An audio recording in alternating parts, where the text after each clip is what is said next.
Doesn't help when I mute myself on this side. So that explains a couple of things that were a little weird. All right.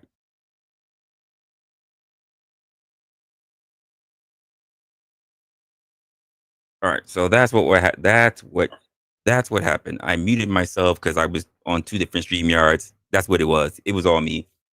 I just bounced from Lady Luck's getting the stream started so that they can turn around and redirect over here.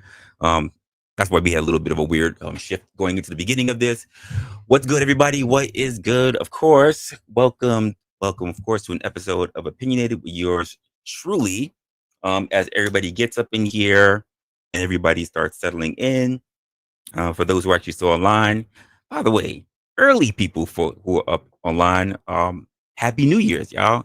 Happy New Year's to everybody who's actually walking into the building. Um, and I think this will be a pretty interesting stream in terms of how exactly we start looking at things for the actual New Year's, how we are going to be for the actual New Year's. I think we should have particular talks about what are some changes that we're going to be having for ourselves? What are some of the controversies that we kind of deal with over the internet? And also for ourselves, what is next? Um, I think when it comes to all this, we're going to be having a pretty decent time for this year. But I know a lot of us are also hoping that our 2025 we're going to make the most of it. So as we shift out of 2024, and if we put it behind us, and now that it's time to start looking ahead, I think the most typical thing to do for the New Year's, for our New Year's speech, for our me speeches, is to first just take that little time back and just start being a little clearer for ourselves instead of diving deep into the normal things that we think that actually matter. We're going to switch gears and we're going to talk about some of those changes that we would like for ourselves, some of the controversies that we deal with, and of course the stuff that are that people are at least a little too afraid to say. Uh, for the most part, this isn't your normal kind of motivational pep talk, my monologue where I kind of just say a couple of things, but I do want to say a couple of things. I think it's great to lay down uh, the actual framework. You know, I like to set the stage when it comes to things. And it's gonna get a little real. I think honesty has always been the best thing. I think it's gonna change a lot of the status quo and how we look at those things, and hopefully, it's gonna leave you thinking a little bit. So, of course, take that ride with me, right? And of course, let me know in the chat. One, as you guys come in, if you guys think everything is good, how's your actual New Year's been? And let me know what are some things that are on your minds that shocked you most about 2024. And most of all, what is it that you're planning on being very excited about for 2025?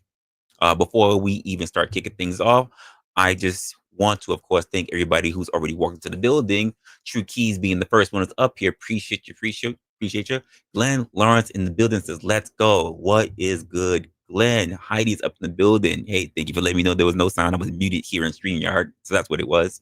Marathon Kev back in here. He says, "We in here." Kitty K is up in here. Red Leg Piper is up in here. Rage is up in here. That guy. Not this guy, that guy. Of course. Doc the Butcher is up here. Says morning, Resla, morning to you. Resto, Chesto up in the building.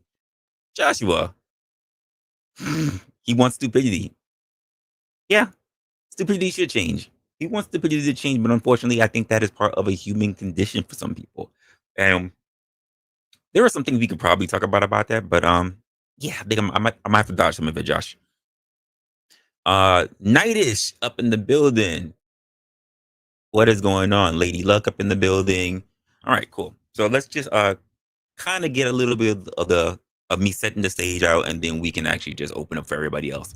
So as we kick things off with a little bit of reflection, I know, I know that everyone loves to start up the new year with their own sense of resolutions, right?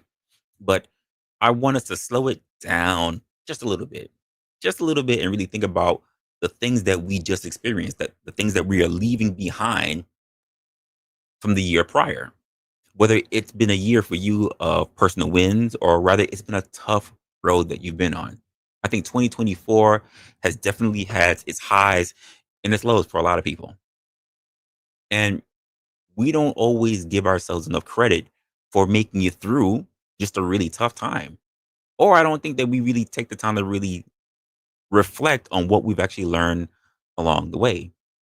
And I think that's where I'm going to just pretty much start on the reflection of the times. Now,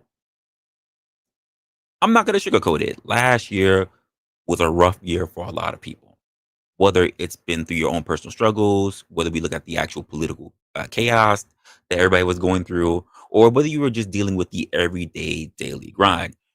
It's okay if 2024 didn't necessarily go as planned. The truth is that growth doesn't always happen only in the good times. Sometimes it's a goddamn mess, you know?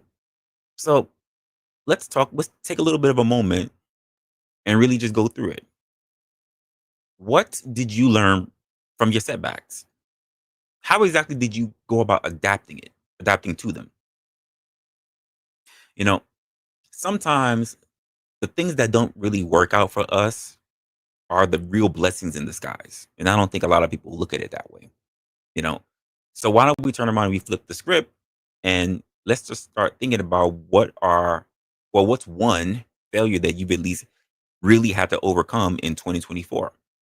And then after you've actually gone through it, can you look back and say what you have actually appreciated from that actual experience?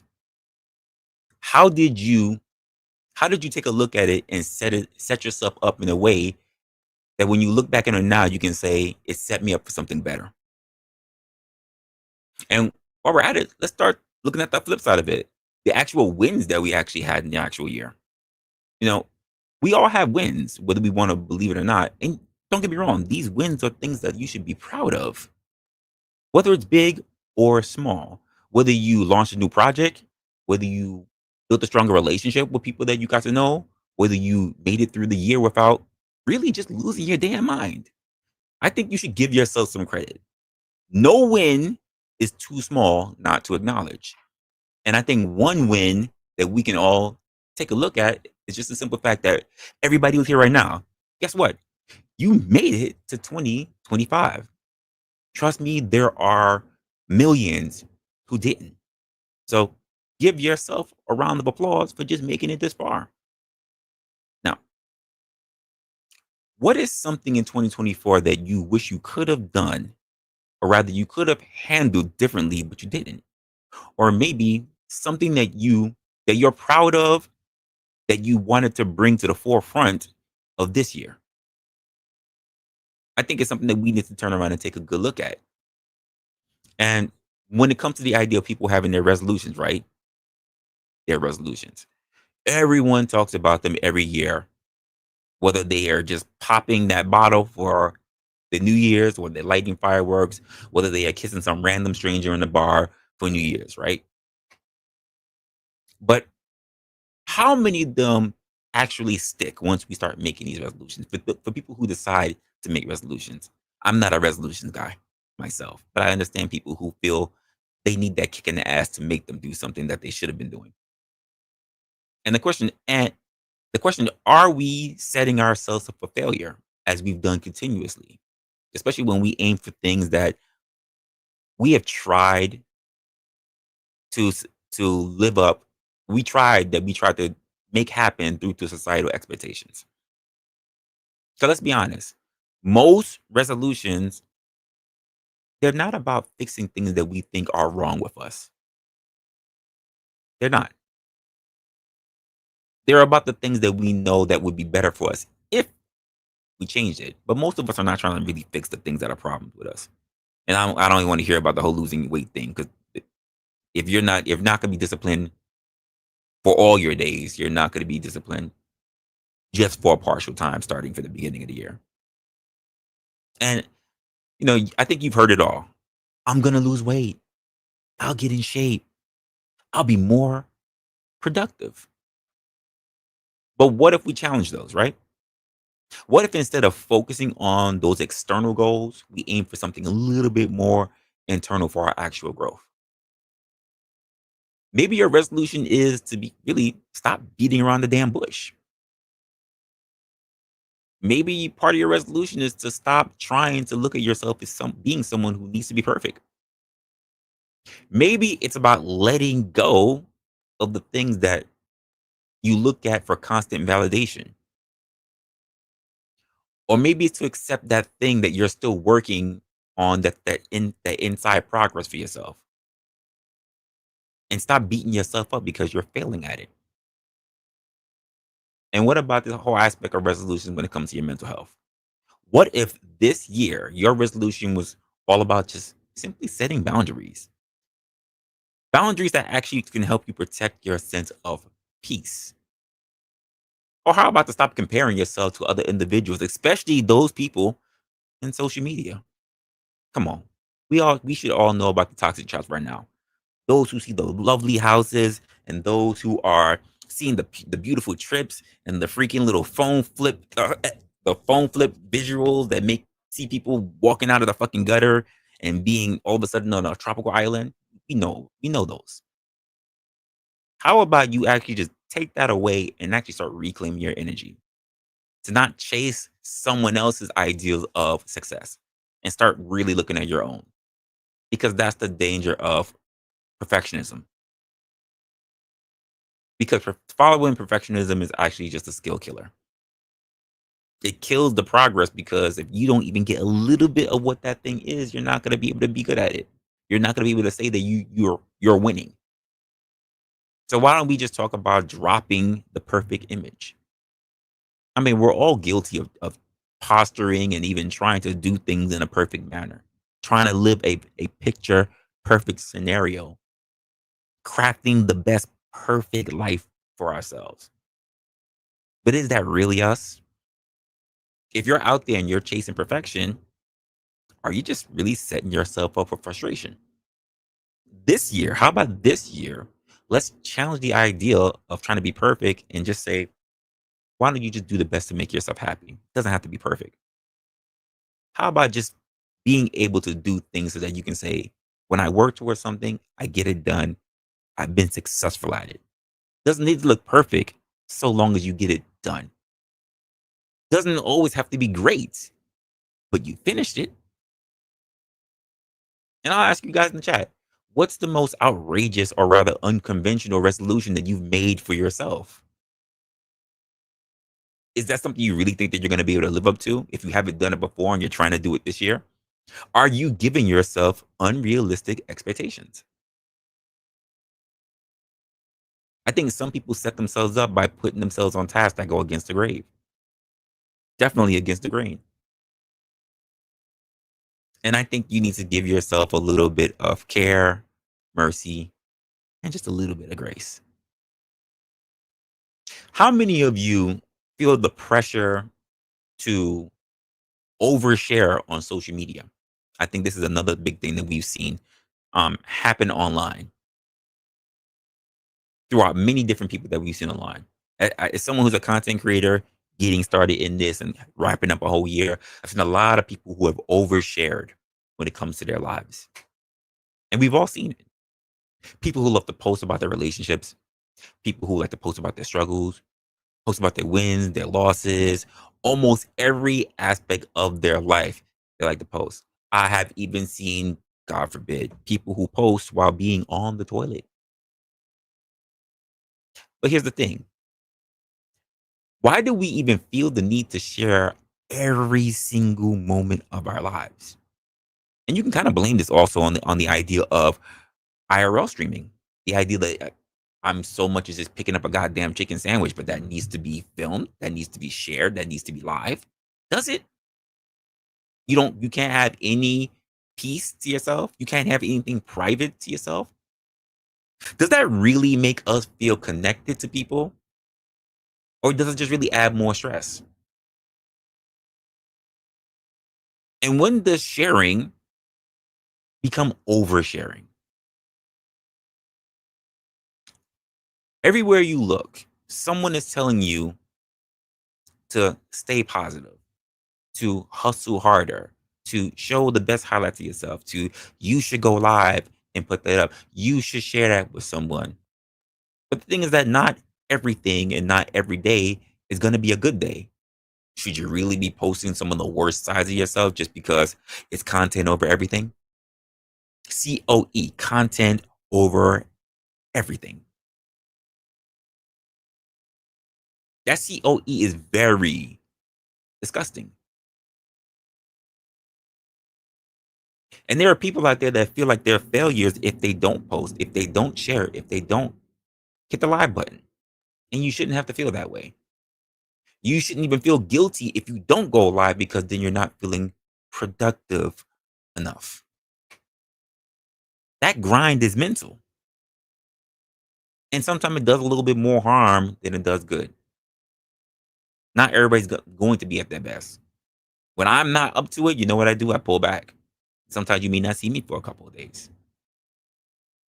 What if this year we embraced a rest and balance mentality? Stop worrying about trying to outdo someone else who's not even honestly doing the things that you want to do. Competing with other people who, quite frankly, have more resources than you. Why would you run yourself ragged? Just ask yourself that question. Why would you want to compete with someone that you're not even on the same playing field with, not even in the same niche as? And for those who are content creators, for those who love to, who maybe you're photographers or you're videographers, or you just someone likes to be with your friends. You just share posts with your friends. How much do you share online on a regular basis? What exactly is your threshold for privacy? And how do you feel when you're expected to share a little bit more than you're comfortable with?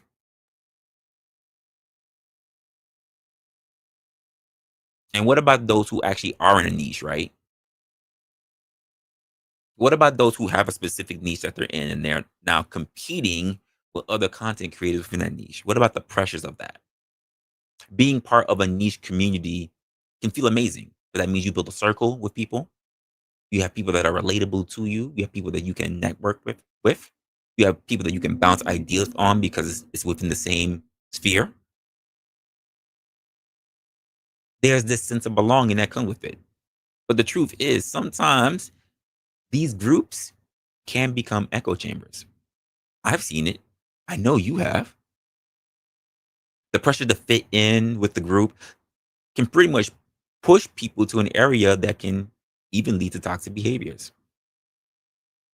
Believe me, the beliefs that some of these areas like to carry may not even be things that you agree with. It's like if you don't keep up with everybody and all the trends or pay attention to every new thing, every new ideal, everything that goes left, everything that people want to judge, every new controversy that comes out, then you're not one with the group. In some spaces, people start obsessing over unattainable standards. I mean, take a look at the fitness culture. There's a thin line, very fine line between motivation and obsession. And I see the same way in these other niches. And when you see other people achieving things that seem impossible, right? It can create an unhealthy mindset. The dangers of these lies and the dangers in the lies that we put on ourselves is all about comparing ourselves to other people. And I think we need to stop doing that. I think people should focus more on taking care of their own lives and doing the best that they can and rocking with people in their group who accept them for being them, for just doing the things that they find healthy. I think a lot of us start this thing in content creation because we want to share and we find things fun and we want like-minded people around us. But at some point, and I think this happens to all of us at some point, that the thing that we want to do and we started out as being fun can now start to feel like a job, which can take away from the overall message of what we wanted in the first place. So I think that when we look for growth opportunities, we should really think about what we are trying to do for ourselves in the future. And what's the betterment of that? If it's the thing that you're doing as a content creator, right? Let's just say as a content creator. Are those goals you're still living up to today? Or has it become a chore, a task? Has it become more than what it should be? You can focus on your own definitions when it comes to that. I know I think about it and I focus on mine. But those are my thoughts, gang. As we go into 2025 and we start things out, because think about it, folks. This is the first quarter. We are in first quarter living, fam. You can literally start making a new change to your life this year. And guess what, folks? You know what's the best part? This is day one. You F it up, you got day number two. You will have 364 days left to make the rest of your life the best of your life. Because the truth of the matter is that you're not guaranteed that you can even see 2026. So make the most of it for this year. And I want to know for you guys, what are some of the plans that you're going to be having for yourself to make this year a better year for yourself? So tell me. Link is in the chat. And of course, pin to the top of the chat. Loving to know what are some things that's going to be on your radar for this year. What are going to be your intention? I can't believe that this jackass turned around and really did boobs. As if I would actually put something like that. This guy here. No, Nightbot's not broken. It ain't broken. Fool. So I hope this is going to be a good year for you guys. I think this is going to be a phenomenal year. For me, I plan on making the most of it. What you said? You said, can you request Russell to change his hairstyle? No, you can't. You can't. Can't make personal requests of me. It's not a thing. Hey, Nikki, what's going on? You cannot make a request of me. Users up in here. Hey, what's going on, man? Wyatt's up in here. Good morning. Good morning.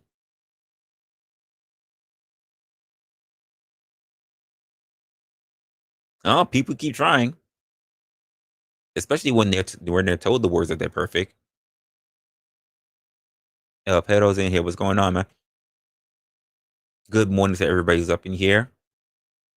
Whether you have your coffee, whether you have your tea, whatever's going on. I know some of you guys are probably at work right now trying to get that time and a half.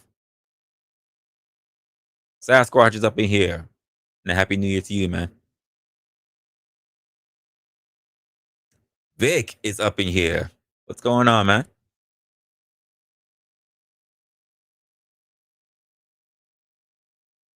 Uh-oh. What's going on, Snowman? He already with Josh. I don't know. I don't know. I don't know. You gotta talk to him. You gotta talk to him about it.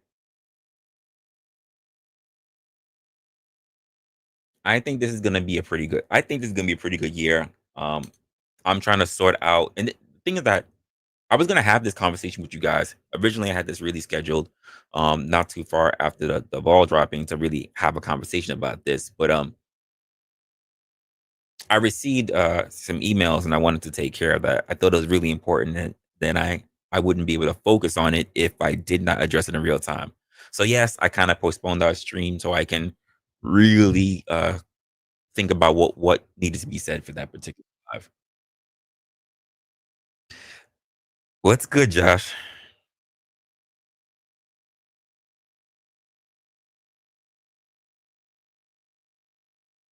What's going on, Josh? Like he quiet. He big quiet. And while he's quiet, what's going on, Finkel? Finkel over here with the 20 sisters. Okay, that was a little freaking chime that I didn't need. Uh, so it says 2024 shock. So a felon can be elected. Listen, there's first of all, there's nothing that says that a felon cannot run. It's not against the rules. It's not against the rules. No, I couldn't hear you, Josh. I couldn't hear you. There's nothing against the rules for that. So a felon can run. That's it. I don't have a problem with it. So he said maybe we'll get two senators and from Pat. Hey, maybe. Maybe. I mean, if they're born on the base, they're American, right? Hey, you never know. You said 2 senators from Greenland, 2 senators from each of the states. Canada. We'll see. We'll see about that. Can you talk now? Can you hear me now? Oh, look, you got the ball gag out of your mouth.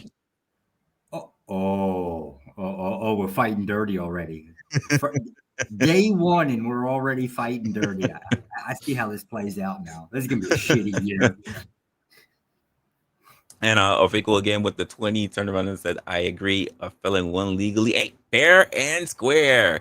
You said this time. Listen, you know what they say, right? If it happens once, it can happen again. I mean, this is the first time we got someone that wasn't sitting in through law, and we got him twice now. Twice, not a politician, not a career politician. So all things are possible. All things are possible now, which means it can happen again. We just got to get the right people to do it, and it's very well possible. Who knows? Next time we might even get somebody who's not even fully American. He won't be a felon after he pardons himself. Oh, absolutely not. Why wouldn't he pardon himself? Yeah. So how's everything been for you, man? How are you spending your time for your new year? There's not. Strangely, this place has shut down. Like the banks are closed today. Like it's just weird. Kid didn't go to school. It's the middle of the week. It's just really weird. I'm not used to that. Well, it's nice to know that they celebrate something that the rest of the world does. They just gives them another excuse to drink. Bunch of raging alcoholics over here, and bad gamblers too. Don't forget that. Yeah, no. Vietnam gambling is illegal, with the exception of 3 districts. Well, whether it's illegal or whether it was legal, they're still bad gamblers. Well, you would know that. Oh, I know. No, I've seen plenty of Vietnamese lose their money. They're terrible at gambling. Stateside. Yeah, stateside over here, right? Like you can't get any data on gambling, even though there's like back alley freaking, I don't know, they gamble on everything. They believe in luck. My God, the superstitions here are ridiculous, right? But you can't get any data. No different from those in the casino. I promise you. They believe in luck too. They believe in having the lucky ring, their favorite playing card, whatever it is, a woman that's near them, whatever the hell that shit is. I think my resolution this year is going to be to gain a couple more inches because I want to start intimidating black guys. Yeah, good luck to you. You don't think of like tie it around or tie it around something, right? Pull on it really hard. I can't squeeze a couple more inches out. Height's not going to be enough. I wasn't going for height, sir. Length. Well, I mean, unless you're gonna unsheath yourself in front of lady boys, black men are not worried.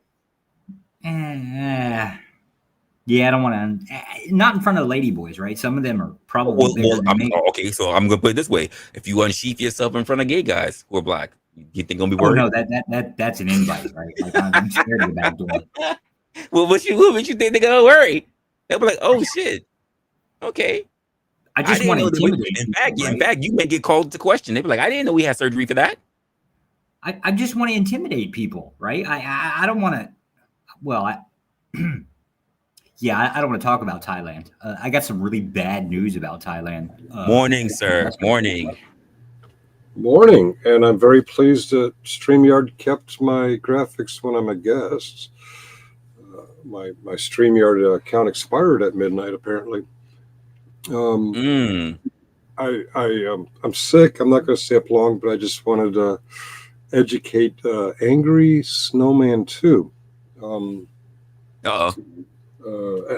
not doing this meanly. It's just like I think this is how I got elected. It's amazing how many people think it's all civil charges, and if you like private chat, you can share this. It's the New York City charges were criminal charges, and he was found guilty on all 34 counts.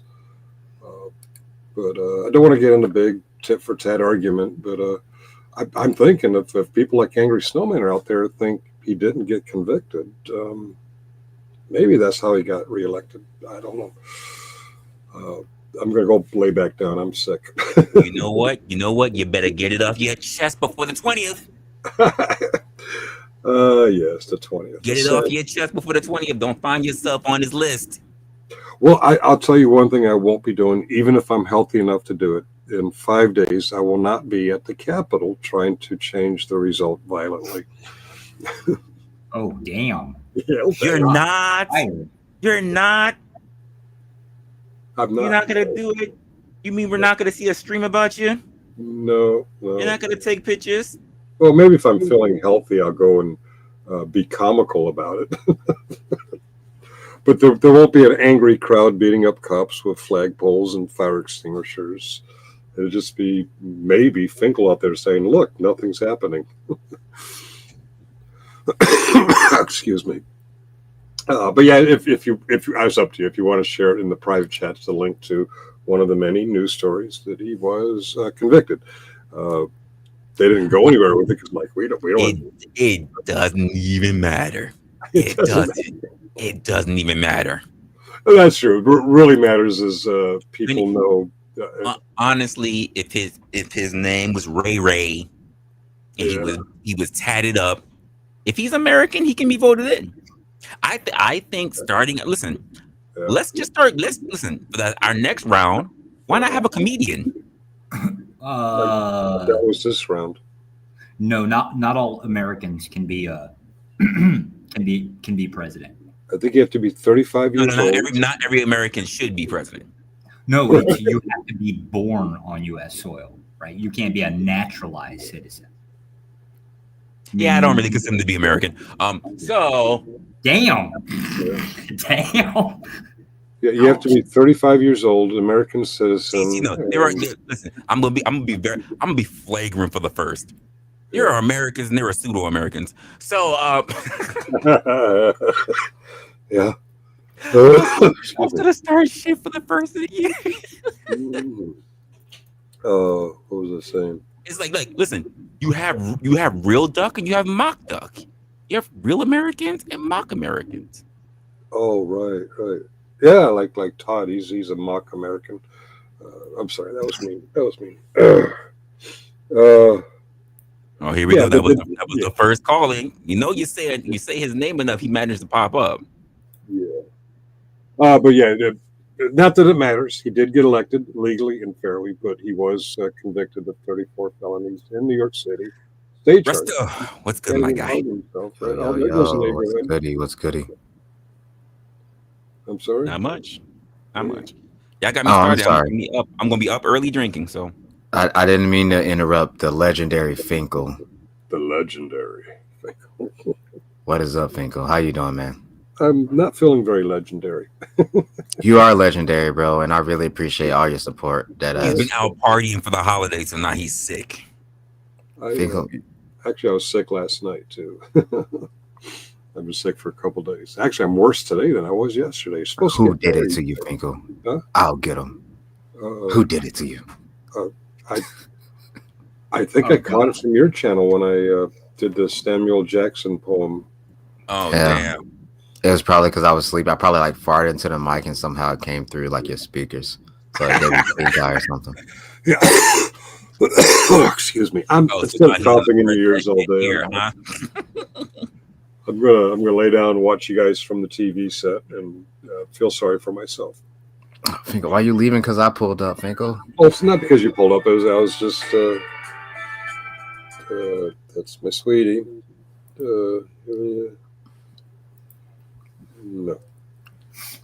No, Finkel, don't die on me. I would love to have a conversation with you one day, and also I would love to have see you do a interview with Mel. I think that she could really unpack everything that is probably unknown in the Finkel world. I don't know.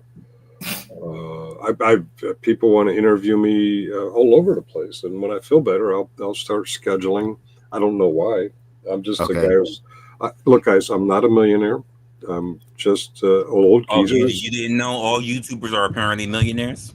Well, there was a millionaire. Who are online, or apparently they all got money. There wasn't a legend. Here's the thing, Finkel. Here's my slogan when I try to pitch things. Mhm. Fuck them. Mm. That's my slogan. Fuck them. I So, tried to- yeah, you'll be doing a interview with Mel. No, okay. Yeah. I will set that up and I'll hit you up on the back end. How about that? No, don't hit me. And on if the you back. have any questions, please just refer to my slogan. Fuck 'em. Yeah, fuck them. Yeah, Okay. Finkel, I want to warn you, right? He's talking about fuck them and meeting you in the back. Back end. Yeah, I'm putting it together. I don't think you want to be in a dark alley with this man, right? Like, Right. low key, he's I don't think you threatening. want to keep talking. I don't think you want to keep talking of how late it is right now. I don't think you want to get me turned the fuck Oh up. no, I don't think you. it's late for you two. Yeah, I don't think you want to get me turned the fuck up right now. What is that?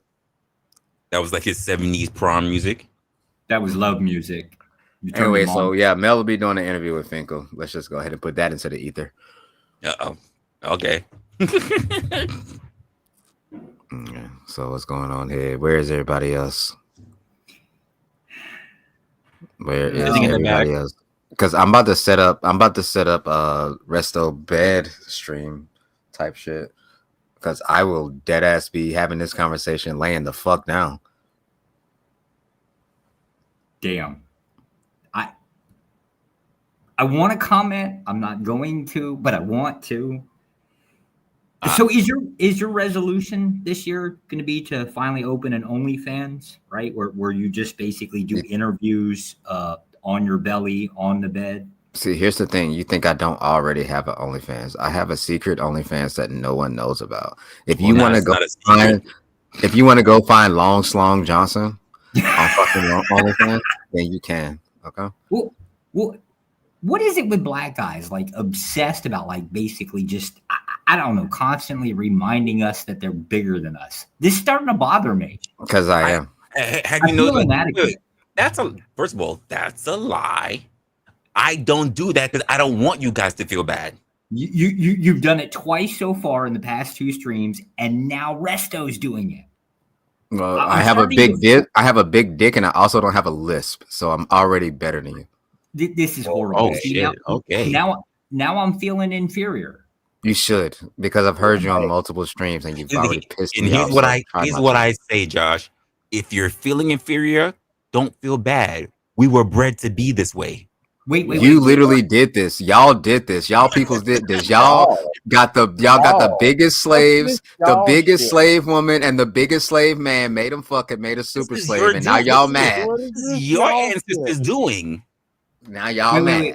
I need to rephrase. I need to rephrase myself. I forgot about that guy. I don't feel inadequate. Resto made me feel inadequate. There you go. No. Resto didn't made you feel. You felt inadequate based on what Resto said, but it's all on you, sir. No, I'm blaming. It really Resto. is. I don't feel bad about my dick. Ask any YouTube girl about my dick, and I promise you, you get the same answer. Ask her. Look, I stamp passports around this bitch. I stamp passports. Resla, can I speak? Yeah, I wouldn't even be proud to say that. I am. I'm proud to say that shit. All them hoes got my shit. Look, all these Twitch bitches. That's you, Resla. Are you there, my butt? Yeah, we can hear you. You're super low though. You're a little low. Am I super low? Is this better? That's better. Okay. Resla, happy New Year. I appreciate you letting me come around here and fuck off and say stupid shit. Yeah, so I mean, I appreciate you, my friend. Well, I mean, some people say stupid shit and don't mean it, and some people are intentional about stupid shit. I mean everything I say. Well, I try to make it a joke, and if you don't get the joke, that's on you, not me. Okay, is that fair enough? No. If you got a joke and it didn't come off, I'm gonna tell you to go ahead and hit the open mic get your material before you come up and do that shit. Well, again. Okay. I mean, this is your sandbox and your playpen. So yeah, if I fuck something up, just let me know. Yeah. I mean, somebody might laugh. Here's the truth of the matter. Until I see the emojis in the chat, I don't know. Maybe it's funny or not. I love when I see the little faces that just keep popping up, and sometimes I get little voices in my mind because sometimes I'm like, that voice, that that joke didn't hit with me, but I'll see all the emojis and all that just think it's the third. Hey, look, when I think about comedy, I grew up on I grew up on George Carlin. And he's gonna name some people that no one knows at this point, bro. It's 2024. Nobody knows. George Carlin is still the GOAT. No. I don't even know who the fuck that is. Richard Pryor. Hey, look, when he lit that match and said, "What is this?" and the Christian of me running down the street. Yeah, I'm finna start drinking. Yeah, because I don't stop drinking, and I should. Yo, Resto, good show on The Purge this weekend. I was proud of you, sir. Oh shit, who was that? Snowman. Oh, what's up, Snowman? Yeah, bro. You know, I had to go turn up. I had to go represent, bro. Solo Dolo, big Resto. Dude, Saturday night you were tearing who were you representing by turning around and making yourself hoarse? Dude, he represented himself like a G. That's who he represented. Yeah, I kicked everybody's ass. I even fought Jackie, and I love her. I don't even know everybody. Everybody came up on that panel. If you were up there, you were fighting them. I respect. I dead ass beat a whole fucking panel down. It was like at one point it was 8 people on the panel, bro. I knocked them down one by one like a goddamn super soaker target practice, nigga. I knocked them down. Every single one of them dropped down. Boom, boom, bada, boom, bada, bing. At one point I was talking to the host. I was talking to Auntie because there was nobody else. Yeah, I came up just to give you your flowers, sir. Thank you, bro. I appreciate that, bro. I'll see it. You'll see it again in the next 6 months. Yeah, dude. If you missed it, Resla, dude, you missed out, man. Because no. That again, there's only but so much I can take. Before it just feels like a regular Negro Christmas. It's just so much I can take. No, it's just the fuck shit Olympics, honestly, bro. It's the fuck shit Olympics. No. Bro, somebody got shot at. It was crazy. It was again, not my. I'm trying to make myself better. Yeah, I don't give a fuck about that. Help. Twice a year, I can make myself not better, bro. I can go get into the fuck shit. That's the whole unfortunately, the internet is full of fuck shit. There's no time when you cannot run into it. So the purge doesn't mean anything to me. Every year, almost every week, there's fuck shit. And in fact, because of the purge, there's gonna be a whole extra month of fuck shit. Review what happened. We leave it there. We leave it there, bro. It's left there. It's all left there. It ain't left there. I thought the purge was like one day, not a whole fucking month. Well, it started out one day. But the review will be 2 days. It's 2 days. It started out one day, but it's become almost a weekend thing now. Yeah, pretty much. It's 2 days straight, 48 hours straight, 48 hours stream. 48 hours now. Hell. Yeah, 48 hours stream. Look, I need to pack another bowl and grab another beer. That's Sasquatch. Carry on. It's the fuck shit, bro. Yeah, I mean, if you ain't really with the fuck shit, then stay out of it. Like, that's the point, bro. I just like watching, dude. I like watching. I love watching. I sleep to that shit. I sleep to the purge. It sounds stupid. I fell asleep to it too. My wife. After a while, I'm just like, I'm tired. After a while, I'm not gonna lie. Y'all start sounding the same. It's soothing, though. Isn't it soothing? Yeah, it is. To me, it's soothing. I literally do this. I might do a I review just of see it. speech bubbles going off because most people don't get on camera, so I just see speech bubbles going up. I'm just going, okay, cool. Well, dude. There's people purging in the chat too, man. It's great. Yeah, you get to watch it, listen to it, and read them going off on each other. I'm not reading a speed chat doing this. I'm not doing that. Bro, you gotta do it at least once. I feel like everybody needs to purge at least once. No, at least they don't. A little bit. No, they don't. Yeah, you do. Yeah, you got to get up there and get your shit up. Why? Not everybody has that kind of pent up frustration in them. Yeah, when I get up and have to go to the bathroom, that's my purge. I am purging.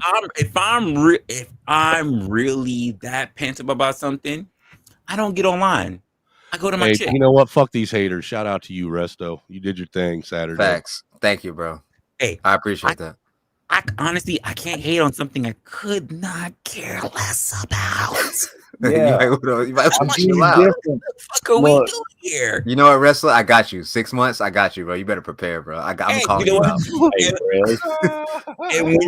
And when you do He it, said, "Wait till summer purge gets here." I'm going to be like this. Get my straw. Oh wait, snorty, I'm snort, my snort. drink. I'm not even going to be. I'm gonna be in the chat. Yeah, go ahead, Rest. Go ahead, Resto. Go ahead. Yay, Resto. Yeah, that's my I'm guy. gonna win Resto. one of these days. I'm gonna win one of these days, but I'm not a woman, so it's hard. Hey, look, any argument you have with a woman that ends, hopefully, as soon as you say something else, it starts back up again. So, Now, if you tell him to shut the fuck up, well, Like you know, that if shit you're works. smart, you do shut the fuck up. Yeah. Like that shit works. You know it's it bad. does if you put the right inflection on it. Well, you know that I just- took this shit way too seriously when my wife literally fucking meal prepped and put shit in my refrigerator upstairs. Like I have a refrigerator in my streaming room, and she put meal preps up here, like chicken and rice up here Well, that for doesn't me. Just to surprise be me. up The man was literally counting it down like it was like the. Like Yeah, the he was day excited before about it. He was I literally was. prepping for it. Yeah, I'm ready to cuss. I'm ready to cuss motherfuckers out. Folks, Did you end up winning MVP? He had a whole week when he came. He announced other people were planning on platforms. He was coming to like, yo, the purge is coming on the 6th day of fuckness. my true love. He was literally counting down the days of when he was gonna do shit. Dude, I got my fuck shit off though. I got my fuck shit off, and I feel good. He had some new jokes too, man. Some new jokes like that one about that motherfucker was something about him being like a parallel park or some shit. I lost my shit when you said that. Wait, what? Oh yeah, dude. I don't know how he framed it, but he basically told some dude he was no better than a parallel park or some shit. A lot of people were saying shit, and I was just looking at it like that made no fucking sense. But it was funny. It's funny. It's funny though, bro. It's funny though, bro. It's 2025. Nothing makes sense. I mean, come on, really. What's good, Lawrence? Oh no, there's a lot of things that didn't make sense, and there's a lot of things. That part. There's a lot of things that people would like me to explain to them, and I'm like, why? There is no explanation for a lot of this shit. Not even for the purge, just for bullshit that has nothing to do with anything that has relation to me. But they come to me and they're like, I have people that are like write me email say, "This is what happened to me," or "This is what somebody said." Can you explain this? I'm like, I'm not your fucking doctor. Yeah. I mean, look, I'm not going to waste my breath or waste my time trying to explain this to you. I can't you be the cracker translator, Resla? Be the cracker translator. Let me say this shit, look, guys. I know I hold myself a particular way, but believe it or not, don't think I'm stable enough to take care of your needs. I'm not a psychiatrist. Fair. I'm not. We don't want you to psychiatrize us. We just want you to. We just want you to have fun sometimes. We want you to have fun sometimes. Look, I am not me losing my voice is not fun. I didn't lose my voice. I lost it for lost like your 3 voice. hours. For like 3 hours. You lost your voice. I did lose my voice for like 3 hours. And turning my mic up as loud as I can and yelling, going quick. That's not my thing. No. Well, I had to cuss a bitch out. There was a time I realized it is not that time anymore. I had to cuss a bitch out, bro. Resla, I don't care if she is a woman. I'll cuss her out. There was a time I would shout you down and then slap the shit out of you. Now there's one bitch up there, Resla. Now I just dude, now Resla I just looked at this bitch and said, "I'm going to shit out of you," and then I just go, "What next?" This motherfucker looked at this bitch and said, "Look, I hate you tonight, but tomorrow I'm going to love you. I'm just want to let you know that before we get started." Yeah, facts. No, for real. That was Jackie. Yeah, I said I hate you tonight, but tomorrow I love you because I do got respect for Jackie. But like tonight, no, it's all smoke. I'm gonna tell you all your fucking flaws. We're gonna go at it. No, I'm done with that. No, we're gonna go at it tonight. Me and you, Jackie, we're gonna fucking go at it. Don't hold back. I'm not gonna hold back. But tomorrow, I love you. And we still cool. I literally was on her stream today. Literally, me and Jackie just had a conversation today. Nothing about the purge. Absolutely nothing. And we said fuck shit about each other. That's what the purge is for, man. To get Well, all I that know, shit I out. know it's not in serious, but at the same time, it's like, Man, it's a day to say whatever you've been wanting to say to motherfuckers that you kind of half-ass like. You know what I'm saying? I'll be honest just get it out. I don't be having shit to want to say to motherfuckers. I don't either, really. If I have something I want to say to you, I just say it to you. That's a fact. I don't need a special day. I'm just gonna say it. I just tell you if I think you a fuck piece of shit. Hey, I try to say something that's on point, and I get talked over, and so I forget what I was gonna fucking say. Damn it! What was I gonna say? Shit! You don't understand. There's plenty of things I just say and just get off my chest because there's no sense in holding out to it. I deal with Josh all the time. Josh does what he wants all the time. Fair enough. Fair enough. Damn. Josh is a real douchebag, though. This is true. Well, I mean, yeah. You're not wrong. Do you think I could have the special bond that I have with Josh if we didn't just turn around and tear each other down all the time? Wait. What's his special bond? Stop telling Dude, people about you think it's a special bond. What he's doing is right. What I was talking about when Josh does shit that he says special, and he's like air quoting the special. Yeah, I mean it's special. Yeah. Fuck, I don't remember what I was gonna say. Shit. I'm sorry. I think this is what I'm gonna say. I think that everybody. I can't tell you how long. No, I'm not. Don't try to fuck with my mic. I can't tell you how long. Go ahead. I've been with Josh, and then they turn around and say, "I don't understand Josh," and I'm like, "He grows on you." I understand Josh. He's a fucking glowy ass piece of shit. That's what he is, man. And once you accept him for that, dead ass fuck Josh. He is. Yeah, for real, dude. There are people like, I don't understand how you deal with Josh, and I say he grows on you like fungus. Yeah. It's all right. It just takes time. Like fungus. Have you ever seen Crip Show? Do you remember the fucking meteorite fungus that grew on Stephen King in Crip Show? You said Tombstone? Huh? You said Tombstone? No, I said Creep Show. Oh. Okay. So with Stephen King. Sorry, I was away from the mic. Sorry. Okay. This is what I'm gonna say. I don't even know where might not like it. From. He says he lives in fucking Vietnam, but then says he's from Florida, and then says he lives in New York, and says he's out in fucking California. It doesn't matter. Let's not make this about Josh because he'll talk about it for 20 fucking minutes. Yeah. So look, let's listen. Trying to get more info on. So y'all might not like it, but the Purge is not just gonna say the Purge because there's gonna be some offshoots of it. And there's going to be a specific person that is probably going to make this happen. Who? It's going to be. Make what happen? Who do you think it's going to be? Make what happen? It's probably going to be probably going to be some offshoots of the Purge. Who do you think is going to make it happen? If you're, I don't know what they're going to make what happen. Listen, I could be in a room with a whole people tearing each other out, and I'm just going to sit there and be like, we'll see. Yeah, that's business for later. Right now, I'm focused on Vegas. I'm not focused on because literally, I can watch a whole room. Are you talking about that? You don't understand. I have literally have sat through riots in a corner, and when somebody just gets close, I just bring up my boot like I'm going to hit them. I've sat through riots. Somebody in the chat said NPC. NPC? You really think NPC? No, nigga, me, nigga. What the fuck? I'm the producer of this shit, nigga. The fuck you thought this was? Wait, what?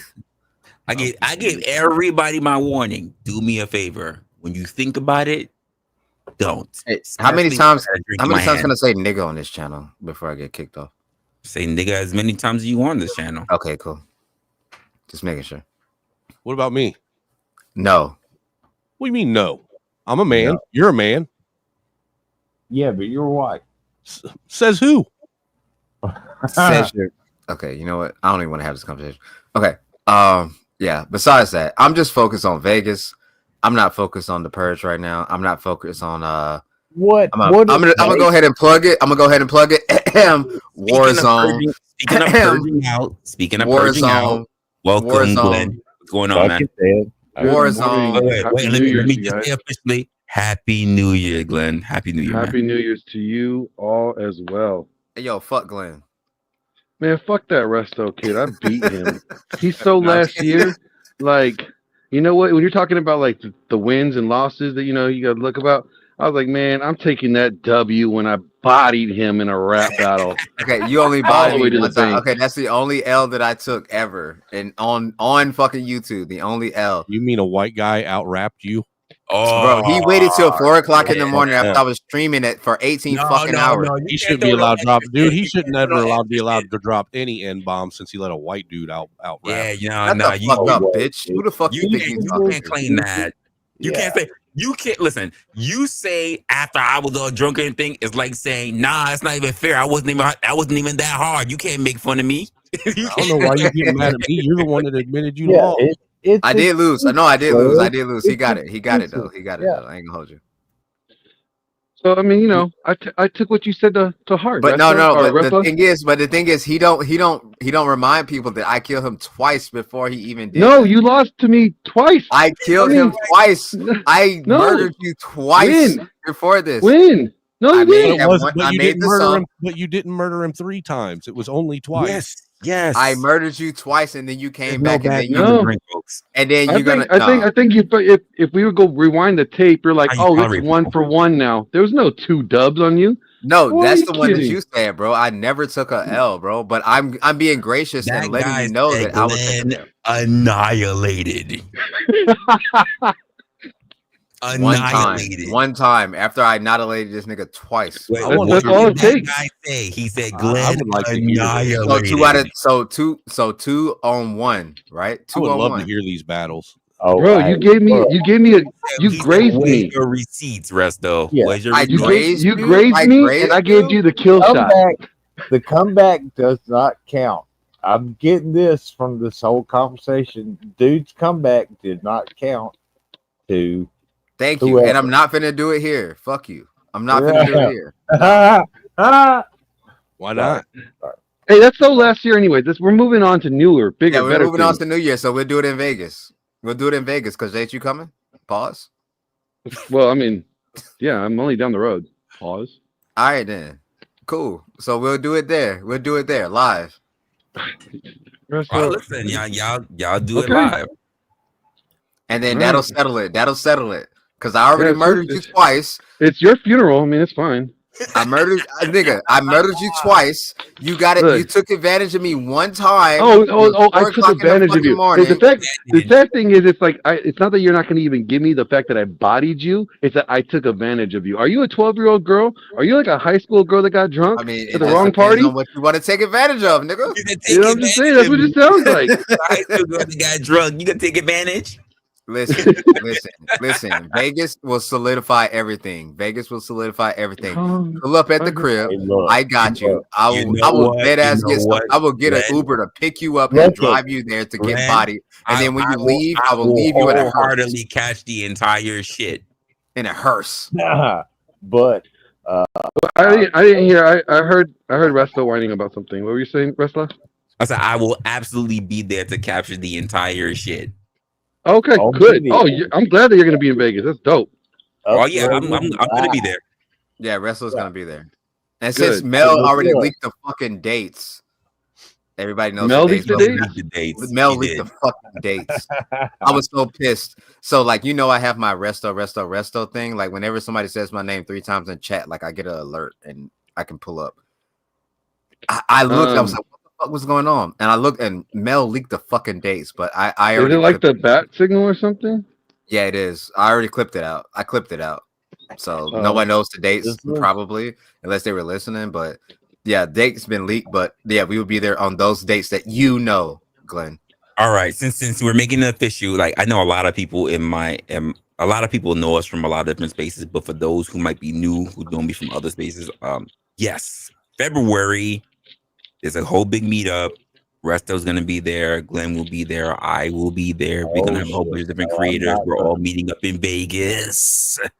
Yes. And it's gonna be a good time. It's gonna be a good time. It'll be a good chance for us to actually see each other face to face. I'm gonna see how short Resto is. Yo, you're gonna see that he has to jump and swing just to hit us in the knees, bro. Like that's how short he is. He's like a Wait, we're the same height. Who? You. Same height. You're Glenn. 6 feet. You're 6 feet tall. Bro, you know your IMDb be lying, bro. No, I don't. My IMDb don't be lying. Neither does the doctor. IMDb. You know, my I'll lie, watch competition. it 5'7", dick long. He was a hobbit. He was a hobbit in the background. Yeah. Shit. All right, yeah, but we are. You know what? Yeah. You know what, Resto? If we do any videos in the edit, I'm gonna try to make you 2 inches taller. Chill. Don't be lying to people like that. Camera adds. No, we will be in Vegas though. We will be in Vegas. Yeah, I got a couple studios out there that we could use if we want to do like some, like. Yeah, I was actually gonna hit you up. Yeah, I got a couple out there. I'm gonna be going over to my boy True's studio when I'm out there. He played the piano for "Lose Yourself." He got something cooking out there, so I'm gonna go say what's up to him. Okay, cool. Yeah, no, we'll definitely pull up. I know we got some stuff in the background that's planning that we shouldn't talk about online. Well, I mean, this whole damn thing shouldn't have been talked about online. But it got leaked. Multiple people leaked it. It wasn't the main people. That's the thing. Like, so yeah, I've learned a lot of stuff from this. Like the 1.0, I've learned so much stuff. So like from 2.0, when I'm building 2.0, it's tight lip. It's zip, completely zip, 100%. You do know, like I learned a lot of this from you talking about it online. It wasn't me, bro. It wasn't. Bro. No, I'm talking about not the details, but I'm just saying like the overall experience. You know what I'm saying? Like, oh yeah. What to expect? This shit is ass. Yeah. Like I wanna do all this shit. Like I have so many plans. I have so much stuff already. Like if you would understand how much shit I got going on in the background, bro. Like how many times I say I gotta go. I'll be right back. I'm not just leaving, bro. I'm having calls with people. Like I'm talking to people. Like I'm talking to B&B hosts. I'm talking to people that like give me like reservations. You're doing the background work. You're doing the network. Yeah, I'm doing all this shit, bro. And like niggas think I'm just like not doing nothing. Like I'm just like chilling out. Like no, like I'm tired. I think you're doing sleep streams. That's what I think you're doing. And I'm doing sleep streams too, but I do make a lot of money off sleep streams for some reason. But I did make like $200 off my last sleep stream. I should probably do that again. But either way, I just don't want this to be a failure, and it won't be because I'm gonna make it not a failure. Not unless you schedule enough shit for people to do. Well, yeah. I mean, I already told you 2-3 months ago that you need to have an itinerary. You need to have a shooting schedule. Absolutely. Yeah, I know, but that was back before it fell out. That was back before it fell out. What? What fell out? Oh, I mean, shit, you don't even know. Oh shit, you don't even know. No, he doesn't know. But there's a lot of shit. I don't pay attention to shit. So yeah, you don't even know. Unless it has to do with me. No, it has nothing to do with you. Then I wouldn't know it. It's not my business. Yeah. No, it's nothing to do with you, but shit fell out. Okay, well. Yeah, a lot of weird things happen. Well, it is YouTube. Yeah, but we got it. Our shit. Okay, I'm gonna refrain. We can just talk about it later. Doesn't need to be talked about right now. I'm gonna refrain. We'll talk about it later. Yeah. Change the topic. Moving on. Yeah. Shout out Gamers Up, by the way. Yeah. So absolutely that will be a thing. February will be the link up. I'm interested to see what everybody's got planned. For myself, I'm gonna be all over the place. I'm still sorting out the kind of days that I'm doing when I'm there, because I got way more days available to me than I expected. So I haven't decided if I'm gonna be there early, if I'm gonna be there later in the week. I'm sorting it all out. Well, if you got more days, you could always come to Cali, and then we could drive down there. Oh my god! I actually will be probably. God damn it! You're making me leak it. I actually Nope, would probably don't do it. I'm not making you Just leak finish shit. talking You're about it. leaking. Don't do it. Resla, just hit me up on the back. In the back. And All right. you I'm too, not Resla. leaking shit. Maybe. I'm just saying, like, if you got more days, Resla, and you want, like, you know, Maybe more just say. people have more. Well, I can pretty much be available for that, for the days that for the entire stint. It just so happened it worked out that way. That's There was a nice. little bit of hiccup, so I technically as it stands right now, I have a ticket that holds me out for the entire stint. But it wasn't planned that way originally, so I'm wondering if I should just shorten the days or whatever. I don't know. It depends on how much I really feel like being around y'all for that long. I might get. I'm mean, trying shit. to make sure y'all stay with Resla. You don't get Tesla. I'm trying to make sure you don't really get that other side of me. All right, and I already took a couple of shots. Let me wake up easy. Does Tesla drive himself? I can't represent myself right now. He goes with the bullshit. Now he goes about, let me wake up busy. Yeah, I can't represent myself right now. Hold on, just like does Tesla drive himself and Resla doesn't? No, it's Tez with a Z. Oh, okay, my bad. I was gonna say, you gonna turn yourself to a self-driving car? I absolutely have an alter ego, and it runs differently because that part of me absolutely runs on gas. And when I say gas, that alcohol, the alcohol, boy. The alcohol, boy. It's a different personality altogether. Hey, but it's not gay though, right? It's not a gay personality. Oh no, it is not. Okay, I'm just making sure. I'm just making sure, like, drunk Resla doesn't try to be like, No. Okay, no. Okay. So this is the only thing I want from Vegas. Resla? We all go there as friends and we come back as friends. Please, that's all I want. I don't care what y'all do. You sure you don't want to go there? Wait a minute. You wanted all this drama. Like, you wanted people beefing. Resla. I didn't want people beefing. What are you talking about? No, I just want. I can't even look. I'm going to get a beer and I'm going to pack Lauren. Lolo. Oh, damn it. I swear to God, Lolo. I swear to God, I was dead ass in your Discord. Lolo, I'm about to mute right now. I'm about to give you a call. I was dead ass finna call you right now. Resla, are we really gonna let him say that he didn't want no drama? I wanted absolutely no fucking drama. Listen, this man just finished practicing for an entire week prior to the purge, and then went through 78, basically 70. I'm gonna say 72 hours. I know he's gonna turn around and say it was only 48 hours. He went through because he's still on cooldown.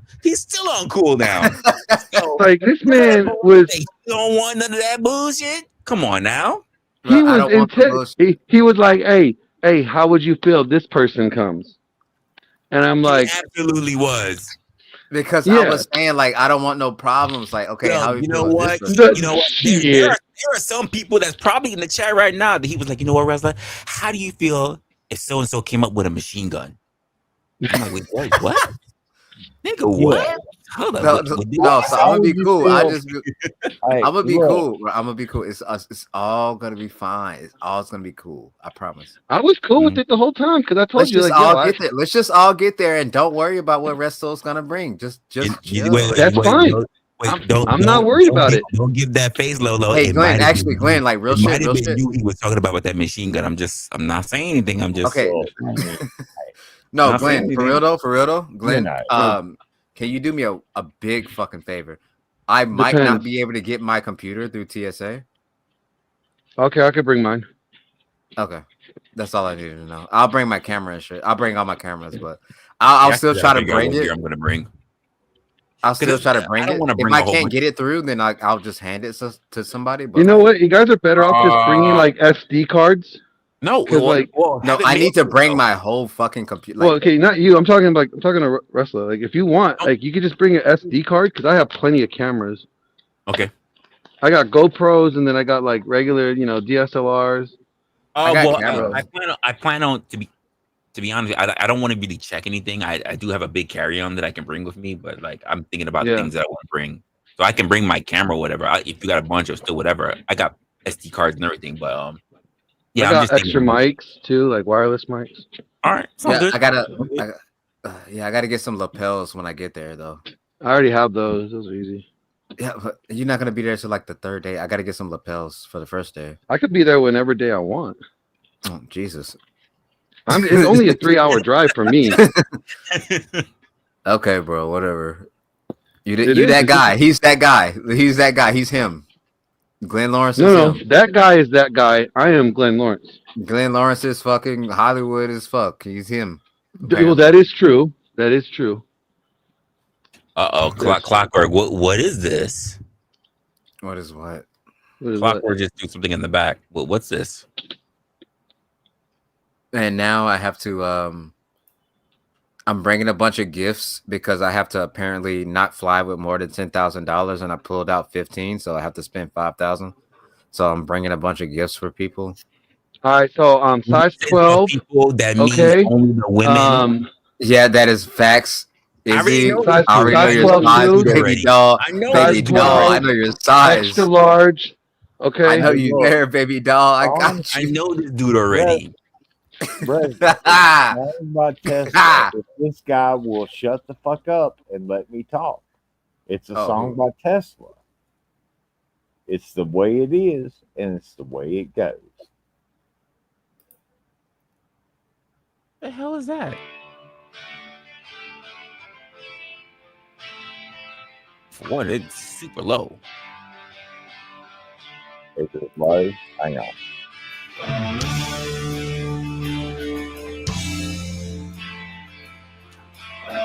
Wait. First of all, is this a mainstream song? Because I don't want to get copyrighted for shit. No. Also, I'm with the fuck shit. You just interrupted the fuck shit. Look, you just don't stop talking. How am I interrupting you if you don't stop talking? That's my job. I talk. Yeah. That's your job. How much you get paid? I get paid in dividends. Okay, fair enough. Okay. Yes, sir. No, it is not MC Nemesis in my panel. MC Nemesis has not been a good person for my panel. MC not Nemesis is all. a bitch. Not even MC a little. Nemesis is a whole. You know what? I have never let that dude on. Never. Oh, no, I let him on, but it's only by my mistake because he's been changing his names up. Yo, Spoon, what's going on, man? First off, I feel disrespected that y'all are having meetups with all these white people. What, are we not good enough for you? First of all, I'm 5% North African. Thank you very much. Sir, I am not threatened by anyone that wears makeup. I am not even wearing makeup. I'm not on set at the moment. Thank you very much. Fair enough. That's fucking fair enough. Holy shit. That goes for Resto and you, Glenn. God damn it. You. I'm not my kiss makeup, so you can back the fuck up. Yeah. So. Nah, what's going on? How y'all doing? Not much. Just chilling. Just hearing Resto cry about losing his rap battle to a white guy last year. He absolutely lost his rap battle. I absolutely did lose, but that was the first loss to fucking 3 rounds, so it doesn't really matter. No, it was 1 round, but it's okay. Bro, I won 2 out of 3, bro. Stop. Where's Kev at? Where's Kev? That's not the way I heard it. 2 out of 3, bro. Where's Kev? Resla, can you pull up 8 Mile and play that for 2 out of fucking 3? Crying. Bro. He's crying about a rap battle he lost a year ago. Yeah. I mean, 8 Mile. Come on. So just take your L. Just take your L. Yeah. I took the L on the last one. I did, but he won't take the L on the last 2. You might need to, Lauren. You might need to. He won't take the L on the last 2. That's okay. I'll give him 1. But there was no 2. Oh, no, now you're gonna give you 1. Nah, nigga. And I really don't even give you the 1, because mine was a cappella. Yours was, all audio engineered, like with the music video. Like, it could have been AI. I did shit off my phone, bro. You was there, bro. Where? No, the first one. No, I didn't. Bro, I wasn't there. The first one we agreed, and I said I do. Well, no, we didn't agree, but I said I'm going to make a diss on you. I did it. Yeah, I know. That was Got the first one. That's the one I give you. And then you got stomped. No, I give you that one. And then the second one, I murdered stomped. you. No, no, I murdered you. No. And then the third one. No, I mean, the third one was the most recent one. Yeah, Neve That's the one that I'm giving you. That's the one I'm giving you. Neve just did the review. Neve did what? She did a review on it. Neve is back. She did a review on our rap battle. It's pretty funny. On which rap battle? Like basically, I think like all of them. I think. I'm not sure. I didn't watch the whole thing. I thought it was funny though, because let me check Neve. It was a good stream. Because if she has all of them, that'd be great. If she has all of them, that'd be great. Because then I can show everybody how. Well, because like she's been like gone for a minute, so it was good to see like her come back on and do like a lighthearted, not a serious, topic. Nigga, what? This is literally the last one. It's the one that I gave you credit for. No, that's not the one with Kev. Because we did one on Kev's. I bodied you, murdered you. No. And then I sent you $20 on your stream. Right now. Listen, you got one saying he bodied a makeup wearer in Korea. That's crazy. Bro, who is this nigga, bro? Put the names up. Who is this? Hey, I just came up here to ask why two white guys are arguing over rapping. That's a whole fact. I'm with you. Bro, who is this nigga, bro? You just want Sasquatch to cuddle with you. Shut up. You want to stroke his beard. I don't blame him. I'm a good cuddler. I mean, the beard probably keeps you warm. Yeah, especially his receding hairline. I can just put it right on top of his head. I ain't gonna lie, Sasquatch is like the best unmuter of all time. He's like he be killing that shit on the mic. He be like boop bop. Like he knows when to unmute and mute. I appreciate That's because I've had a bit of experience with this and been told to shut up my whole life. So now I can just.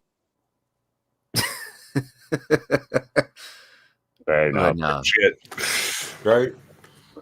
Salute, everybody. Salute. Much love. Happy New Year. My dumb ass should be sleeping. Happy New Year, man. Yeah, Happy New Year's, everybody. Oh, yeah, Happy New Year's, everybody, yo. Salute. But I didn't get an answer to my question. Why are two white guys arguing about raps? Yeah, who's the white guys? You two seem to be having an issue. I don't know who the white guys are. Fair. You thought it takes one to know one.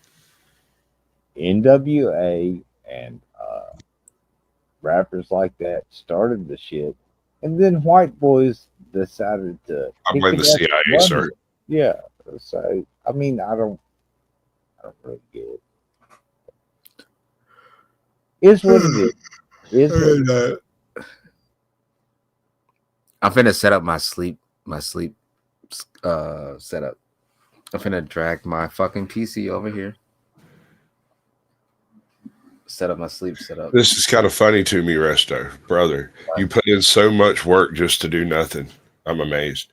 I do it. I love doing nothing. That is amazing. Apparently it's shown that that's literally they're literally on the Amber Rose. You're having skill for not showing any skill. You can literally go to sleep and get paid. Get paid. I get paid more for shutting the fuck up. I literally get paid. I was just about to say that. People pay him to shut up. Yeah, that makes sense. People pay me to troll me. I go to sleep. Pay me to shut up. People pay me seriously. To shut the fuck up. You know, I go to sleep and make $200 a night. Everybody will just sit and listen to whatever I have to say because they like the sound of my voice. That's true. But I don't have to say anything. They don't care if I'm talking about things they don't want to hear about. They'll just nod off while I'm talking. There's like, exactly. You're like a lullaby.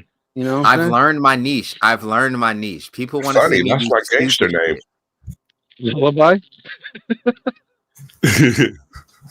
People want to see Resto do stupid shit all the time. So Resto's gonna do stupid shit as long as y'all keep paying me. I don't give a fuck. Pay me.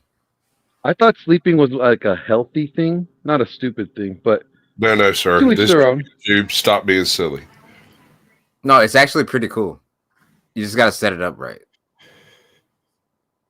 You got to have So the we have TTS. 3-minute shorts. Oh God, should have ruined everything. Who approved of this? Oh yeah, Anyway. the 3-minute shorts, and then we have what's that? There's a new one too. Wait, is it 3-minute shorts now? Yeah, there's 3-minute shorts now, but it's gonna, from what I understand, it's gonna kind of fuck up the revenue for the shorts, right? Yeah, no, that's not a short, so it's not going to fall. Just like when you do short streaming and you're doing the live stream in vertical mode. Yeah, Applies to shorts unless it don't, and YouTube decides when and where to apply it. So I don't know. Yep. It's gonna be interesting, like the next couple months, seeing how like the revenue gets divvied out the way that they're gonna be doing things now. It's gonna be interesting. They'll do it that way until people start figuring it out, and then they'll change it just so they can keep you guessing. It's like, get this. 3-minute shorts is crazy though. I've had a strike on my channel most of my channel's existence. So they keep me hung with at least one most of the time. I could see that.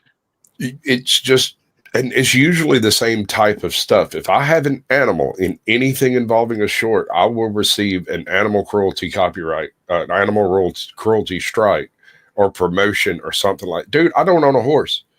I've never touched an alligator. I don't understand how they're doing that. Sure, But you look like you touched one before. Okay, but at the same time, this last time my strike fell off, I just didn't do anything for like 3 months. And when the strike fell off, the warning went away too. I no longer have a warning on my channel. It's almost like it's a new you. Why do I feel so old? I mean, Well, I didn't say you were gonna be new. Oh, I mean, like your channel's new. Like they're kinda, which makes kind of like a rebirth.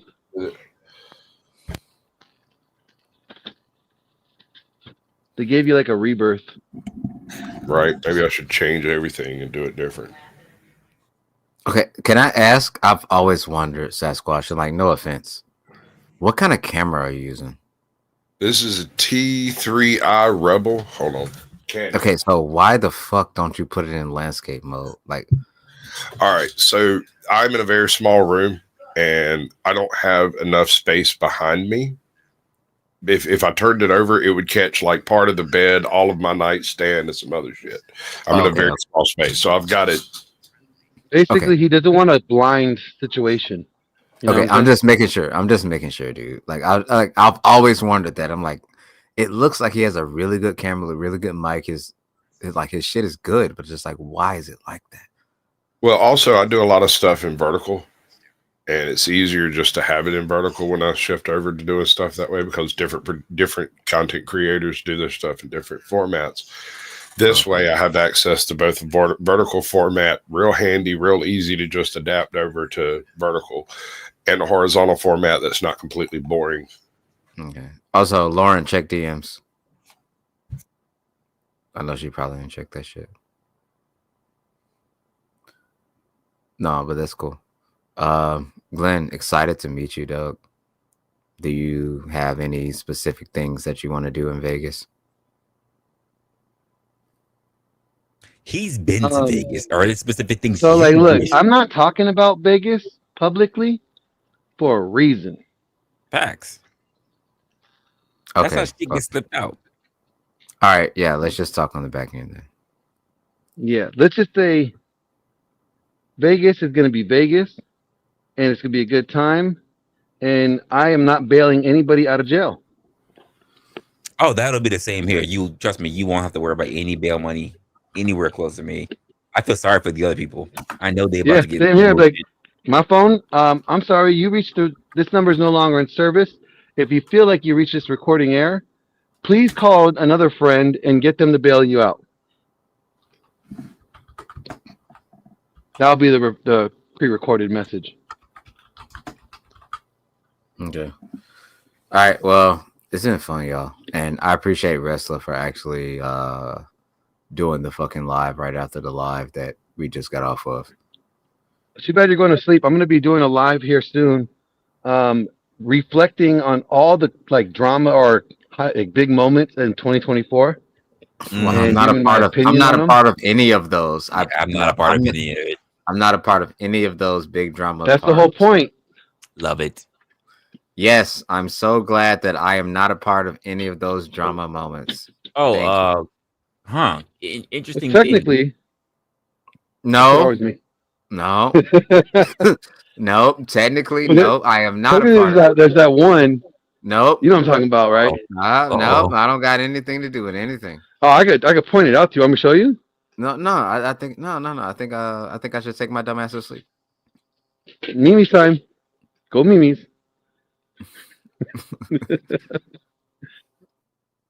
No. I don't know how lit Resto plans on being there. So I don't know, Josh. The fuck is Josh saying? I'm not even looking at chat.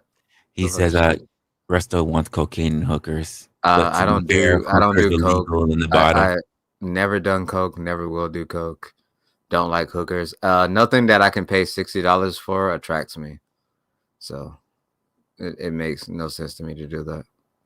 Oh, you don't think you can get coke? I mean, if you're getting $60 hookers, bro, you got some real. You have no that's standards. what I'm saying. Yeah, that's what I'm saying. Yeah. Nothing that I can pay $60 attracts me. My bitches get stock options.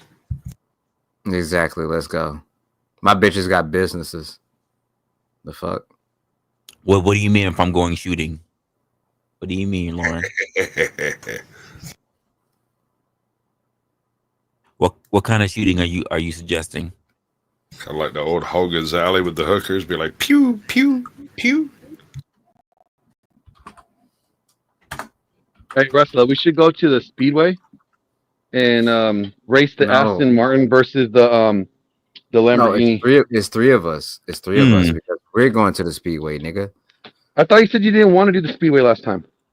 Nigga, no. Why the fuck would I say that? I would never say that. I thought you said it because like we didn't know if everybody else is gonna go, and you know you wanted to make sure that... I said no. Okay, I remember that conversation. No, I said me and Izzy should be in one car, and then you and Mel should be in another car, and we should race. Okay, but the women have to drive.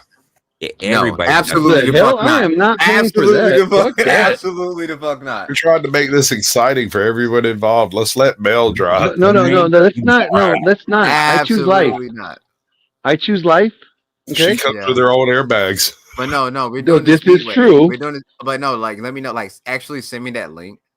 So the Speedway. Yeah. Okay. I know you sent it to me before, but like I did. See the sad part. I didn't even know about that, Lauren. But if you're talking about the gun range, I think people might be surprised if I show up to the gun range. Oh, me and Izzy got to do paintball. We're also gonna beat you in basketball too, right? Me, we got basketball. We got 3-on-3. Yeah, we got 3-on-3 basketball. We got a foot race. We got everything going on, bro.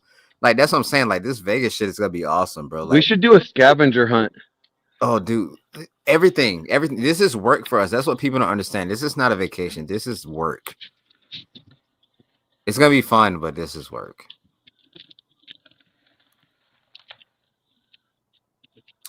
It's gonna be cool. Well, I'm gonna hop off. Hey, Resla. I'm a dip too. If you're gonna be on for a while, come by the panel. Would love to get your reaction to some of the stories that we're gonna cover. Shit, dropping my fucking mouse. Hold up. Yeah, I would absolutely. Yeah, I have no problem with that whatsoever. I definitely come by and check out some things. Cool. All right, man. Well, you guys have a good rest of your morning. I'll be listening from the bed. Pause. All right. That was wild. No, that was I'm gay. Just saying. But nigga, I'm just saying. Like I'm going to sleep. Like damn. All right. They can't sleep. Go Mimi's time. But what the fuck? All right, guys. Does that mean? Whatever. Go to sleep. Man. Peace. LA, what's good, man?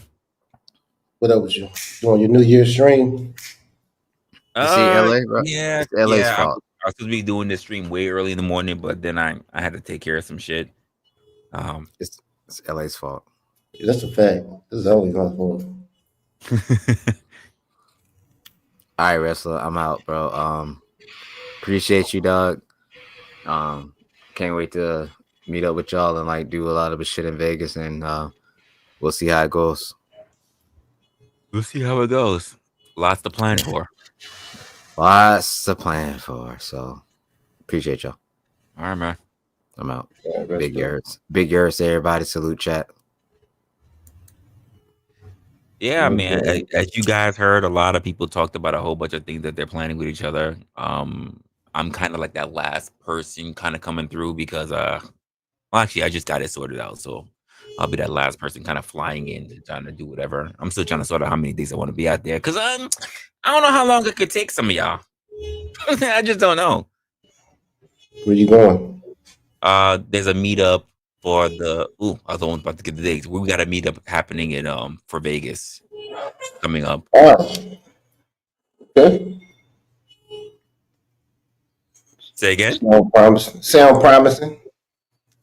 I don't know. Some people have leaked dates and they leak what some of the things that they're doing. I haven't said shit, but I know that there's like a content creator kind of meetup thing happening for Vegas. So I'm like last moment kind of just coming in there and then trying to figure out what days I'm gonna have and trying to figure out what people are doing. And I'll try to capitalize on whatever I can before I take my ass back to NY because yeah, that's pretty much it. So you gonna stream while you out there?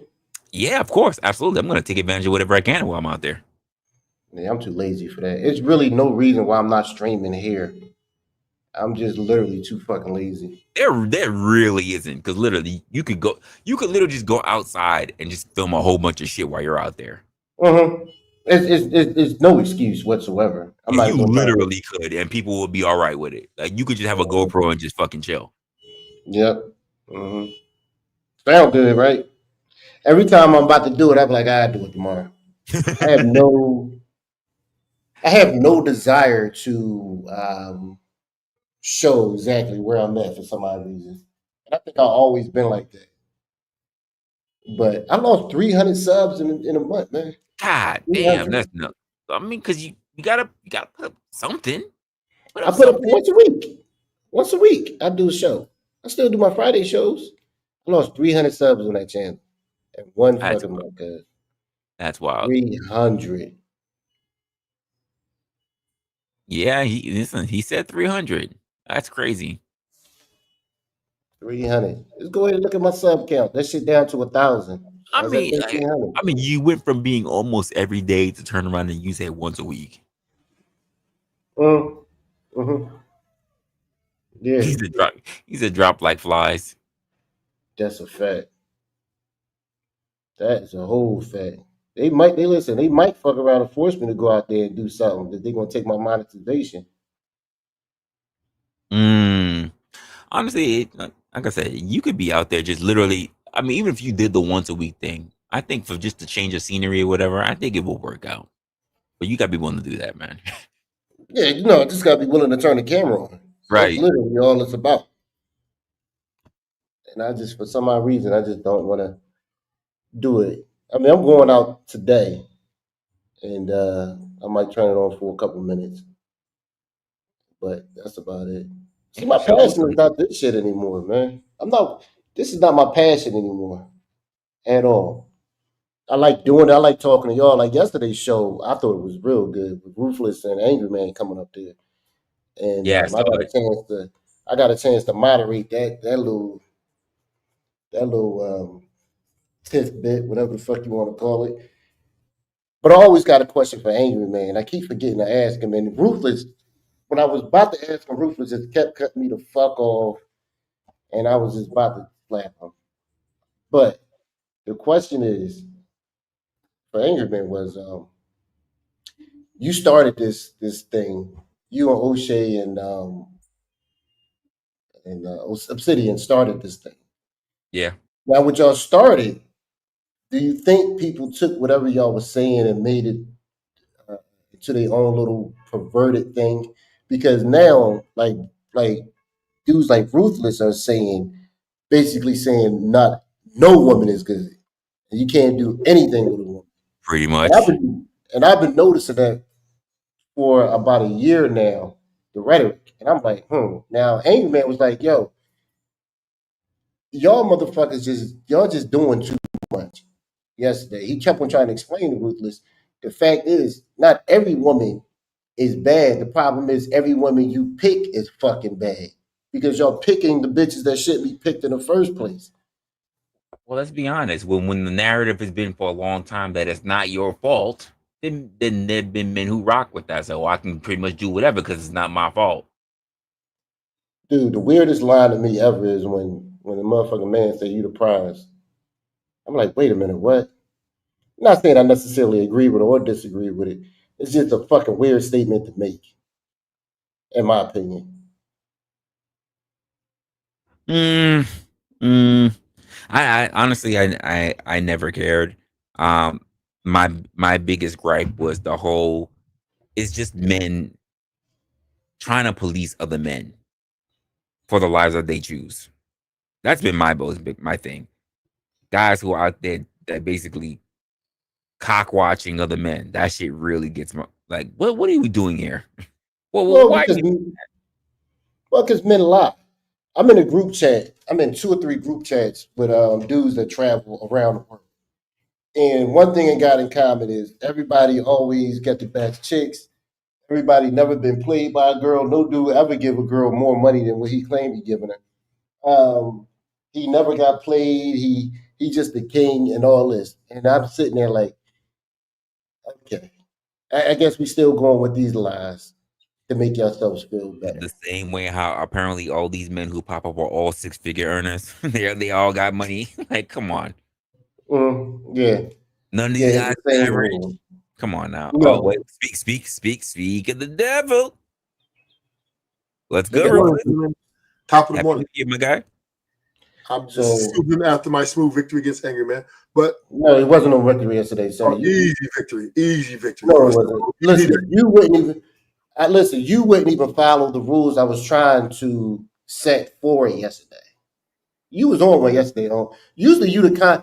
One thing I always give you, you never get rattled. You're right. And yesterday you was on one yesterday. Yeah, because the style which Angry Man debates in, right? You have to match his energy, or he just yell and roar over you, and then you will never get a plan. You never do that though. You never do that though. Yeah, because I have to match my opponent's energy. So I understand why you, but you said a statement just a few seconds ago, and I, you know me, I'm not even mad at that because I understand, right? As a man, I'm a man too. I ain't putting myself above no other man. Is that when we were growing up, we was always taught from little boys to acquiesce to the women, put your sisters first, and let the girls this and chivalry. Right? All these things were embedded in us. That the indoctrination of this took away our capacity to understand that we're the prize, right? Because when you look at and I'm not trying to say the prize that like the women are not important. What I'm saying, you know what I mean? Who were these men? Who were these men? No, I'm just saying. As boys growing up, we were taught that the woman is the prize, right? The woman is the value. No, I wasn't taught that. No, I'm saying a lot of men, like a lot of boys growing up, are chivalry, right? Your sister, she can get away with murder, but you're held accountable, right? Just this is what we've been embedded pretty much all our lives, right? Most men have been indoctrinated by dads and mothers, aunties and uncles, right? That the women put the women first. This is not even an argument, right? So all I'm saying, I understand what LA say. Well, saying the man is a prize sound weird to me, and I never even heard it till I just thought about it one day. Right? I heard when the women kept saying they're the prize. When women kept saying they're the prize, right? I kept thinking, okay, why would she be the prize? If I'm funding all the money, and I'm the one that's supposed to be providing a provision of circumstance so that we can, at least have a stable environment. And pretty much I would say, somewhat of a leader. How can she be the prize when I take a poor woman and pick her up and help her get on her feet? While she's doing it, I'll make sure I fund her lifestyle so that she can be comfortable while she's whatever she's doing. Where women, they won't do that for men, right? Either you got it, nigga, or you don't, or they ain't fucking with you. Or you gotta have potential. like football players, something that they can see, that can take them places. Other than that, if you broke and you struggling, women ain't fucking with you. So my point is this, right? The prize thing is subjective amongst men because most men think women are their everything, right? Most men think women are this special, instrument that is the love of their life, or whatever. So that's why the men bow down to them when they ask them to marry them, right? Give them the ring, $5 or whatever the price they spend on that ring, and they're paying for the wedding, right? And they're paying the mortgage, right? Let's keep going. I mean, it's just the numbers are astronomical, right? And they're doing it in the acquiescence of, I just want to make her happy. So because men think like this, have been indoctrinated like this, of course they're gonna not think they're the prize, even though the woman knows they're the prize. Because the woman knows that most of the time, most of their money and their lifestyle and their income comes from a man, right? Of who they're married to or who they're dating, right? And I'm not saying that women don't get their own money, but we know that women don't like to pay for nothing, right? There's not one man, and I challenge, was with a woman that paid for the date for 1 year. For 1 year straight, pay for every date. Just volunteer. Baby, I'm paying for it. No, don't put your money in your pocket. That just fucking, if it does, it's one of one.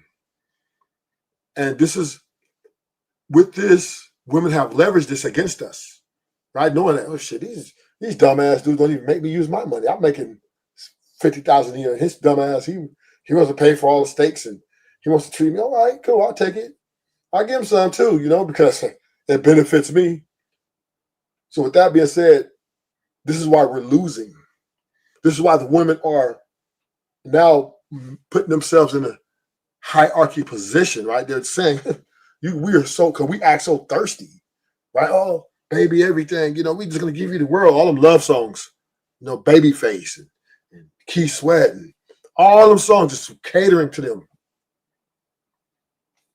And this is why it hurt us, right? Because women are like, look, all the time they get information and figure how to run this manipulation game. And then now that we're in the information era of information through, all these resources, Google, et cetera, men now say, oh shit. And now, but it's too late. The women like the tribe is up, right? Feminism is real. We understand y'all going to bow to us. And if you don't, all these 100,000 other men are going to back us. Well, so if you don't want to get your income up, if you don't want to get yourself in a position where I feel is suitable for me as a woman, I'm going to find another guy who will. And I'm not saying that there aren't women who will fight with you and they're very rare these days, but there are some women who will be with you for who you are, right? But at the end of the day, when we talk about on a majority scale, women are running the table. They're running the date market. Their demands are superior to the man's demands. A man better not say what he wants from a woman. He better not. And then if he do, the women going to shame him and the men going to shame him. So at that point, I don't know what any of this stuff is. That you speak in a whole different world. It's not the world I came up in. What's the world that's reality? No, right? It's not the reality. Yes. It's reality for those of you who chose to submit to that kind of garbage. That is not the reality for a lot of it. That is not the reality for. And again, I'm here in New York City of all people, of all places. Like that's not what we came up with. So I am highly selfish. I never looked at anyone as being the most. When I say I am selfish, good sir, I say that there's no one more important than me. No one. Okay, so once again, right? I'm speaking to a general. That whole I pay your rent, that I do all that shit, all the things your man won't do and all that, but I never fell for that. Right, but the majority of men do though, right? Like 96%. That's a very high. It's hard. It's very difficult for you to turn around and say that, but at the same time, we'll then turn around and say that there are so many men that are out there slaying most of the very low majority of those men are slaying most of the women. Most of the guys, other guys are invisible. Those two things don't match up. So let me break it down to you, right? There are a lot of men are doing for women and not get any return on it. Some men are just paying women for their presence, right? Chivalry does not have to be to their wife, right? They're giving it out to whoever cute chick or chick comes to that door. Pimp it. Let me put down my jacket so you can walk over a puddle. This is the sentiment, especially in America, right? You cannot deny, you cannot argue this, right? That men go out their way above and beyond, even if this woman is not their woman, right? To do nice things, you know? I mean, even at the clubs, right? The women don't even have to pay for drinks. They go with no money. Why do they need to get money? When they can just get in free, and then all the niggas in there are going to buy them drinks just because they're beautiful and sexy, right? They ain't got anything right. This is the privilege. This is us being afforded to it. I'm gonna ask, when's the last time you was in the clubs? Shoot, it's been a while. It's been a while. That's why I stopped going because of that shit. But it's been a while. But it's still happening though. Because I talk to girls, I have girls that I deal with, you know, in other situations. They tell me, "Oh yeah, the guys buy them drinks all the time," and they tell them. My one girl, homegirl, tells me, I tell them, "Look, you don't have to buy me a drink. I don't really need you to do that." And the guys are like, no. It's on me. That's on me, baby, because you're just too beautiful not to be bothered. This shit is still happening every second. Believe that. Very few women, when they go out to like a club or a bar, they have to pay for their drinks, unless they're lesbians.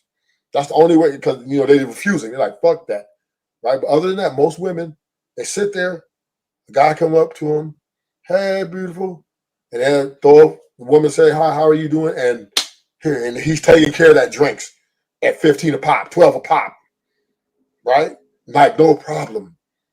So you can't sit here and tell me that you haven't heard of this shit. I know you ain't living in that dumb of a little box. That's on one aspect. Now let's talk about Cash App, right? I literally was in the mall. Me and my two females, we were just doing some, you know, window shopping, right?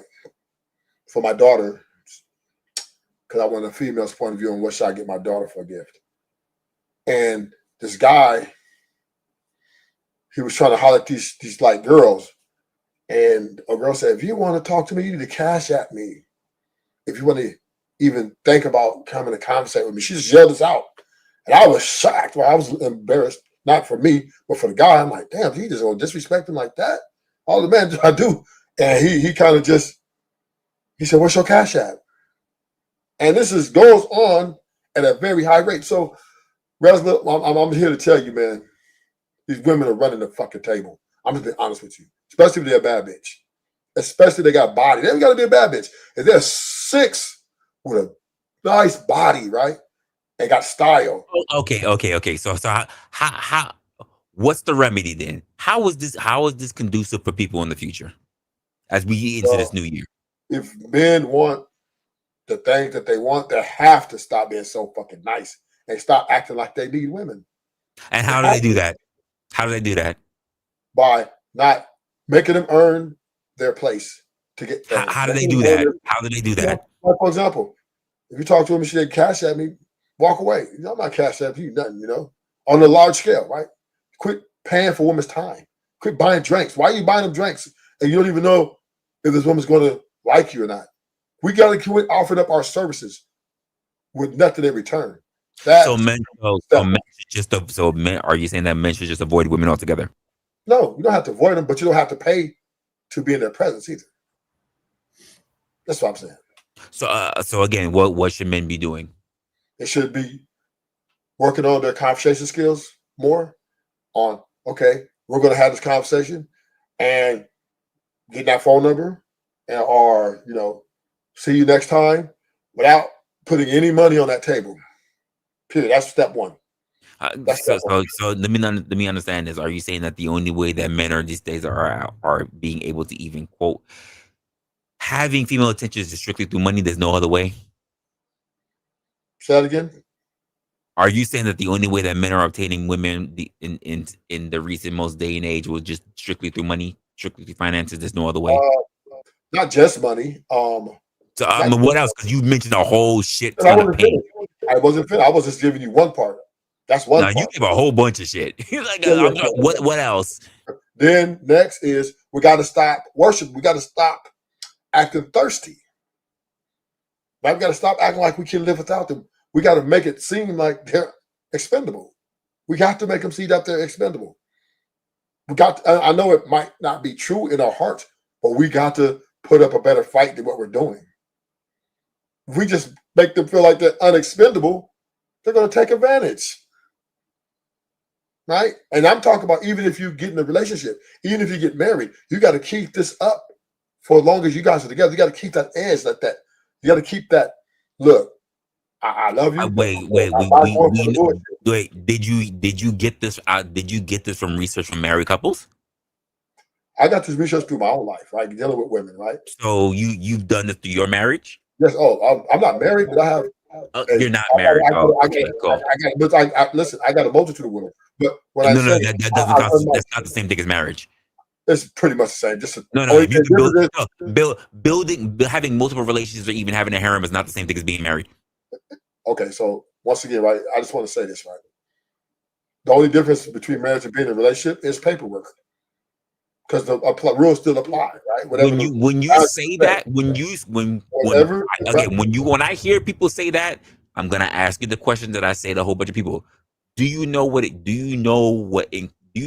the benefits, the tangible benefits to being married? Yes, I know the tangible benefits. What are they? I also understand the tangible unbenefits too. Well, no. What are the benefits of being married? The benefits are tax breaks. That's pretty much it. That's it. Just tax breaks. Tax breaks. That's it. That's it. Just tax break. You don't understand what it means to be. You don't understand. So all you can think of, you don't understand the benefits. I'm talking about in the technical part, right? I'm not. No. There's more stuff than just tax breaks. But and the tax breaks would be most significant, right? That's the most significant thing you get in marriage. No, not even close. That's tangible. You know what? Teach me. The tax breaks are under $500, given depending on what state. Like there's nothing there. There's nothing of any. Well, I'm just saying this. Okay, teach me. Maybe y'all can help me. What is the other benefit of being married? Well, let's see here. Is one of the how about the things that you should be learning? How about the things that you should be learning under compound interest? I understand what you're saying. Could you elaborate? How about the fact that you're able to literally you have two people joining as one, which means that you can actually invest more because you're looked at as one sole proprietor person, which means that you can double your income. And it's not about what you file at the end of the fucking year. Good point, Resla. I'm not. Great point. But most people don't do. Let's keep it real, right? Most women say. Well, most people don't understand what you can get in marriage. How about the fact of what you file when you're joining up a property? Yeah, I mean, it's true. I'm not disagreeing with you at all, Resla. But we understand that women say your money's our money and our money's our money. That's the sentiment. So she's not combining her money with your money, period. She's put her shit in the bank just in case the shit don't work out, just in case she don't like your ass no more, so she can have a little stash. That's what's happening out here. So I'm just speaking realistically, right?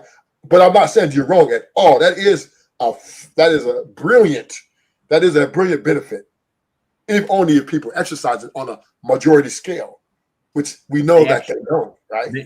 They on majority scale actually do.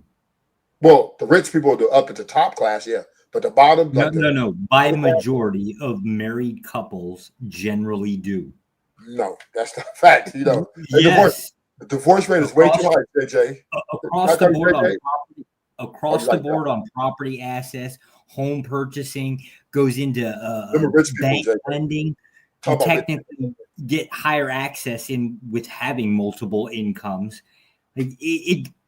It's almost impossible to not do it. What JJ. you're describing is generally like what the youth would do. Like, let's JJ, just say average, you've been married for like 2 years and you're just dealing with like a house rental or something, right? JJ. But those would be the Gen Zers, and the Gen Zers are violating everything that you're talking about. They're not even having sex, apparently, not by any large scale, anyways. Yeah, that's true. But I hear you. We don't even call them like involuntary. I just like to interject. Like, fuck off! I'm not dealing with this shit. I just like to interject, right? No. I'm not even, and it's not an interjection of disagreement, right, JJ? Yeah, you're disagreeing with the stats that you refuse to accept, or no, those are true. No, those are true. No, you're right. Joshua, you're right. I'm not disputing them. But you're talking about the far and in between, the low percentage, right? No, I'm talking about the majority. Oh, no. Majority of people don't own a lot of property. That's number one, right? You can't argue that. Can't argue that, JJ. That's not even majority. Close. Majority of married couples do. Yes. Majority of married couples do. Has only, and they're in debt in the house, right? They put 50K down, majority and they have a mortgage. Of married couples do. No, they don't. Pull that stat up, JJ. Pull it up. No, that's actually easy stat. You can just pull that up in family court. Let's go to stat. There absolutely is on your family court cases. Let's be real, JJ. Real estate is a rich man's game, a rich couple's game. It's not a poor person's game. Let's keep it real. Yeah. Poor people. We're talking about under poverty line. No, we're just saying. I'm just saying, real estate is rich people game. It's not even barely middle class people can ever play it. Barely. You got to have a lot of money to move around and move shit. Yeah. Now, are we talking about married couples, or are we talking about just we're talking about married couples, right? Most married couples are not rich. And the majority of married couples have a mortgage. Yes, one mortgage. Thus, they would be buying homes, wouldn't they? Yeah, but there's a difference in. Wait. Because I've heard these different things drawn up to death. Because unlike other places, when I say I like to have conversations to really get down to the nitty gritty, I don't want to rehash the same motion that we've been hearing about for the past 10, 15 years, sir. What exactly should men and women be doing in order to actually be united under this quote idea of both people getting what they want? Not in one's favor, getting both what they want. I'm gonna ask a different question. Not the pointing finger shit. What should they be doing? Well, yeah, I agree with you, Resla. It should be pointing fingers. No. I'm not asking you to agree. I'm not asking you to agree. I'm asking for your opinion. I'm going to give it to you right now. I just prepped it. Men, once again, could continue to doing what they're doing, right? Being, they. What is that? Because you said they're we're providers. Men continue to be providers. We're going to continue to be providers. Continue to be protectors. We're going to continue to. So we don't really have to change them. Women need to learn to be happy. Women need to learn to be happy with what they got. Is it me or I just heard? So men don't have to do shit. Women are the problem, even though men are the ones that actually help women get into this position. Help women get in what position? How did women turn around and start doing all the shit they were doing it without men's permission? Are you talking about the lawmakers versus the husband? Which one are you talking about? Were they not men? Because you asked me about the relationship. Were they not men? Were the lawmakers not men? Some are men, some are women. Were the lawmakers not men? That was a very simple question. Some of them men, some of them women. No. Who were the overwhelming majority that voted women into this steps? Were they men or women? Men. Oh, okay. So that's a separate conversation. It was the men that helped usher in this shit, right? You want to win a debate by changing the topic. No, if the whole thing, if the whole premise for everything is going to be that men never have to do shit, it just has to fall on women. Okay, let me help you, Resla. Now, when you're talking about, I'm talking about in a relationship dynamic, not in a political arena. So that's two different conversations, right? That's moving. Who allowed them in the political arena? You just said that.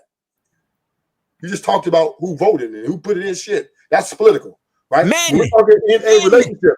Okay, Resla, relax. We were talking about in a relationship. So the dynamic is here. The sentiments, right? Who allowed that? Has to do more? Who has to do? That's the question you asked me. Who has to do more? That?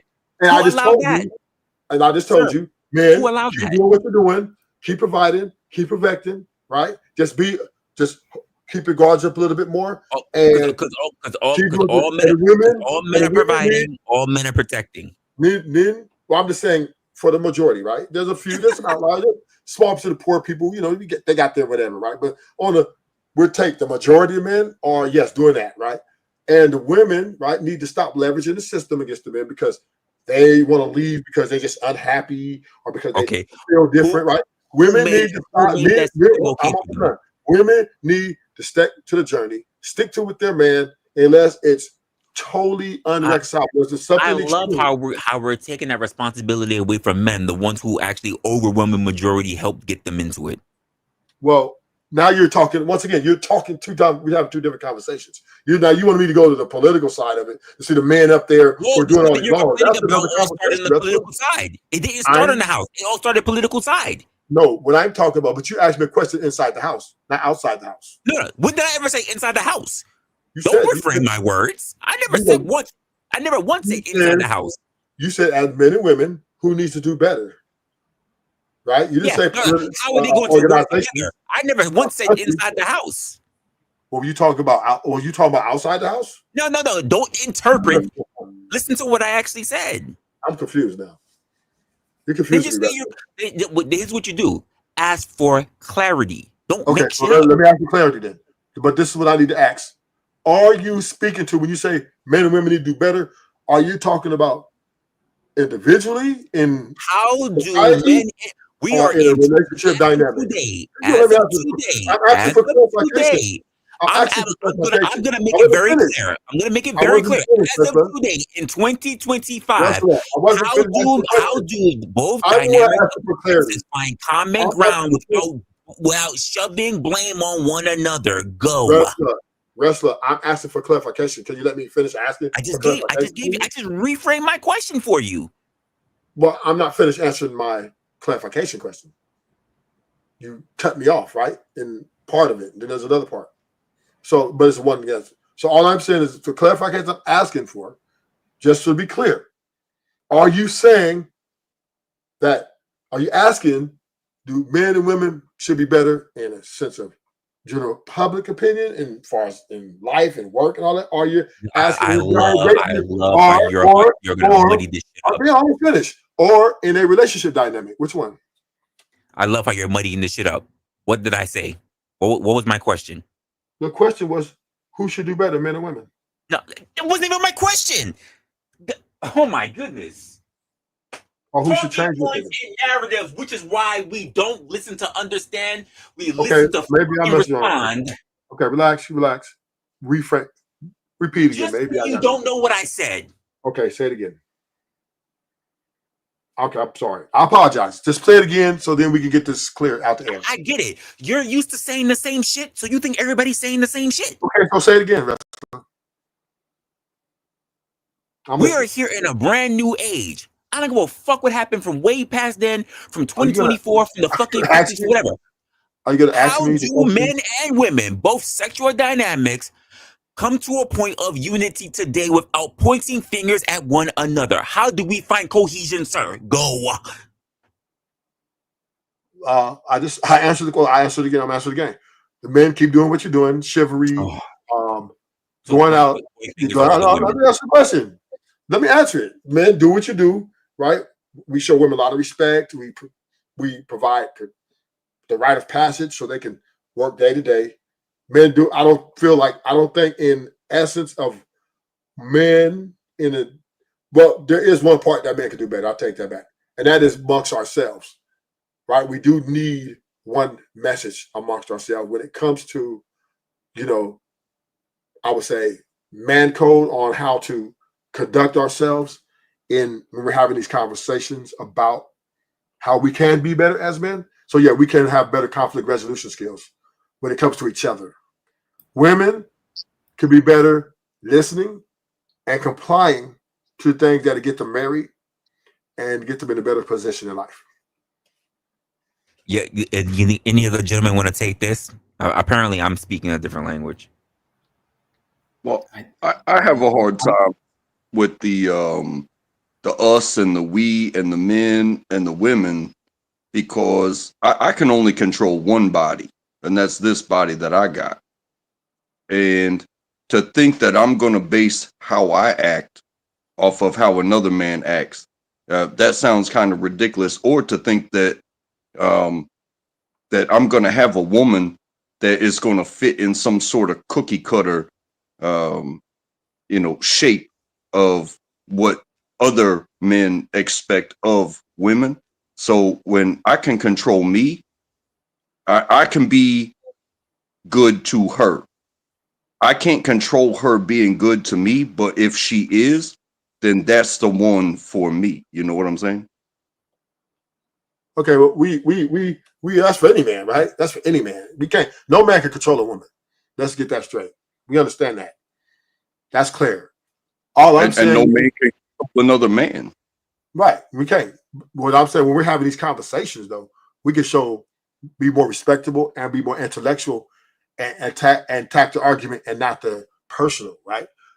These are things I find it challenging for men to do when we're in these spaces, right? Or even when we're in just regular conversations, right? Because it seems like we want to jump to name calling, we want to jump to, motherfucker, bitch, this. And sometimes I'm guilty of it. I got way better than when I first came on YouTube, but sometimes I fall a little bit into it because it's kind of triggering, right?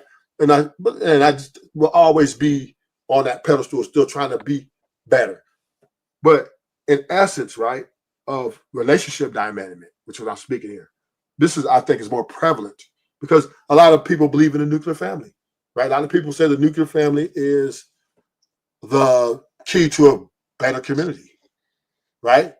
This is the sentiment, and the sentiment that rings out throughout the world, right? Is nuclear family is more conducive to a healthy upbringing and healthy community and healthy, et cetera, et cetera, et cetera. And for this to happen, that's why I answered what I answered, is I don't think men, when it comes to the dynamic of men and women, right, need to really change. I think men, in the essence of men have no problem with paying for shit and making a woman happy. Men don't have really a problem with doing it, only if they're not getting a return on their investment. Then that's when they have a problem with it. So But if they outside get that of return, money and paying for shit, men have not done anything wrong. Well, can I ask? We've done wrong. We've done wrong, and I'm gonna tell you what we did wrong. Oh, go on. You want to say something untrackable? Yes, I was going to ask. Do you believe in the path of least resistance as a statement? Like Yes, it's more common to go to the path of least resistance. That's fair. That's fair. Untrackable. I don't think it's the most effective in a sense, a matter of if you want to so to pertain that to a relationship, is it least resistant to lock hands with somebody, commit yourself for life, like a life sentence that you committed yourself to and believe that they have also committed themselves to you?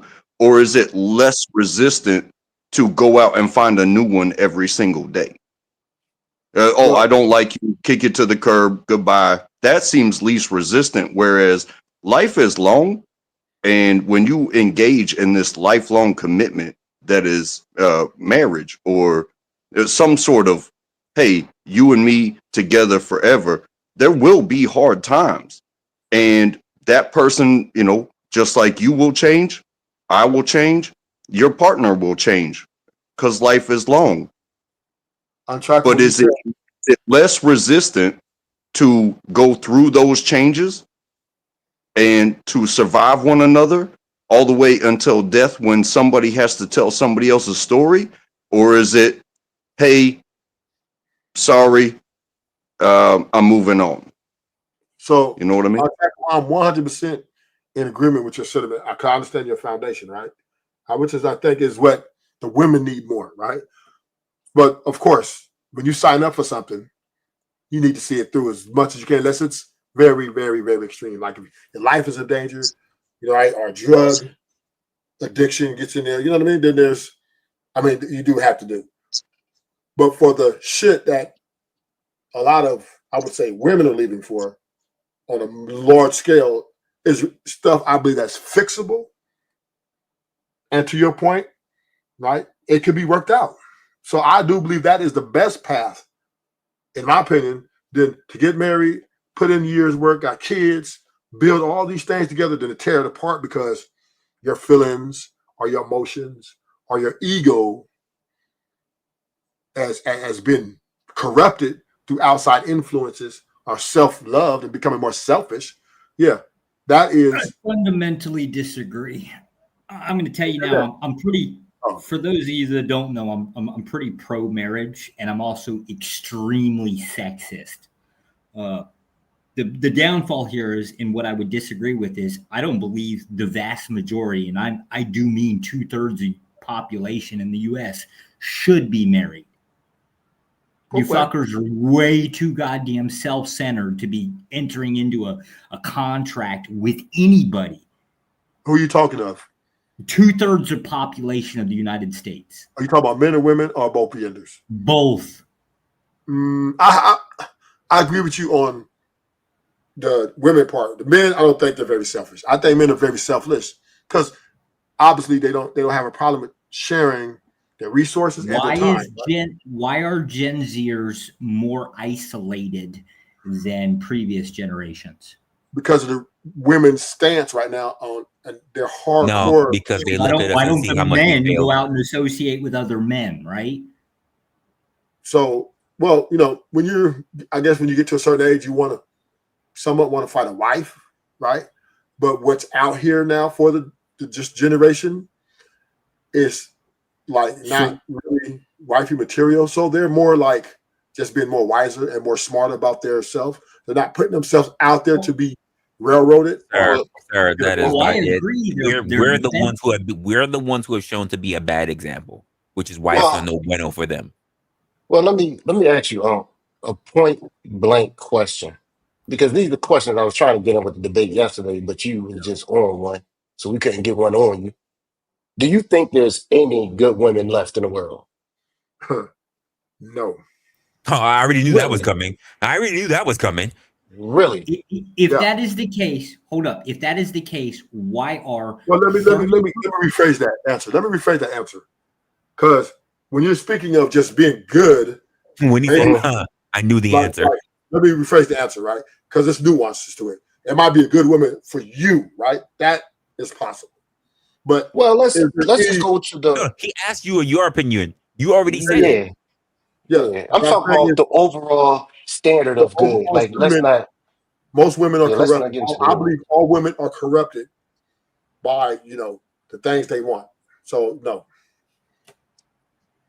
I think he was going to say that.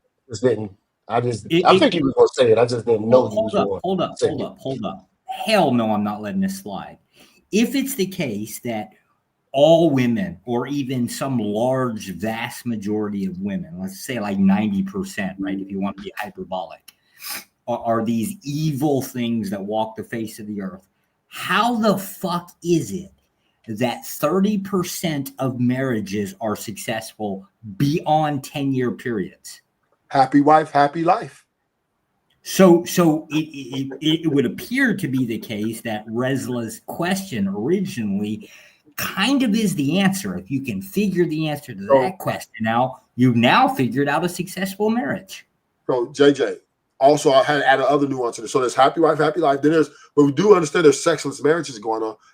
And a lot of people keep marriages together for the sake of image, right? They care what people think. So, they stay in there to try to, just because keep the extended family happy. Oh, look out. And then go home to hate each other, right? And we found it out during the pandemic, right? When the pandemic hit, the divorce rate went up because they could no longer pretend to be happy. So we understand that even though people are married, and I'm not going to say this every fucking marriage. I can't do that. But I will say that we do know there is a gray area in there that a lot of people are staying in it, and particularly men as well, are dutiful, right? They're not getting a return on are being reciprocated the things they want from their women. This is why the strip clubs are very big, right? This is why OnlyFans are very big, right? A lot of husbands, because their wife don't want to act a certain way for them, right? They don't want to give them the type of things that they want, intention-wise. They go to strip clubs to get this. and then they sneak out from the strip club and they go back home to their wife because in a lot of cases it's cheaper to keep her. So once again, the 30% of marriages are married. Honest, the rhetoric that I hear is like, you see men as much as a wallet as you claim the women do. No, I don't. What do you mean? I don't chase men. I don't date men. The fuck you talking? I like women. But what I'm saying is, married men are the number one fuelers of the strip club. They're the one that keep it going. And that's what I find weird. That's what I find weird, right? And I know Did the anyone sexual. hear the statement that I said? That he Yeah, sees men as much as a wallet as he claims the women do. No, I don't. I don't date men. everybody do that. Well, Yeah, but it makes sense. It makes sense if you see yourself as a wallet and that's what you feel like you provide to the women that you're looking for. So what Resla's saying makes sense. But that's every man, though. I Fact. mean, That's really, not every. no, men value. we are as good as our resources. I mean, I You don't. go in and out, LA. Our You value are for as men's good value is as from your economic resources success. and I'm as good as my resources, but don't say we because I don't have your resources. I don't know what your resources are. Men So are that's as good as their that. individual resources. I don't understand how this is a debate. Right. Men are as good as their individual resources. Whatever you can bring to somebody, that's your worth. A Yes. worthless man is somebody who brings nothing, and nobody wants to be around them. Yes. Thank you, LA. Nobody wants to be a man, want to be around a man who brings nothing to the table, son. You know that. Thank you. Thank you. Oh, trust me, I do know that, but I disagree with this. LA. How many worthless men do we see be around women all the time?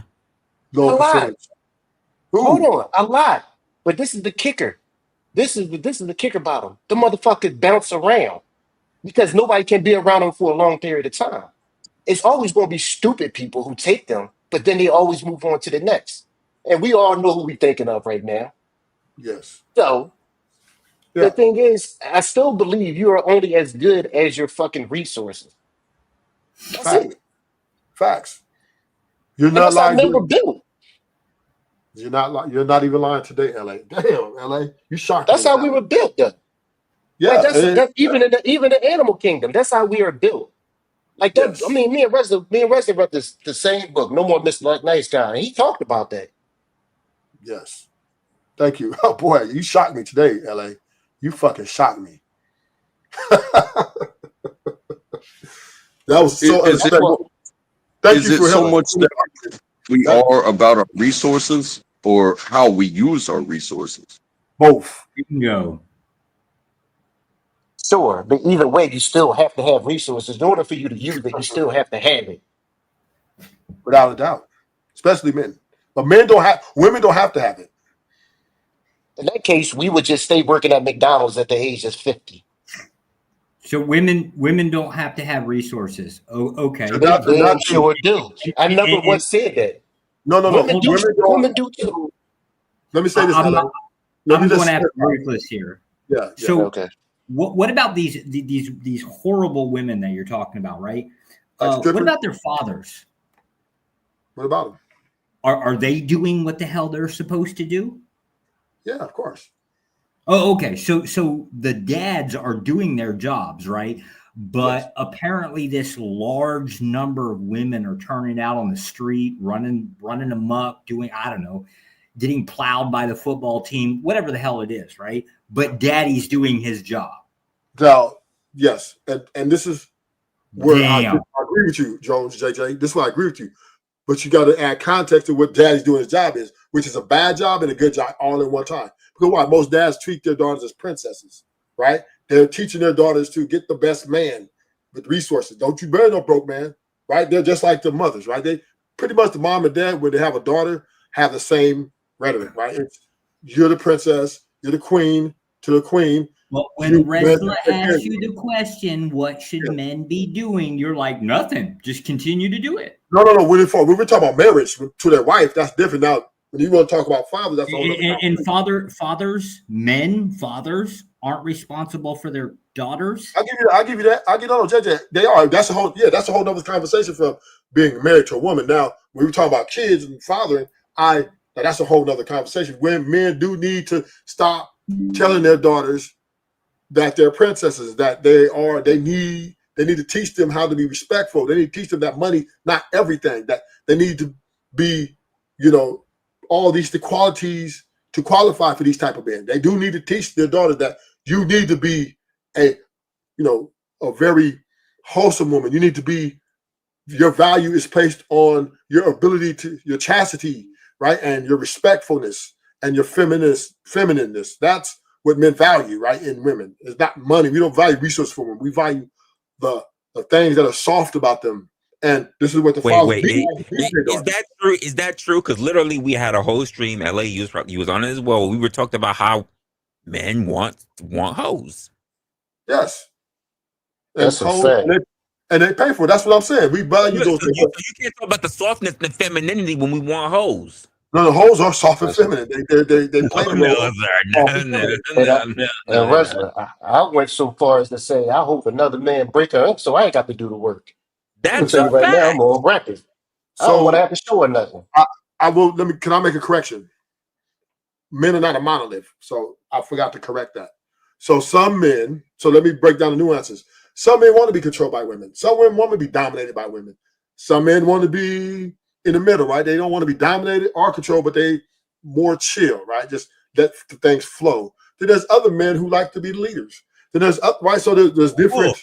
Cool. So we're gonna have to go back and also re-edit when you turned around and said 90-80% of men are doing such and such. We have to re-edit that entire shit. Men are not a monolith. Men are not a monolith.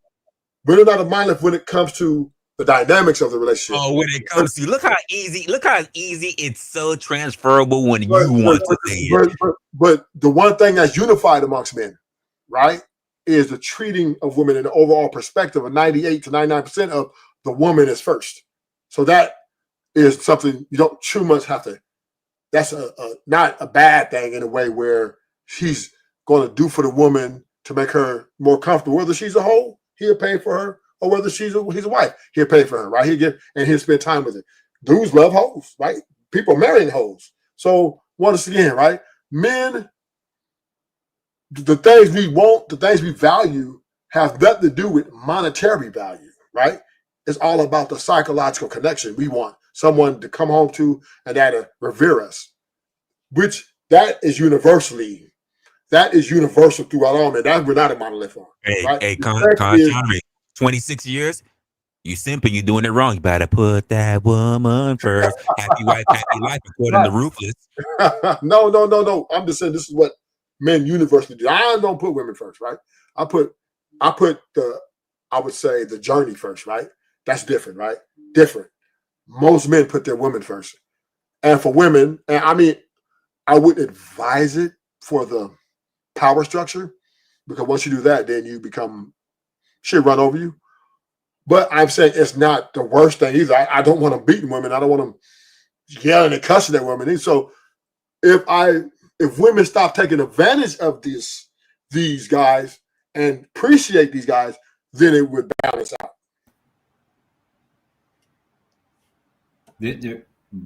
Balance out? Yeah, it would balance out if they appreciate the men that put them first. You realize that historically speaking, marriage has never been the majority. True. Well, true. I take that back, right? A majority by like a few index points. It has always been that way. Successful marriages have always been a minority historically, at least going back to the Roman Empire. Historically, the majority of men did not procreate. Facts. That's facts. Yeah, but so what exactly is your like the idea of like, well, men ought to do this and women ought to do that? Like, I don't get what goal you're going for, like a utopia. So the goal is if you do get married, for the ones who are married, right, who takes that next step, finish it, right? I mean, unless it's extreme, right? There are extreme circumstances that I can give reference to, but the pettiness, the lack of appreciation, right? The lack of awareness about that, the things you see on social media is just a facade, right? The delusion, and this is, and I count this more to the women, this is a large part of why divorce rate is where it's at. Because do you believe that social media represent the majority of people's lives? God, no. I would at least say at least 75%. Wait, that's a majority, sir. So we don't understand averages now.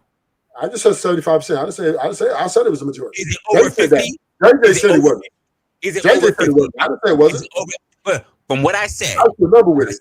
I said what I said. You said 70 something. Is that not over 50? So that's over the majority, right? I'm not. Yeah, I didn't say it wasn't the majority. JJ said it wasn't. He said the majority of people ain't. I'm saying it is. 75%. Yeah, no. Social media, pretty much the vast majority of people you would talk to on social media, bullshit. Thank you. They're painting a picture, right? But it never turns out to be that way. Everybody's pretty much on Facebook. Everybody, right. and we all generally kind of figure this out eventually. 90% not for nothing.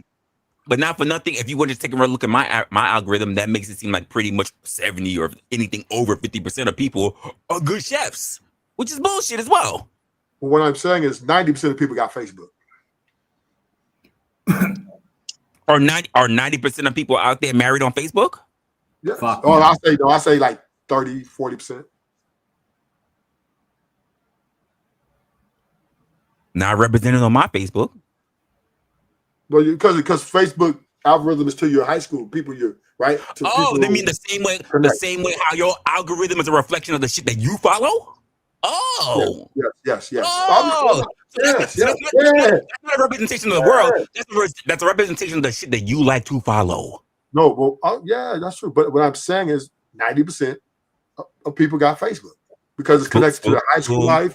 That is what is social media. It's social media at the end of the day.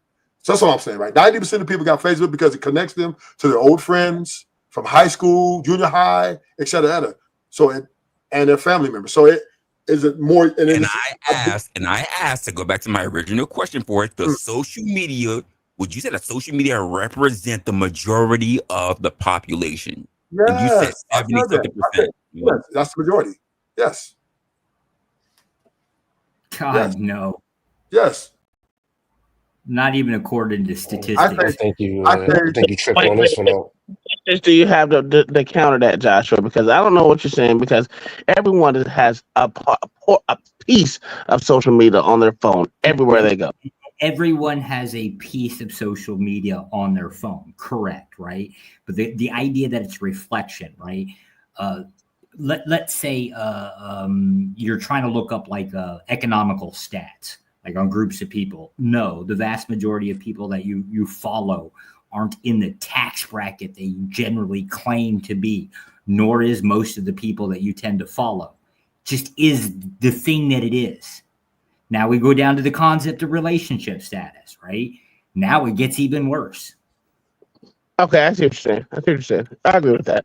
A great example of that, Tom, is do we want to believe that the majority of people are living on luxury items and they're all influencers? I know I do. Of course not. I know I do. Baller. They're not. The majority of people are not on desert islands, are not fucking traveling in Rome. And I thought he was saying something. I thought he was saying something totally different. That's all. That's what I was asking. Because in a way, Rufus was right as far as saying there's social media's out there for everyone. Everyone's using social media, but to say that it's a reflection of their life is bullshit. For damn sure, it's bullshit. Yeah. And that's the point that I'm saying. But Rufus said it is. The reflection of life, because I was on Facebook, my wife was on Facebook, and both of our Facebooks said married to, and then it had the link for the other person's Facebook. But when I deleted my Facebook, hers immediately switched to in a relationship. And people said, what happened? What happened? As if something happened in our relationship. But no, that's just what they see. What they don't know or don't care, to reach out to, or maybe they do. And it's like, as if it's any of their fucking business. But I got rid of my Facebook and it just said in a relationship on hers because there was no more link to go to. I love that you said that. He was a great example of that. So I used to date a chick who was a singer, right? If she put up a song That was a very sad song talking about a breakup. Do you know how many people hit me up and said, "What's wrong? What happened with you two?" Not every fucking song is about us. It's not. She's a singer. It doesn't mean it's just her life. I think the problem is that most people use social media as their life, right? Now I hear what y'all saying, but how many times we have seen when somebody put a cryptic text out, if they don't love you, just be by yourself. Love yourself, girl. You know they talking about their ex-boyfriend. Just like when somebody died, instead of calling people, they put it on social media. So I think people do they look for that now because people live their life through social media. I don't think Uncle Ruthless 100% lying. And I always say the same thing y'all say, that everything on social media is fake. But the problem is when people use Facebook or social media for their whole life, then you get that perception of how their life is, even if it's fake or not. Just Which is because they the always problem, put it but out there for the world to see. I hear But you, that, LA. but that goes, But but this that is my goes to major problem. This is my major problem when it comes to social media. Because like I said, we're all old enough that we knew a time where we could look at social media, we can look online, and we can turn that shit off, and we knew that real life was waiting for us. These motherfuckers pull social media into real world and make them believe it's something. They're convinced that when we clearly see even the people that we follow who grift, they say, nope, that's real life. That grift is real life. But that's why I'm fighting against it, because that's like, it's perception of the end user to see, right, to either see whether it's real or not, right? Because I can my perspective of my life as you see it is exactly what I want you to see, right? So in that perspective, they look at that as it's your life online. That's why I tell people what she ran. I don't believe that. But just like like I said, the only one genuine I can say is up here is fucking JP. That's a Life is, fact. I swear to God, I was just thinking that shit. his life is his life is his life, and you see everything, including him shitting and taking a bath online. And everyone else, and to include mine, perception is what I allow you to see. So that, for most people, meaning the end user, is what they see of me is my reality. But what they see of you versus turning around and saying that I think the majority of people take a bath and take a shit on social media is not the same thing. No, I know, but that's why I said only person that's being actual genuine about everything going on in their life is him. It's because he puts it all out there on Front Street, whether the good and the bad, which is mostly bad, but in my eyes, but in his eyes, it's good. So perspective is the motherfucker. Yeah, and And this is part of that's the because of that's illusion. because of SCOE. It's the But content over everything. Those are the people that believe that there's no such thing as bad publicity. and this is the difference between men and women, right? Men, we understand and compartmentalize that social media. Yeah, it's alluring, but we understand that we can take and we can kind of discern that a lot of it's a little extra. But some women, and I ain't gonna say the majority, but Wait, some women can really we? believe. They really Can we? believe. When we look at these red pill spaces, can we? They don't have big followings. Can we? Yeah, yeah. Can we? But Can we red really pill is discern the it's difference? just a Can we? sentiment, though. It's just a sentiment, though, that people agree with because they can relate because their marriages are bad or their situation and relationships are bad, and so they need to hear a So when they objective. sign up to their courses, when they read their books, when they go to their events, they're just supporting, right? They're not actually indoctrinated, are they? They're indoctrinated as well. So what are we talking about here? That means they fall to the same fucking shit that Well, fucking women fall. there's a difference in I love the whole how it's not men's fault, but it's absolutely women's fault. So let's clarify something, right? There's one thing in when you're looking for an answer to solve a problem in your dating life or in far as why are you getting these results, right? That's one thing. But we heard your examples. Men don't change. Let me stop. I'm not finished. There's another thing, wrestler, when you're living in a nice little house, y'all drive a Honda Accord and stuff, and you look on social media and see this girl faking like she got a Benz and this fake ass lifestyle mansions, and you really believe it, and now you're ready to tell your family apart because you feel you deserve that. That's a whole different animal. That's what I'm saying. It's a whole different animal. And there are women out here believing these. They caught a girl lying on social media because she was in her mama's house, making it like it was hers. I'm shining. And a lot of women, she had like 50 million followers, females, and they get corrupted by it. They this delusion. This is what's getting our women messed up, man. They're believing this lies, right? This is all a facade, right? There's nothing wrong with marrying an average guy and living an average lifestyle, right? There's nothing wrong with that.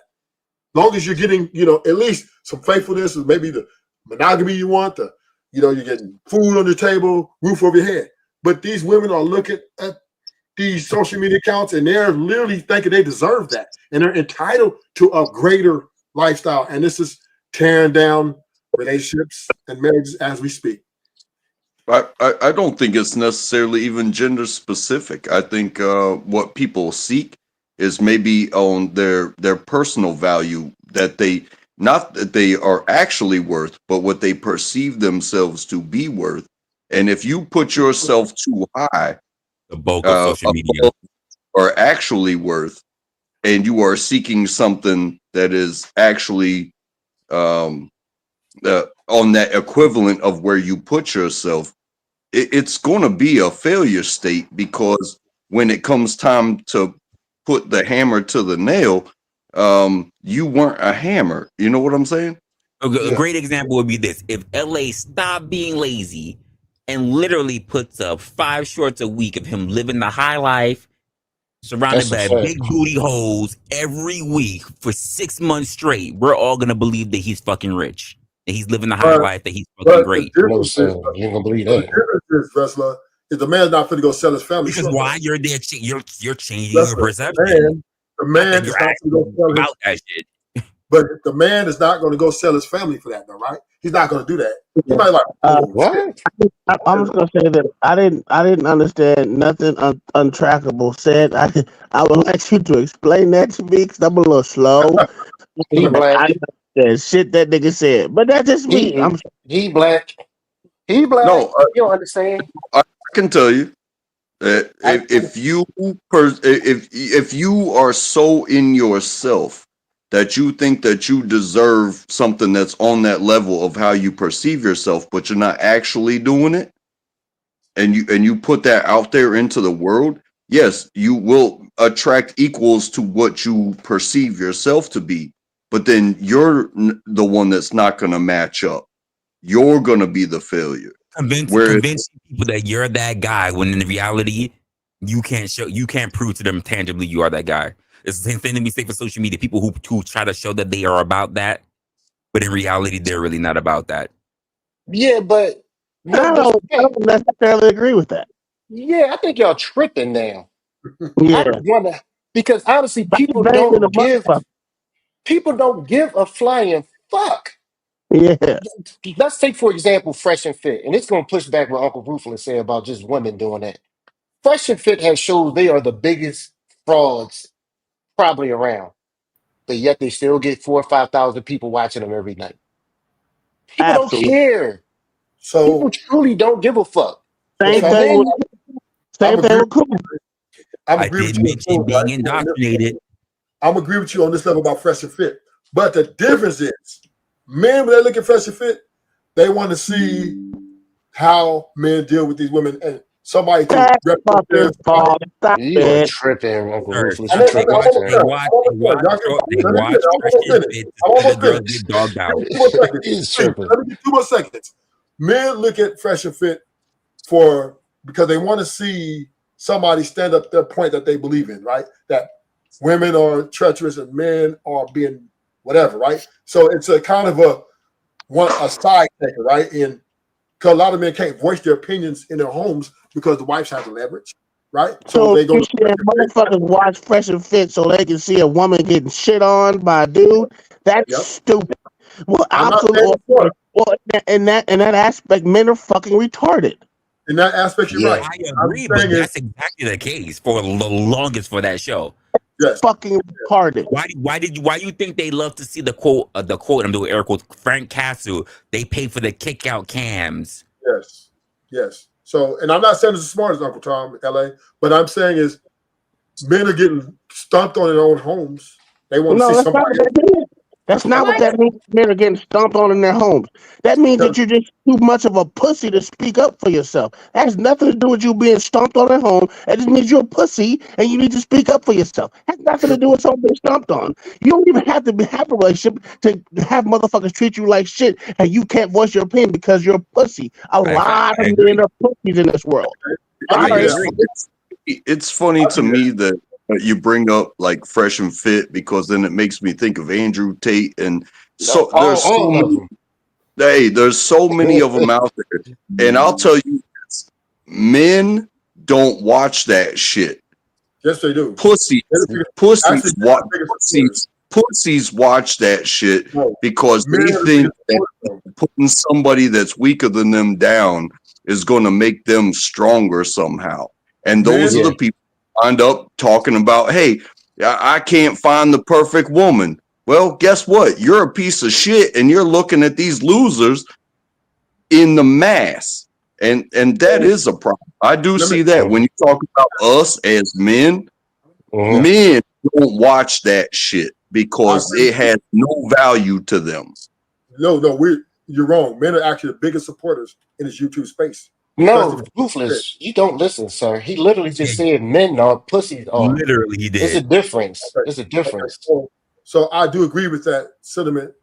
And to Uncle Tom's point, that men do need to stand up for themselves more in these relationships, man.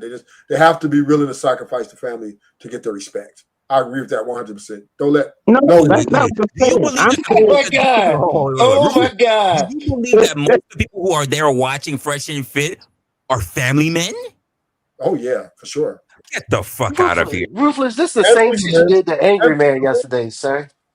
That's the same shit you did to Angry Man. Ruthless, you just take what you want to hear out of any situation, sir. You are good. I could be wrong. I'm just kind of windmilling here. I ain't gonna, I'll admit that. And to me, there is a difference between having a dick and being a man. You know what I mean? No, it's not. But all I'm saying, I'm really windmilling. Oh my God. I'm windmilling a little bit. I'm windmilling on that Fresh and Fit thing, right? I ain't gonna lie.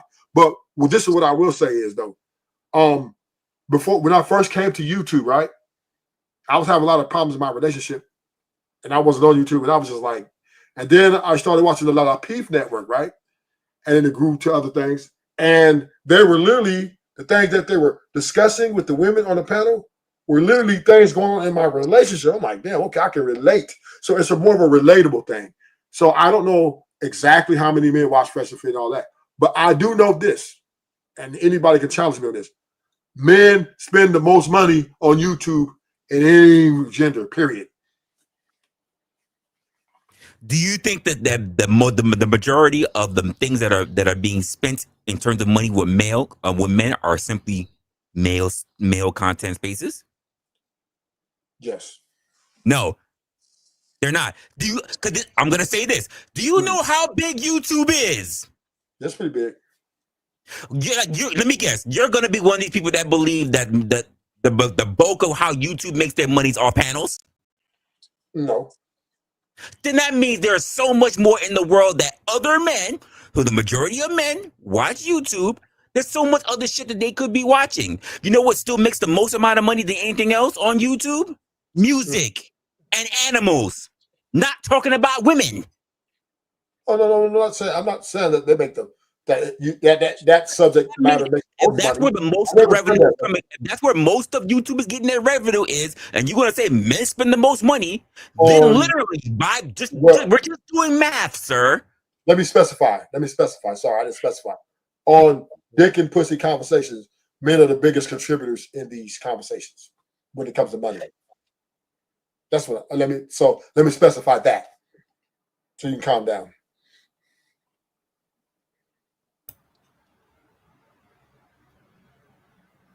And you wanted me to still believe that the bulk of those men. Hold on, Resla. Let me give him some real pushback. Well, in that case, since we all can agree that women are the most contributors to paying out money for anything, or the biggest buyers, or the biggest purchasers, wouldn't you would say that women are the biggest purchasers of YouTube, considering they literally take people's money and spend it on other men and all the extra shit? No, because men feel women, and let me add context. It's where context matters.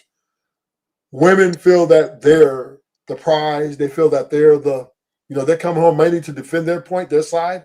So they really don't. What does that have to do with money, though? What does that have to do with them spending money of another man's money? If that's what you're going with. Let me break it home. Let me land it to you, Mr. Spoon. I'm gonna land it to you.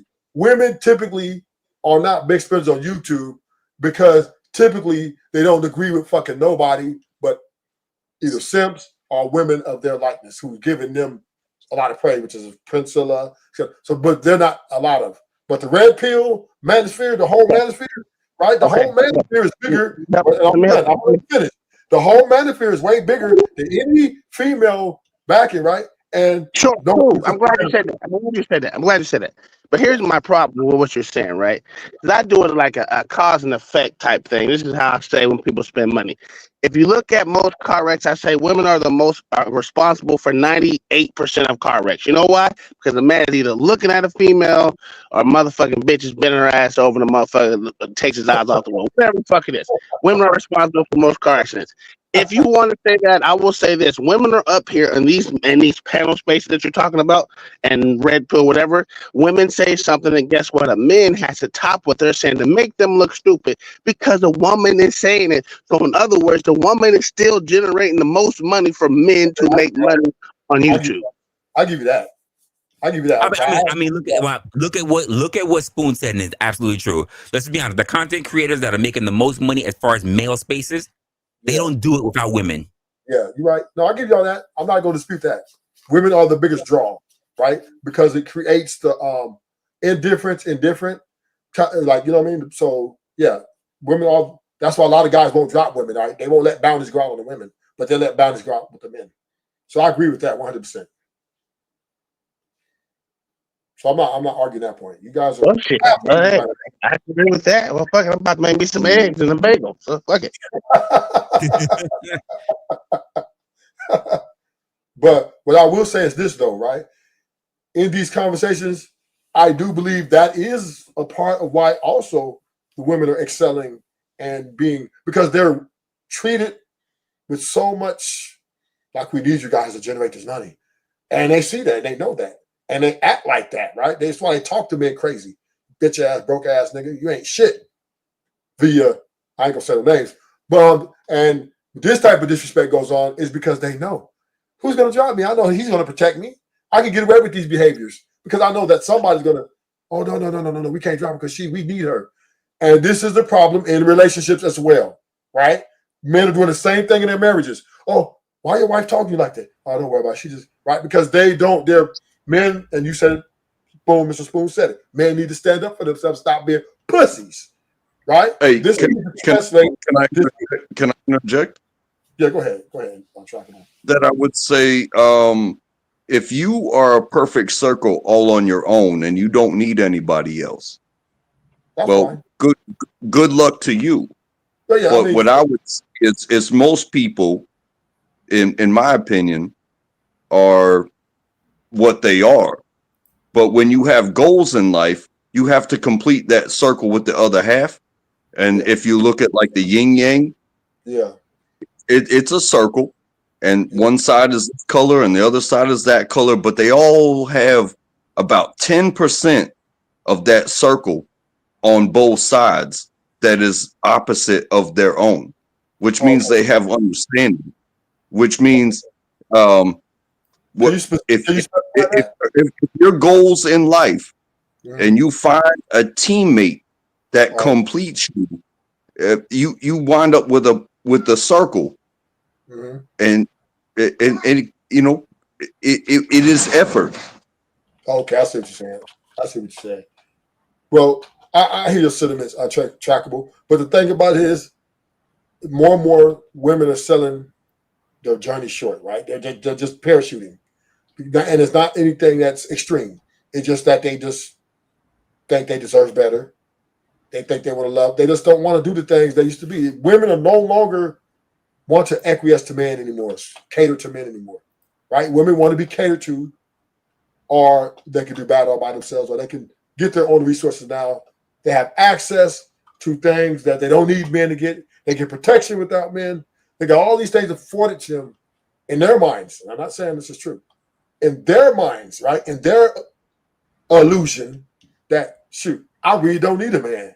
The independent mindset is what's growing at an all-time rate right now. So, and this is causing conflict of interest when it comes to men who do want to get married and settle down. Because how can you marry and settle down with somebody who's combative, somebody who's always over-talking you, who's always challenging everything and creating a hostile environment? And this is where the marriages and relationships are falling short.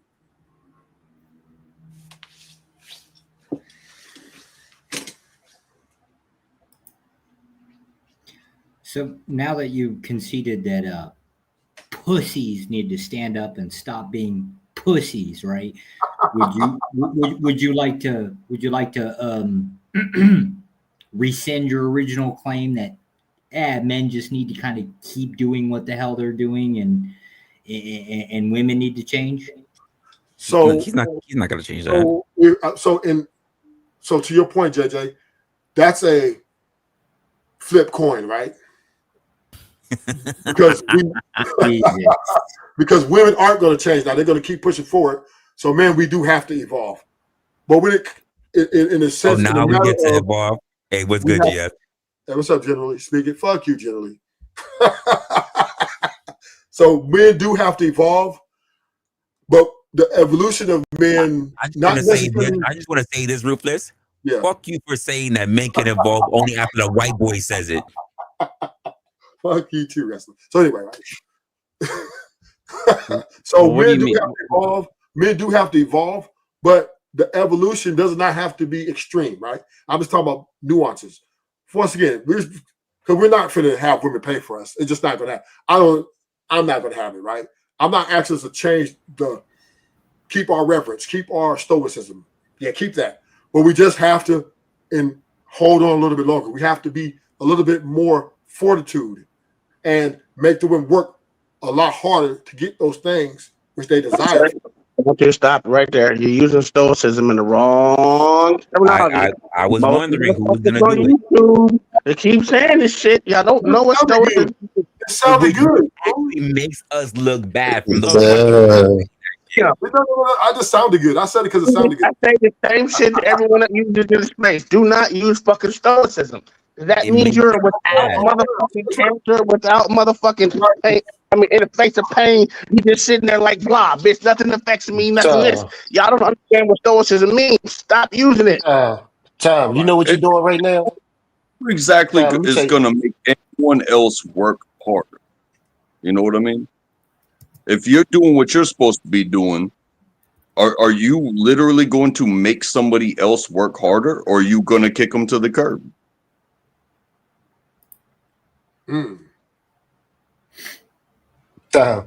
Stoicism for you is accountability for me. You hate that word at this point. Yeah, so is it acting on stoicism to be in a forum complaining about women and men's issues, or is it just shut the fuck up and get it done, whatever it is? So my question, no offense, I'm not casting shade, I'm just asking a question. So what exactly does evolving look like? Because my understanding of biology is that an organism cannot evolve in its own life cycle, only its progeny can adapt and mutate. But you can have an evolution of the way you think. Yeah, that's what I'm talking about. Or psychological parts. Psychological. We're never going to be. We are what we are. Right? We're soldiers, right? We're going to do what we do. I'm just saying we're going to be more wiser about how we do it, right? We need to understand that these women out here are not always good as advertised, right? So we just got to be right. We got to be more due diligence. We also got to be more self-reflective. Am I spending too much money? Am I really treating her way too much? I don't even really know her like that. Maybe I need to be a little bit more taper back some and kind of keep it on a practical level so that I can then kind of, if she's going to bust out whatever her red flags are, I need to see them. Right. But we need to be, It almost sounds like a difference between, are you selling yourself or are you trying to buy somebody? Well, I mean, that's part of every courting part. Everybody's selling themselves. That sounds all well and good when you're saying that, Ruthless. But how many do you keep in your stable? I keep like 3 to 5. So I hear you just wasting a whole bunch of money. No. I do. I ain't gonna go too much into my lifestyle. Me and you can have this conversation. No. Just by you just what saying I that do you is, have multiples. You're really spreading your resources thin. yes, I mean, no, not really. I'm not spreading my resources thin. But what I'm saying is, I'm who I am. Right? I'm a man, so that's what I do. But what I do is, I do demand reciprocity as well, right? So don't get it twisted, right? I make sure that is a forefront of our conversation before we move forward in any sort of. I understand they're wrong. I let them know how my lifestyle is and what I expect. So don't get it twisted. It ain't just, oh yeah, y'all just sit up here and just be pretty. No, there's reciprocity involved, and that's a fact. Like what? I'm not gonna go in detail, but I'm just saying. Just give me one example. Well, you just need that many. Give me one example about reciprocity for a woman, not personally, but just tell us what you think reciprocity would be. Well, reciprocity is respect, right? Being respectful at all times.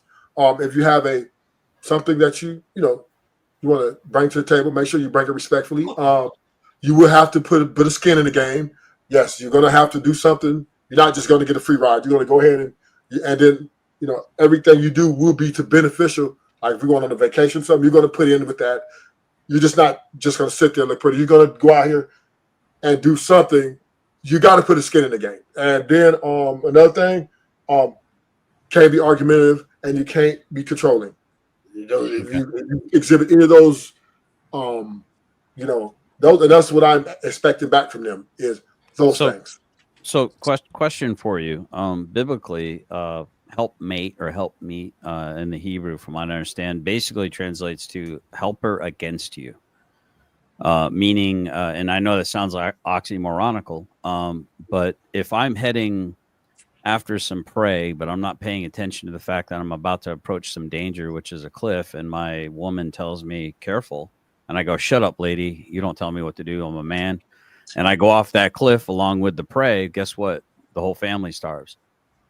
Right. So it's important for her to make sure that she's giving you advice in the moment to try to caution you to pump brakes when you need to pump brakes at times. You're talking about acquiescing to a man as a woman properly, to acquiesce in all things, to be submitted. Right.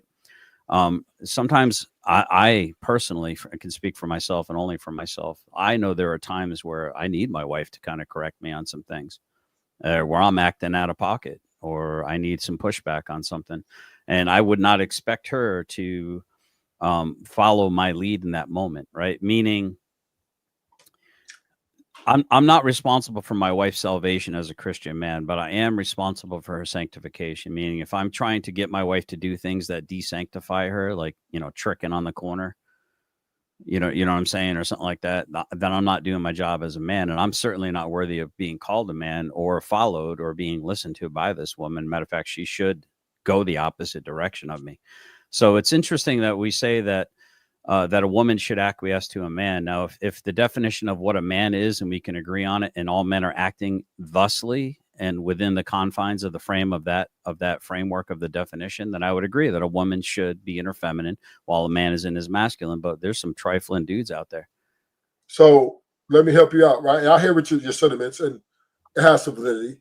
But the thing about it is, this is a problem with a lot of these relationship marriages, because a lot of people, if you're with somebody, if a woman is getting with a man for who they're not fucking, are they really with that man genuinely, right? It's, oh, if you don't do this, I'll be with you. If you don't do that, I'll be with you, right? So then that's a lot of conditions, and a lot of that is flail, right? It's not really a strong foundation. But if you're going to be with somebody because you truly invest in the person, and that's your person, then what happens outside of them, you should understand that if there's something you may not be comfortable with, bring it to the table, have the conversation. Now, if it goes your way and the negotiator say, okay, I'm cool with that, I do with that, fine. But if it doesn't, that doesn't mean you take an umbrella and parachute. If it comes to the fact of, well, that man sees suit for his life and your life that you're benefiting from, right? And he's been making sure you're taken care of. And if he wants to have multiple women, or if he wants to have, he's a gambler, or if he's if he likes to hang out with his boys, right? Stuff like that. I'm not saying that you should understand that, most women like to push back on that stuff. But if they don't get their way, they have to deal with it and accept it and swallow it. Because at the end of the day, the benefits which you're receiving to be with this man is why you picked him, one of them. It should be more than enough for you to be happy with him and support him in whatever his endeavors are. I will say crazy. I will say this. I read a book back in the day. It was called Present Value. And where you are right now won't be where you are in 10 years, regardless of your goals. And the partner that you're with, they will not be where they are in 10 years based off of even their own goals.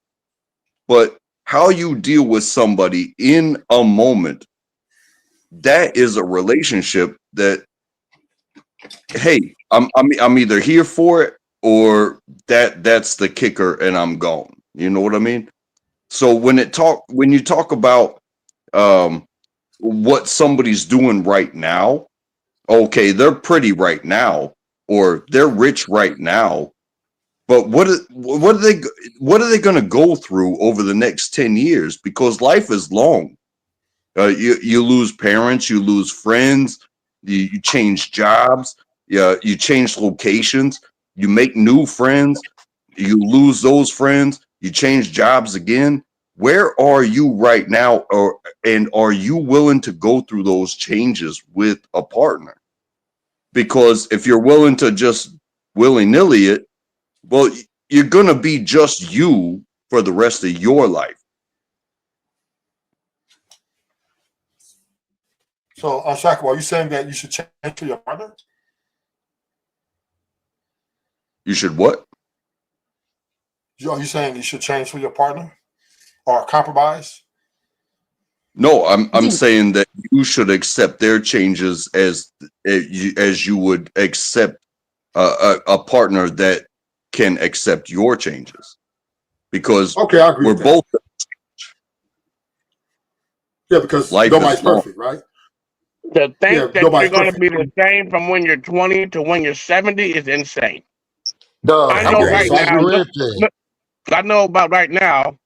Me and my wife done went through about 17 different changes. We've been together for a long goddamn time, and the whole thing about a relationship is compromise. Why do you want someone that you can't compromise with to make y'all's both relationship good, whether it's good or not? I mean, to make y'all. That's like I said last night. If a woman tells you how she wants to be, is you gonna listen to her, or are you gonna say, "Nah, fuck that. I know better." You're gonna listen because that's how she likes it. It's just that simple. We compromise with each other all the time throughout relationship because that's what needs to happen to make a Yeah, fucked up relationship good. That's a fact. Rufus, you killing me, sir. The compromise is essential, but what compromise is the real issue, right? Now, if you're like what Uncle Tom just named, those things are definitely on the table. But now, if you're trying to, there is a compromise, if you're trying to compromise my issue of respect, then I have a problem with that, right? Because that can't be compromised. The things that I deem as the respect which I'm given, and if I'm not getting that in return, then we have a problem. So hold on, Ruthless. Hold on, Yeah. Ruthless. I'm with you on that, and that's a big Achilles heel for me, because that's an attack vector. When someone understands that if they disrespect you, you're going to act a certain way, then they're basically taking a steering wheel, plug it into your back, and they're just controlling you. That's so. And here's something that really made an impression on me. I would agree that Mike. I think we could all probably agree Mike Tyson's not someone you'd want to piss off anywhere, at any age. Mike Tyson actually was asked. I'll beat Mike Tyson ass. All he gonna do is bite his hands. I ain't worried about him.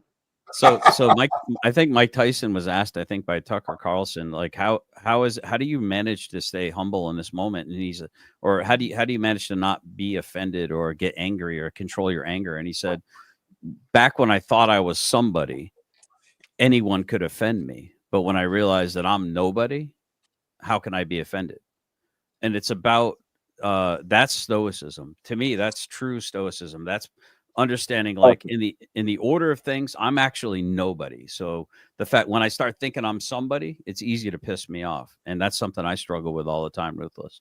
Well, the definition of stoicism and the contextual meaning of stoicism will not agree with your sentiment. At all. No, what I'm talking about is not being able to be provoked to anger, to lose your composure, is what I'm saying. I don't know that it's necessarily stoicism per se, but it's something. So when you tell someone you're going to show me respect, otherwise there's going to be a problem, then they can get you off your center of balance, because that's just Absolutely. An attack vector. So that I guess that's what I was trying to point out to because I've struggled with that too, by the way. I believe a lot of men struggle with that, right? This is why, we shut down, right? What they say, the sentiment is, oh, men, they've been checked out the relationship. It's not that we checked out the relationship, it's just the things that trigger us, we learn to compartmentalize it, and we learn to stay away from it as much as possible. So when that happens again, we kind of just shut down and walk away. I'm not even going to go there. And a lot of times this is viewed as being a pussy or being, I would say non-communicative. But sometimes we know what's best. We know our limits. We know how much we can take and what we can't take. And then when it comes to the woman we love and the family we're building, we want to try to keep things in the frame. And that frame is sometimes you just got to walk away hey, look, we can just talk about it later. Right now, I need to go take a smoke or whatever I need to do to come back and let everything clear out, let the smoke clear out, and then let's do it. And that is a very method that men use on a majority scale, because most men don't want to give up their wives. Most women don't want to break up their family. I 100% agree with that. And I don't think that's indisputable. I can respect that. Yeah.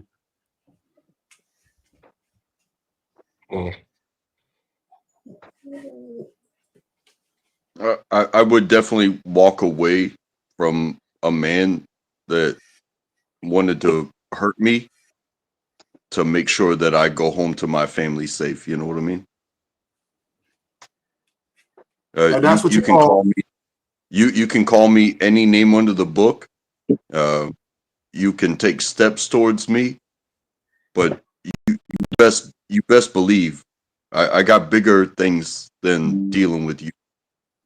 Yeah, I like that you're saying that, because Killa Milla sent me an email recently, and I guess somebody was trying to provoke him in one of the channels, was trying to pick a fight with him, and he said, "Dude, I've got way too many good things going for me to want to try to meet you somewhere and fight you, and all this like internet beef trying to take it IRL." I mean, anyone that actually wants to go someplace and fight someone is probably at the end of their rope and has next to nothing to lose. They're just kind of spiraling. Or they got a severe mental illness. Either way, you probably don't want to be in their orbit. Or they have stand your ground laws and castle doctrine, all kind of shit. Yeah, but stand your ground is different than going to meet someone to fight. Oh, I'm not going to meet anyone. You're gonna come to my house. Exactly. That's. I'm gonna give you the whole address and be like, "Come." Yeah, but so that's the interesting thing for me is that when he said that, when someone was trying to provoke someone to go and fight them in real life, and he was like, I got way too much going for me. That's good, man. And I think there's just a bunch of miserable, lonely people online for the most part. Absolutely. Yeah. Or they like having fun. And this is where I think the master of conflict resolution is just a much needed, skill in most relationships, or even, friendships or marriages, right? It's just such if you have that as a couple, you have the greatest chance to make it. Period. Simple. It's really that simple. I think if you just have logic and both people are kind of logical, you can make it out here. I do think that some people wasn't meant for each other, but they have a toxic fucking attraction to each other.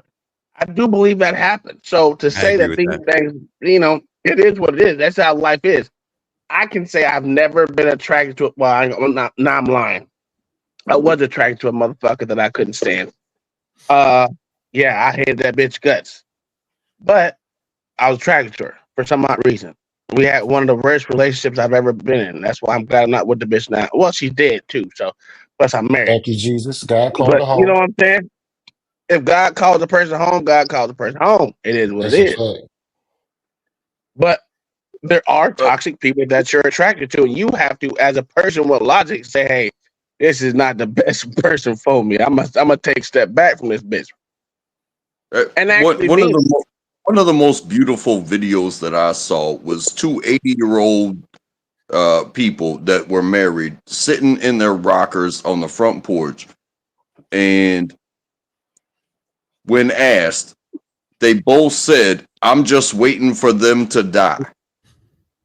It's like, how do you put up with somebody for 80 years with no failures? Yeah, because there were failures. Yeah, but they were still there, just saying, "Hey, I'm just waiting for the person next to me to die." It it it it's disgusting, but at the same time, it's beautiful no, it's because not how do disgusting you at all. It's true. spend so You much can hate a time with someone motherfucker so much that you want that bitch to die and just be there completely at a in spike. tune Bitch, I every ain't dying second? first. You gonna die first, bitch. Like You living at know a spite. of their Yeah. body, you know every second of their life, and you're sitting there. Hey, this is how it goes. We are a team. We complete each other. We only got here because we did what we do. Okay. I hear you. I be living. Hey, I think a lot of people live out of spite in relationships, motherfucker. When That's the that bitch whole die, shit. bitch, I'm gonna get all this money. So, bitch, go ahead and die first, motherfucker. I can't wait till you die, bitch. But no, I think in the even with the toxic relationship, when they, like you said, they've been together for over 60, 70 years, and like you said, they was on the porch waiting for the other person to die. That doesn't mean that they're literally there to motherfucking, oh, I'm when you die, I die. Nah, bitch. When you die, I'm gonna find me a younger thing. No, I can't do it while you here. Yeah, and You know. just imagine you're 80 years old and the person in the rocking chair next to you just stops breathing, and all of a sudden you got $1 million. You gonna go buy a Lamborghini? I don't think so. Absolutely. Hell yeah. Absolutely. Matter of fact, I'm gonna hold her nose. Bitch, go ahead. Go ahead, go, bitch. Sorry, I have dark Yeah. humor. My bad. No, I mean, just because you dead don't mean I got to stop living. And then That's if a you whole bless fact. me with just if you bless me with this money, why wouldn't I want to go live it up? This is in your honor. I'm gonna put your name on the license plate. I'm You gonna can always barely remember get in you. the chair So, as you are right now. You I think just you're like to gonna bring, do that at 80? I like to bring Yes. something. I like to bring something to the panel of men, right? And just to spark a conversation because I want to hear you guys' thoughts. You know, the Travis Hunter situation, right? And this is what I believe about it. Okay. I kind of like to do as far as him dealing with the woman he loves, right? But a lot of guys are coming on him telling he's a simp and he needs to leave her and this and this and that. And a lot of women are like, she don't deserve him, da da da, right? So, but the men are the one that, to me, are the biggest problem, right? Who you telling? Oh, leave her. He needs to find another one. And I really thought about it, right? And for first glance, I kind of agreed. But then when I looked into it more, like really dived into the thought, right? Is number one, love just don't grow on trees. That's one, right? Two, just because you leave that don't mean you're going to get something better on the other side. And three, every relationship comes with problems, and being able to endure those problems, which we just talked about on this, which you guys just was echoing the sentiments of how to deal with your partners and how to deal with I would say, your relationships. And he's displaying a dedication and loyalty to the journey which he's signed up for with this woman, because obviously he put a ring on her finger. And most men are coming on and saying he's stupid and he needs to leave her right away. And I do believe that is the worst advice somebody can give somebody. Now, we might not agree with her behaviors. Yes. I'm cool with that. But just to go and say, hey, just get up and leave. Go, walk away. You don't need her. She's this, she's that, she's this, she's gold digger, this, that. When she is. Uncle, I mean, fine. But I mean, if you say some shit about, I mean, because we take a deep dive into this whole shit. She's not good for the nigga. And the fact of the matter, the people who had problem with what motherfucker most men were saying about the situation were females. And a lot of men too, though. A lot of men are and a lot of no, they had a problem with they had a problem with other females saying that we as people we will never touch as much money as he has. This bitches only thought it was a money game for the men. No, we're out here saying, look, bitch, we done went through this shit. Don't do it. It ain't a good consideration. If a bitch out here, you said you've been in a relationship with her for 5 years. This bitch out here throwing it back for another nigga. Cook woman upside goddamn B-dubs in a goddamn microwave. Bitch is out here. It's not good for you. That's the problem, motherfucker. See, but if you trying to say you agree with that type of behavior, if you call that a problem and that's not a problem, then something wrong with you. I have to look at your thing and be like, ooh. I'm not agreeing with that type of behavior. What I'm saying is, right, they asked me a question at the beginning of this panel. Do you think there are a lot of good women out there? And I said no, right? So basically you're picking a woman that you can put up with. Whatever suits your fanny, right? That's stupid. Whatever woman you get the women who you can deal with her problems. It's right. It's what your capacity is able to let you deal with. Because every woman's coming with a problem, whether you like it or not. So you're saying he should stay with a woman that he has absolutely no ties to. Well, if he loves this woman, I mean, obviously love is fleeting. Love is bullshit. Okay, you can say that, but in the moment, love is bullshit. True, but in the moment, right? He's dedicating his life to this woman at this point.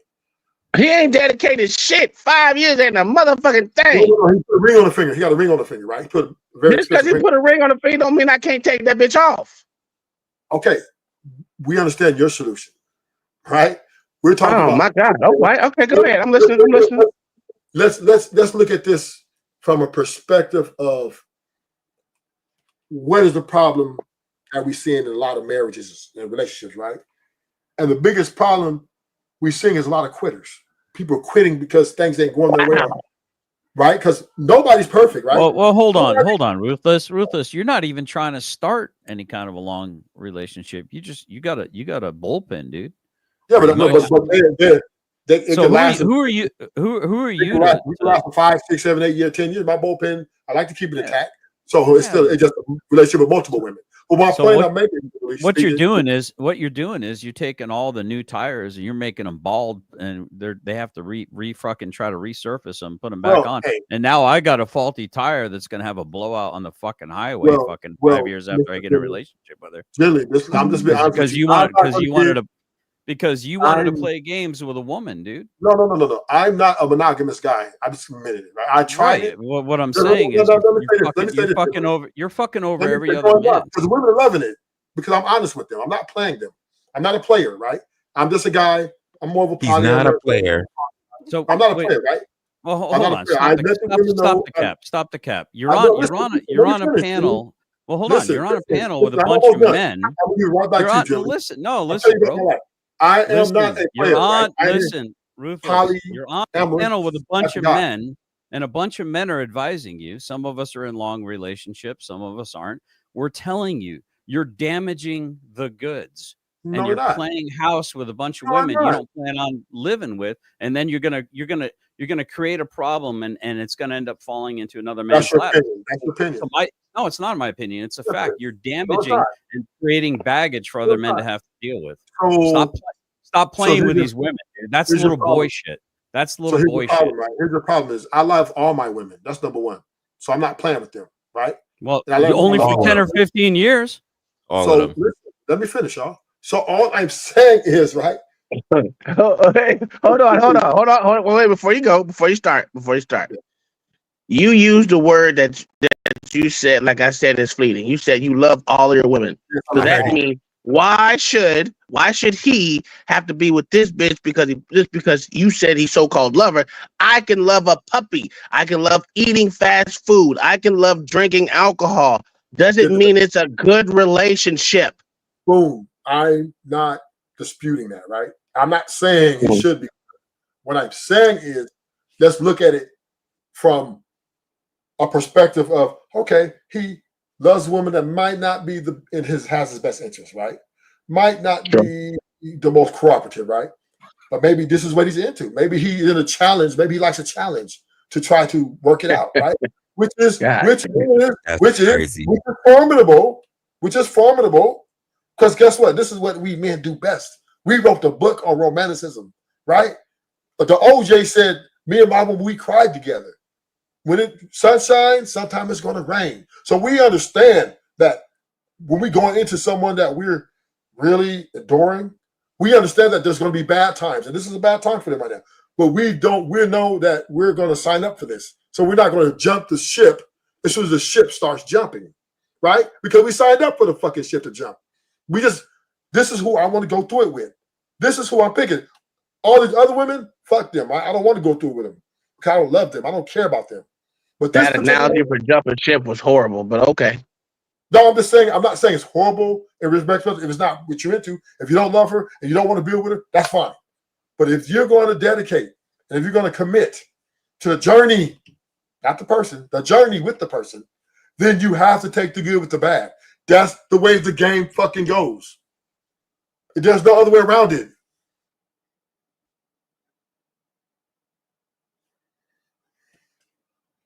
Period. So you're gonna answer my question? Why are you playing with these girls? Well, now why are you playing with these girls? You say that you're what you consider to be a long relationship is 10 or 15 years. I guess they just die after you leave them. They die. No. Or do you bury them in shallow graves, or do they eventually? Or hold on, or do they eventually get into a relationship with another man who then has to deal with all the baggage that you pack them up with and send them out, send them on their way? Let me tell you something, right, Mr. Generally Pacific. Most women are coming with baggage, regardless whether they're in a relationship or not, because of the age of information, right? Women are being corrupted by the very things in their mind anyway. Right? They say on social. So you're part of the problem. You're part of the problem. You're not part of the solution. I'm gonna get right back to you. This is why they're chasing rappers. Women love men who have multiple women. That's what they chase. Athletes, right? Actors and actors. They have multiple women chasing them like wildfire. So women chase. Majority of women chase the minority of men. You're lying. You're lying. Options. You're lying. You're lying. You're lying. Most women don't listen. Most women do not chase after actors and rappers. That is a small majority. That's a small majority. Most of them bitches know that they will never ever be in the same room with most of these motherfuckers. What are you talking about? That's where you're wrong, Uncle Tom, because they're same thing for athletes. Let me break it down to you, Uncle Tom. They're living in their illusion. Yes, we know as men, we understand that you're never going to get that guy, but they don't believe that. Yes, they do. Come on, man.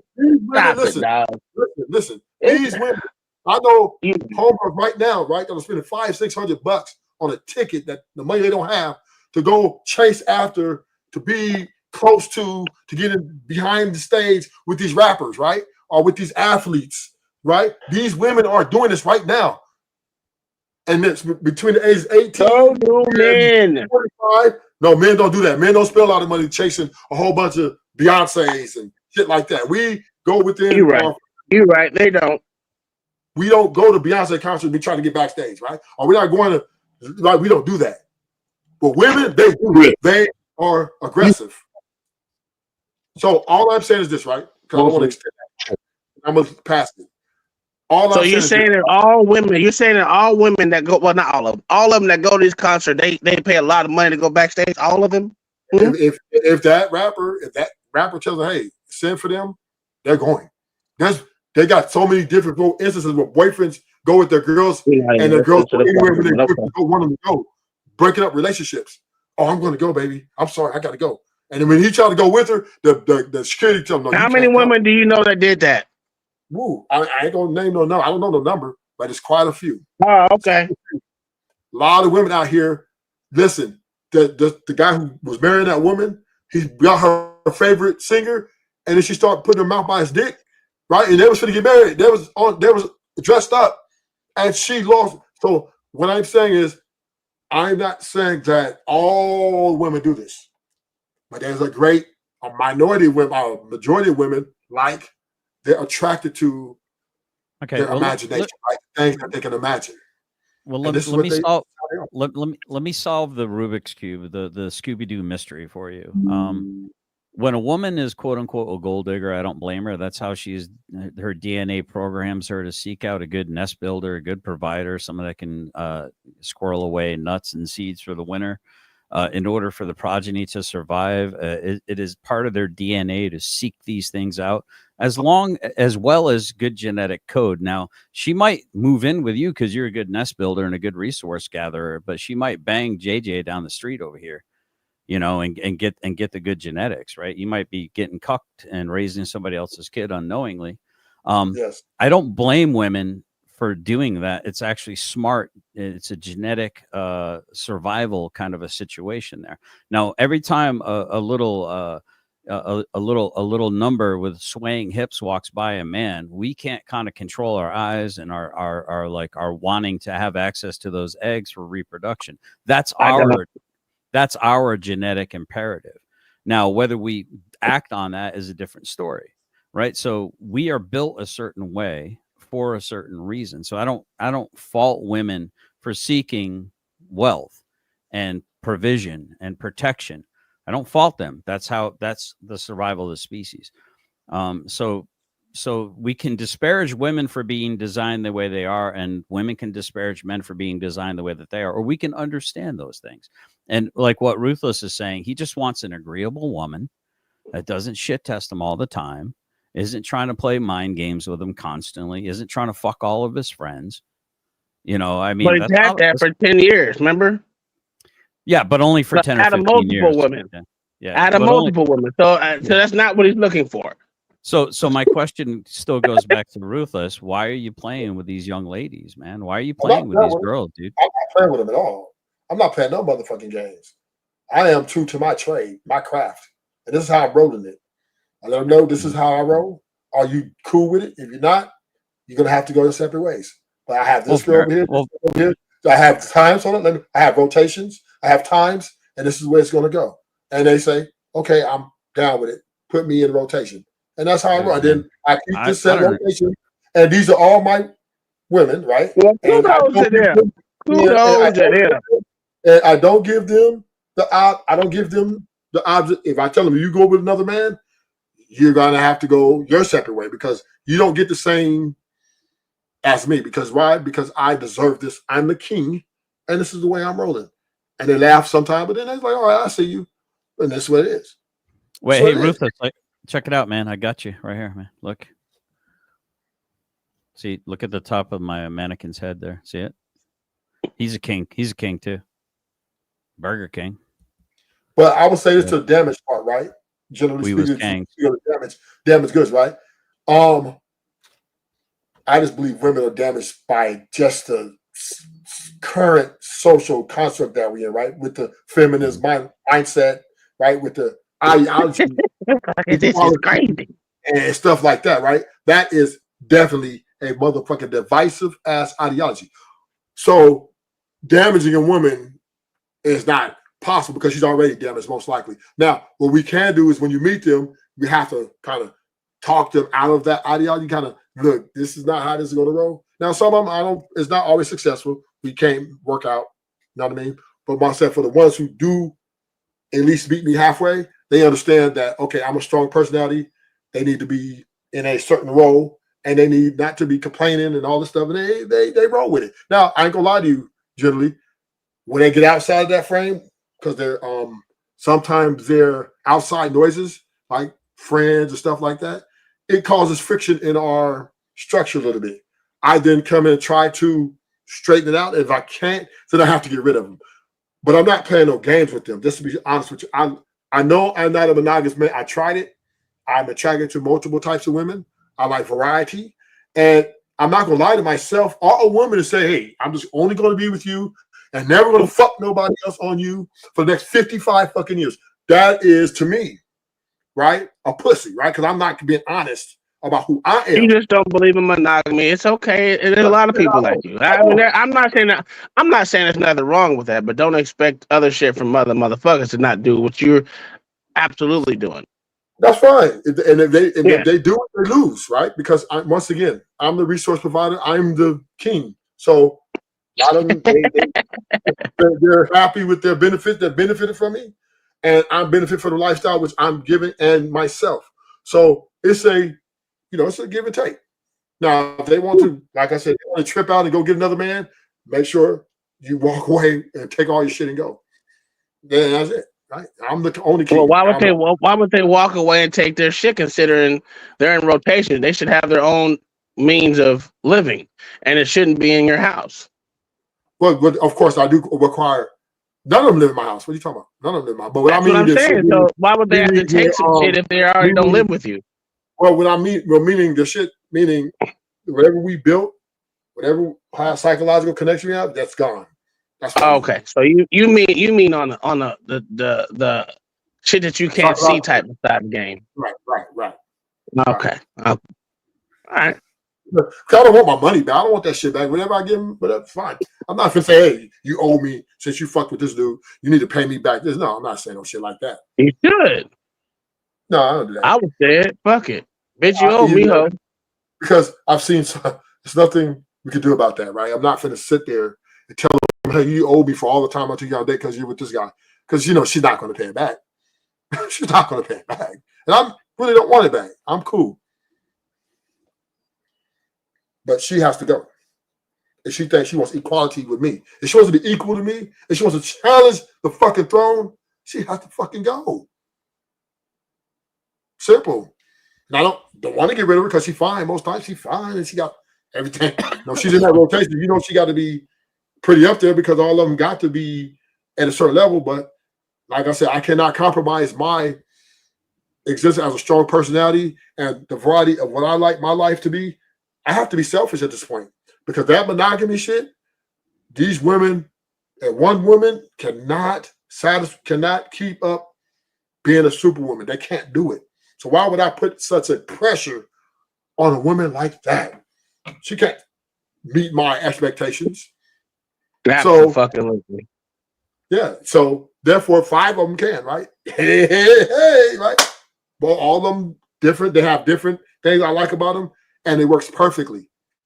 And okay, so do you think those women don't have their rotation, or do you not care? Oh, they don't have rotation. Of course they don't. We lay this all on the table. We lay this all on the table. I tell them, I let them know. I let them, do you have a rotation? They tell me no. I say, but I tell them I do. They're like, well, I mean, some of them are uncomfortable in the beginning, but through talking and constant building when we go out and kind of they understand. And I kind of teach them the dynamic. I kind of break up history, man, always this. And they say, okay, we're going to roll with it because we really like it. Okay. I have another question. How does this rotation flip-flop? Is it week on, week off type shit? 2 days, 2 days, 2 days, 2 days? I'm really interested now because you're talking about it. So teach me the game so I can have me a rotation too. You're done. You're done, Mr. Spoon. You are in a situation. But the time varies on my time, right? Each of them have a day I pick for them, which lines up with my business schedule, my busy schedule. Sometimes I have things to do. I don't know, this is your day, this is your time, and don't fuck it up. Because if you lose this slot for any reason, you won't be getting it back for a little bit. And they pretty much hold to it. But it's based upon my schedule and when I want to see them. Okay, but that's not telling me how it is. I would like to know how you manage your schedule. Just give me how you measure your schedule. Whatever. Like if I got business meetings and I got to go down and do a lot of paperwork with friends and stuff like that, business partners, that might take up a couple of days. And then when I have a time when I'm not busy, then I set a schedule of who I want to see, I want her and her. So I say, okay, I'll see you Tuesday and I'll see you Thursday. Then when my available days open. And others might have to do y'all have like a team meeting, like in real business fucking meetings and shit? No. They all know each other, know about each other, and have met each other, but we don't like huddle up and down. They just acknowledge and understand. Okay. So you don't do like yearly. You don't do like yearly peer reviews. No, I'll do that. I don't have to do that. I'm the king. You kind of sound like a squirt boy to me. Like you're just about getting your squirts on. Everything's about your squirts. Everything's about your dick. Everything's about making that O face. Like oh. Yes. Gotta make that O face. That's just funny. I was like, okay, hey Rufus, I'm learning some shit. Okay, I'm digging. Listen, listen, I'm not trying to throw shade on you, man. I'm gonna give you that objective criticism you just gave me, right? But it's okay because it is who I am. I'm not going to be anything other than what I can be. Absolutely. Yeah, I'm not expecting you to apologize. I'm just giving you some feedback. I think that I'm a square boy. I think that in today's environment, why wouldn't you be? I mean, women are slinging pussy left and right everywhere for free. No, not for free. Yeah. No, it's if you got to pay for it, then back in our day, Jenny, back in our day, because I think you're about my age, it used to be for free. Not anymore. These women now are out here charging. Period. Gotcha. Yeah, I'm not going. I've been out of the dating market for 34 years, almost 34 years. But so yeah, I couldn't even. It's just looking from the outside in. I don't know that I want to be dating right now, man. I really don't. I'm telling you right now. Work out what you got to work out. Gotcha. I received that. It is not greener on the other fucking side. And this is why I tell the women, right? They think it's greener on the other side. It's not. And I get it. Like women, especially the older they get, their sex drives kind of slow down, and men still they're still hyped up there. I understand what you're saying. I mean, you can wear a woman out real quick, man. If it was every time you felt like it, I think maybe that's why gay guys have such a good time, because they just whenever they want to fuck, they can fuck. Whenever they want to suck, they can suck, and ain't nobody complaining. And they get freaky with it. Maybe you just need to be a gay guy, dude. But the thing about the gay guy, their suicide rate is so high because they would never achieve, because they want what the women want, right? That's a lot of them, right? They want monogamy, they want one man, right? They never get that. And this is why a lot of them commit suicide. That's another conversation. Yeah. But dudes are a lot. Yeah. Dudes are a lot easier to hang out. Dudes are way easier to hang out with than chicks. They're a lot more fun too. Now lesbians will beat the crap out of each other. They got the highest violence towards each other, domestic violence rates.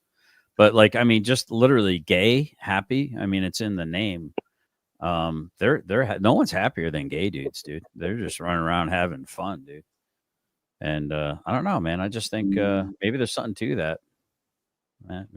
Maybe women aren't for some of these men that don't want to settle down. So one thing about women, they love married men. You know that, right? A lot of women. You put that way. Well, yeah. So why are we acting foolish here that women chase married men and men in relations more than anything? Yeah, it's pre-selection. These men are already pre-selected by other women. Yeah, they want that man who's married more than the man who's single. Yeah, you're not wrong. A lot of cases. This is why you get work husbands, work wives from, right? Because people are attracted to what belongs to other people for some strange reason, more so than someone who's free. So when you're trying to give monogamy to a lot of these women, man, you're setting yourself up fucking failure for the most part, because they're out here getting work husbands. They're out here doing the most, because you know why? Because they see that you're easy conquered, right? They conquer you.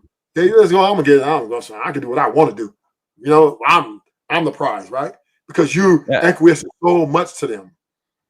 Yeah, so, I think if you want advice on how to date in today's environment, you should definitely go to Ruthless Truth. If you want advice on how to maintain a long relationship, I'll give it to you. You might go to somebody like myself or somebody that's been in a longer. Yeah. I think I'm out of my depth on this one. I think probably I should just keep my freaking mouth shut about dating. No, I like it. I like the conversation because I'm glad Rufus said he thinks that that those women are just his because he literally said women love other women. I mean, other people's property. So you might be in their rotation just as well as they're in yours. Well, the difference is, once again, right? No. What the difference is you expect them, you expect them for you to believe that they're not anyone else's relationship, but technically they could be. Well, I don't trust no woman, so let me be that clear, right? Let's keep that clear right now. So in other words, those women that you. Yeah, so I've always got that one eye on them, right? If I see things, I'm going to make provision. I'm going to make the moves, right, to make sure, and have the conversation. You know what I'm saying? I'm not going to sit here and act like my 5 women are angels, like they're just so good, right? But the thing that I have on my leverage side is that they're attracted that I have a lot of women. They love it. They find it more intriguing, and they have a lot more respect for me than when I just had one woman and was acquiescing her, right? They're like, whoa, okay. I mean, call me crazy, but to me, they value me more. When I tell them, look, I got this chick over here, this chick over here, their eyes like light up because men don't tell them that much, and they're like, oh, I agree with that. Men don't tell them. I agree with you on that one. Men don't tell women that they want to be in an open relationship. Right. They don't tell them. So they're looking at me like this is rare, and then they like it. They like it. They're like, okay. So who is it? I show that again. picture. You expect to believe. You expect us to believe that they think that you think that they're only with you, and that's the funny part that I have. If you don't trust them, that means you don't trust them to be in a relationship with you either. So here's the thing. It's a two-fold thing, right? So it's like this, right? My expectation is very simple. You know what I'm saying? It all falls in line with respect. If you don't respect what I do, if you feel like you want to go out and find somebody who's monogamous, find somebody more what you want, you know what I mean? Got nothing to do with monogamy. They still believe in the same thing you believe in. They're just not in agreement. Sure is. Most of them don't want, but this is what you're missing, Uncle Tom. Most women, especially women I got, don't like majority of men that walk around them, right? They don't like a lot of the guys. Like 98% of the guys they don't even want. So I'm that guy that fits the criteria, and they kind of want to stick with it because they even tell me, like, these guys, they can't stand them, right? So they're going to stick with me as long as they can, right? And they can stay around. They can stay as long as they like. I tell them, how are you the fit of their criteria? What makes you different than all the rest of them? I have the looks. I have the conversation piece. I have honest. You know, I'm not really trying to boast, but I do have a way of talking, right? And you know, so they look, you know, and the confidence, they like that, the confidence I have. So I'm with you on that. I think most women love a vain man. Yes. Just be honest. Yes, that's true, and you're not lying. Uncle Tom, I swear to you, I've been monogamous 90% of my life, right? And every time that commitment starts and we get into like 6 months to a year, I just see the women lose interest. And no matter what I do, right? It's just they seem to just, I don't know, they get more selfish and less selfless. But now, 2 years that I've been dealing in this polyamorous, the women seem more like they seem more involved and more assertive. You know what I mean? They're more like into it. I'm like, okay. And you know, because I had to try it. I said, you know, I got to try this to see if this is for me. You know, if it's not, then I'll go back to the other way. But right now, it's going so good. To my liking is less arguing, less insecurities, because they know that I'm dealing with these chicks, so they don't have to worry about me going out with strange chicks because the plethora of chicks that I got, they're like, okay, and they know their faces, they know about them, names and stuff, so they're kind of like, okay, and it helps with their insecurities. When I was in a monogamous relationship, if I didn't answer the phone in 5-10 minutes, I was fucking everybody in town anyway, right? But my girl last night called me. I didn't answer the phone. She asked me why you answer. I said I was fucking my bitch, and she's like, oh, my bad. So yeah, and so I swear to you, this is the total difference because every monogamous relationship I've been in, I've been accused, even when I wasn't. But this particular type of setting, they have a more Well, understanding. wouldn't that be the insecurities of that woman and not you? Right, as the woman, right. Of my ex Okay. girlfriends. Yeah, Well, I they're don't never insecure. live off someone else's. I don't live off someone else's insecurities. Most No, it people doesn't. live off their insecurities, like a motherfucker. Yeah. Like, I mean, I will say this: there's not a lot of insecurities that I have. You know, I mean, as you get older, that shit just goes out the fucking window because that shit's just bullshit. But yeah, I think that's for most men. Motherfucker, I know I'm old. I know my knees ain't getting no younger. My belly ain't getting no smaller. Shit, it is what it is. You just live But, life like it is. So, I do, and I'm still a pretty motherfucker. and I do respect men, right? Let me clarify this. I do respect men and champion men who are in marriages that are successful. Don't get it twisted. Mm-hmm. I'm not sitting here shaming them at all. Right? What up, OG? Do dirt. Yeah, I'm happy. I'm not going to say, oh man, yeah, no. What's good, OG? Thanks for the 2. Yeah, so I'm not shaming married men who are successfully married or married, period. Or in a So relationship with one woman. I let them live their life. Would you say that all single men should basically try to emulate your lifestyle currently? No, I would say that because most men are delusional because they think there are a lot of good women out here. So no, it wouldn't work for them. Right. So aren't you kind of doing damage to your harem by basically extolling the virtues of your lifestyle? Aren't you encouraging other people to try to adopt the same model, thus narrowing your field of choices? Sir, it's called haram. Okay? It's haram. I'm not well, in the Muslim culture, they got 3, 4 wives. So this has been way before me, right? I'm not here. Right. No. Wait. Not all have 3 or 4 wives. Like I'm just saying this is nothing new, what I'm saying, right? This is nothing new. I'm not bringing anything new to the table. But I would suggest this. I would suggest this though. To any man, right? And Cam Newton made and I totally agree with him. Do not walk into a fucking burning house and don't think you're not going to get burnt. If you're in a monogamous relationship, right, and you're not a monogamous type individual, but you're trying to pull it off, right, then you're pretty much walking into a burning house.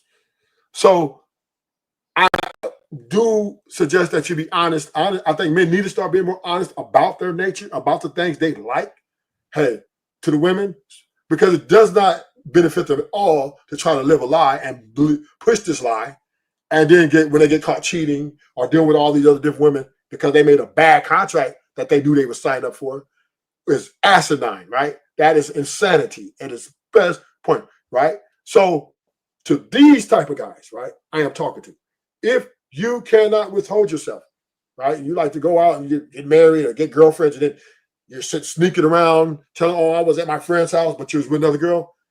These type of guys need to start being honest with themselves and with the women that they're dealing with and see what the results may lie for them. I will say that.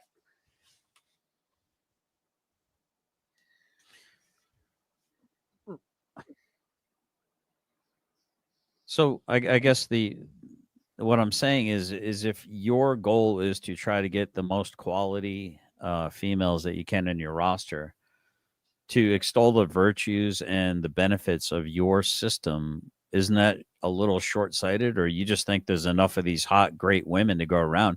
Because as you were called out the last time, you seem to think there are just nothing but trifling hoes out there. So wouldn't you be decreasing your ability to get the quality women that you want? Wouldn't you want men to be monogamous? Because that would give you a greater field to pick from, wouldn't it? I mean, do you want more competition out there? Or I understand the confidence, and I respect your confidence. I agree, it's very attractive to women. Yeah. But I would say this, generally. I know, and I've read history, right? Historically, I know kings have 300 wives, right? 400 wives, 600 concubines, right? So I know through history, men have always, right, been having multiple women. Not every man, but percentages of men, right? So I evaluate. See, one thing I did when I was in these monogamous relationships, I evaluated myself, right? I evaluated myself. I said, okay, am I truly a guy in monogamy, right? Am I good? Is this good for me? Is this benefiting me? Can I win in this setting? And after the results are in, right, I said, no, this is not good for me, and I don't win in this setting because I'm lying to a woman or I'm lying to myself, right, to trying to be something I'm not. So check this out. I'm not living for no woman's ego. I'm not trying to lie to no woman, but I'm just be for you. You're gonna be no, it's never gonna happen. So right. No, listen, we've heard this like 100. Hold up, man. Hold up. Respectfully, dude. You're giving me the same sales pitch you've already given us like 15 times already in the last 24 hours. Now when it's talking about, now we're talking about hoes, right? One woman's not a hoe, right? No, some women are different type of hoes, right? We're talking about that was the point being made. Yeah, that's nowhere near the point being made. So women out here getting the women out here getting work husbands. So monogamy is a total failure. It's a bad contract at the end of the day. Right. Period. So if you know that it's a failure and a bad contract, why would you encourage other people to follow your lifestyle choice? I'm not encouraging nobody. Okay, hold on. I'm encouraging men to be honest. Please, man, please. If I gotta hear your same sales pitch and then you tell me and then you tell me that you're not selling me shit, dude, it's like stop sticking your finger in my ass and telling me it's not gay, Ruthless. It's getting pretty gay. Okay. All right. I'll give you that, Jimmy. I'll give you that. I just let you. It's like you're pitching like a lifestyle and you're extolling the virtues of it. And I'm not saying it's right or wrong. I'm just saying, isn't it a little short-sighted if you're being Machiavellian and you're just like, hey, man, it's about competition. Either get good or get gone, kid. If that's your viewpoint, then you should just keep your mouth shut and just do your game. No, so I disagree with you on that, right? Because why? How does it benefit you by narrowing your field? Explain, logic that out to me. So once again, I'm just speaking to me, right? And to anybody who wants to listen and take my advice, that's on them, right? They're grown men. Now, women on here coming on here expressing their demands, right? Why can't I express mine? Dude, no one's saying you can't. You're not engaging the Resla. Help me out, please, brother. I'm missing. No. I've tried for a while. I need the other guys to do it. I tried for a while. I've addressed this. Okay, so you've asked kind of the same question, and he doesn't. Winning. Dude, Ruthless. I know you're smarter than that, dude. I know you. I've seen you. You're a good-looking dude. Yeah, you got it going on, bro. You got a lot of the intangibles that would be required to have a roster. I'm not disagreeing with that. I'm not calling bullshit on that at all. My question is, if you are trying to get the best roster you can, why tell other people how to get a good roster? Because you're shooting yourself in the foot. No, I'm not. No, I'm not. It's plentiful. It's plentiful, plenty. It's not a shortage of, dude. There's enough women out here for every man to have 2 to 3 women, easy, with more left over. So I'm not showing myself at all, right? And I have full confidence. Hold on. Technically, unless you're sharing women, and I don't know about you, I don't like to share my stuff. I'm not a big fan of having a bunch of men take turns with what I consider to be my woman, or women for that matter. I don't want a woman getting dicked down by a bunch of dudes. They're 51% of the population, which makes us 49% of the population. And by your math, that doesn't math. If you're telling me there's plenty of women for every man to have 5 women without us sharing our property, so to speak, or our women, you're absolutely insane, and you need to go back to grade school and learn simple addition and subtraction. Well, I have to break the news to you, right? Men aren't getting with virgins these days no more. It's over, right? These women coming with body counts that you will never know the number. So regardless, right? When you get what somebody else already had, regardless, right? It's all about when you with that person, can y'all get along and can y'all? So you're moving the goalpost again. You're not engaging the argument, bro. No, but you just told me right now is how you say there's not plentiful women out here when you don't want to share your woman or whatever, right? No. So I understand. There's about 40% of the population of men throughout history have never created progeny, have never passed on their genetics. 40%. That's a lot of pissed off incels. Yeah, that's a lot of men throughout history. Now imagine if all the quote unquote alpha males like yourself were running around trying to snatch up 5, 6, 7 women, and already as it stands, Instagram is a relatively new concept where these women who are 5s or 6s think just because a 9 put their dick in them, that now their range is a 9. I think that was your argument earlier, and I agree. Yeah. Social media has destroyed the field for the average man to pick up a woman.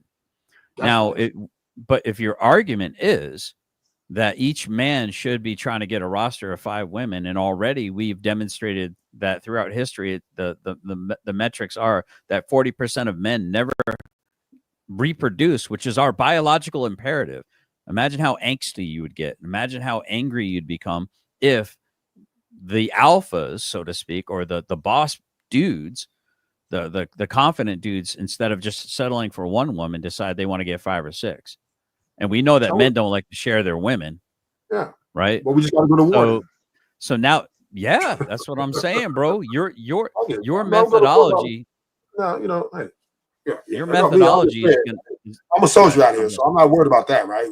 I put my thing down when I have to, right? You know my history. That I have no problem with dealing in. I'm end of the day, it is what it is. If you want to go out, now if you try to if now my woman come tell me, hey, this guy's, I'm gonna come pull up on you. So once again, though, I'm not gonna still tell men not to hit on my women, right? That's stupid because it's gonna happen anyway. This is why I have a communication with my women so that we can have an understanding. And then they come to the conclusion that, okay, I'm going to give you that respect. And that all comes down to respect right there that me and her and all the other women got.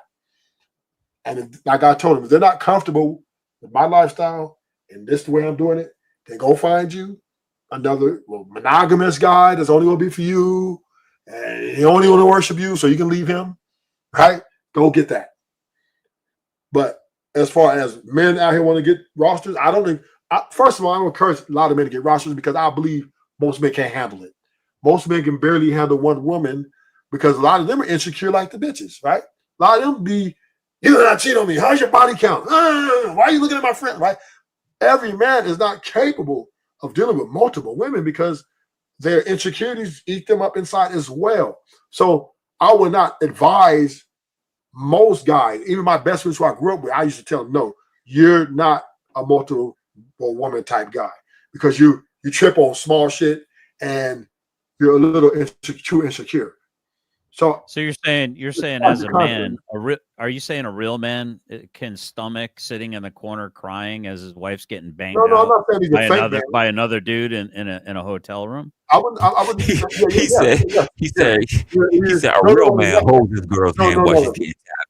No, I'm a not real saying man that. holds his girl's hand while she's getting slammed by the entire football team. That's not what I'm saying. Otherwise, he's insecure. That's not what I'm saying, Julius, because you're going to, how you say, you're going to the extreme. I'm talking about. I'm being hyperbolic to show you how ridiculous your argument is. Like, for example, right? No. Right. I'm just saying most men, right,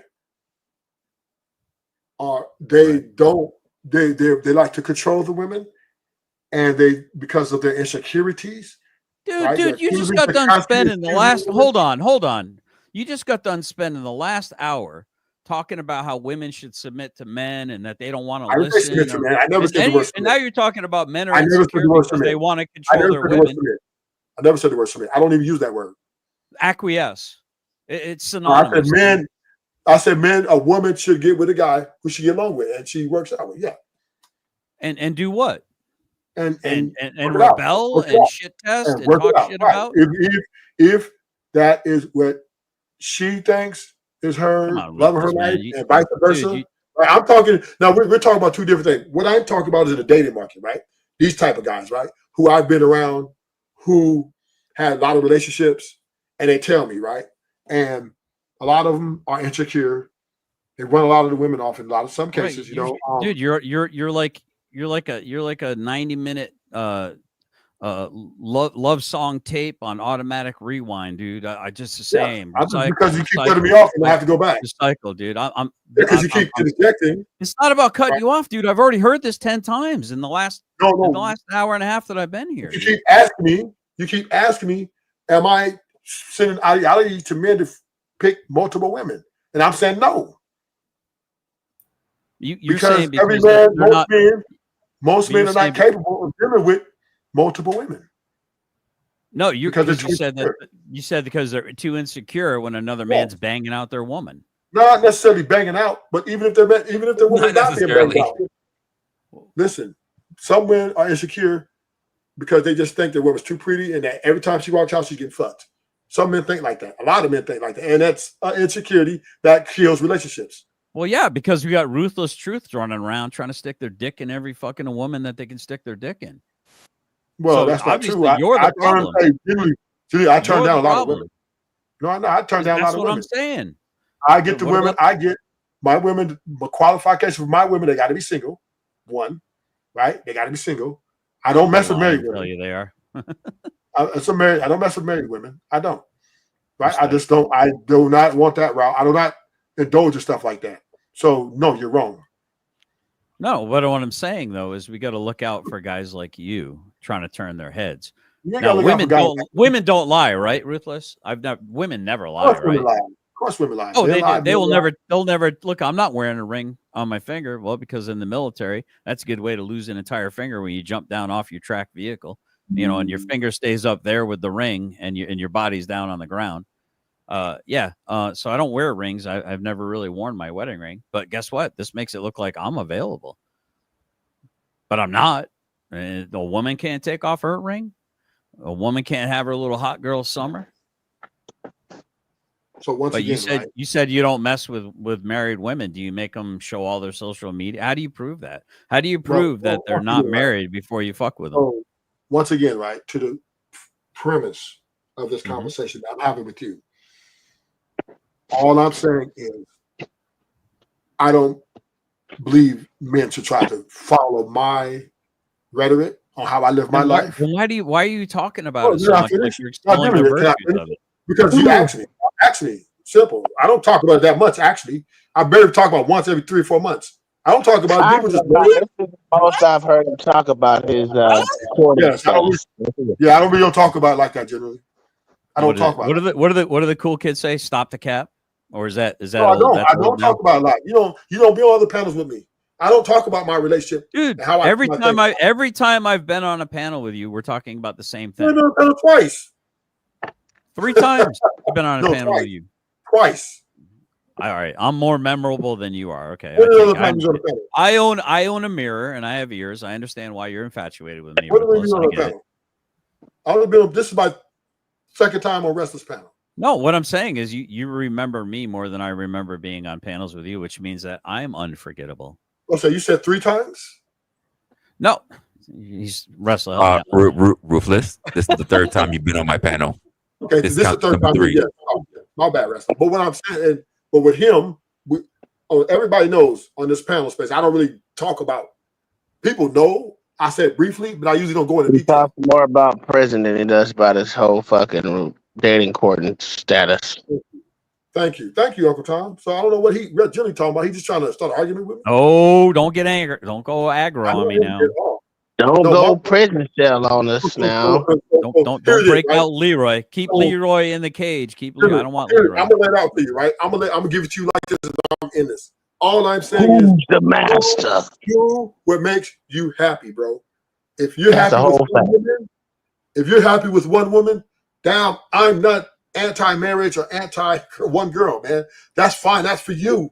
Live your life, because what you live in your life does not affect my life. And okay, I have a question for you, Rufus. I have a question for you. I'm almost done. All right. Go ahead. How I live my life is how I live my life is best for me, and that's it. Do you think that getting head is a form of cheating? Giving head. So if your wife is married to you and she's giving head to another man, a form of cheating? Sure, that's what you want to go with. Yes, that's cheating. Okay, so what if she's what if she's not your wife? If she's a girlfriend, is it still a form of cheating? Yes. Okay. Or would it be just a part of their rotation? No. There is. Is it okay? Hold on. Is it cheating if you're in her rotation and you didn't know it? So hey, I'm gonna like this with you. I'm gonna be honest with you, Mr. Spoon. There are a lot of married women and married men out here, and the women have work husbands. They have work wives. They come home. They women sucking dick at their work and come home like nothing happened. That's a whole fact. That's a whole fact. I agree with you on that one. No matter what you want to frame it in, right? No matter how you want to frame it in, whether you want to do it in monogamy or you want to do it in polyamorously, there is always a chance that the woman can be. I'm gonna ask the question. I'm gonna have to ask the question. Where's the stats on that? But work husbands? Where's the stats on work wives and work husbands sucking dick on the ratio? Where's the ratio of it? Where did you find the stats? Okay, I'm gonna tell you the stat. Hold on, Rufus, because I'm gonna give it to him. So most people find, like most relationships are started usually at a form of meeting place, which is i.e. work. Most, even though they say don't fraternize at work, they usually do. That's how most relationships are formed. Motherfuckers take YouTube as a job or whatever they want to call it, but that's where they go to fraternize. So they fraternize with people that they're close to. They're going to be with them all day. I will not say that a lot of relationships don't start at work. That wasn't the thing. Majority of them do. I hear you. I agree. I just want to know where's the survey for the water cooling sucking dick stats that are out there. Well, they're not really out there. I don't know that. I'm a windmill here, though. I'm a windmill, because meaning this is just my estimated stat, right? I estimate between 73% of women have a work husband or some sort of side thing going with somebody else. Okay, what is that supposed to mean? That means okay, and that, wait, okay, that's cool. And in that regard, that means 3 of your 5 is out there with someone else. That's that again. That didn't make sense then.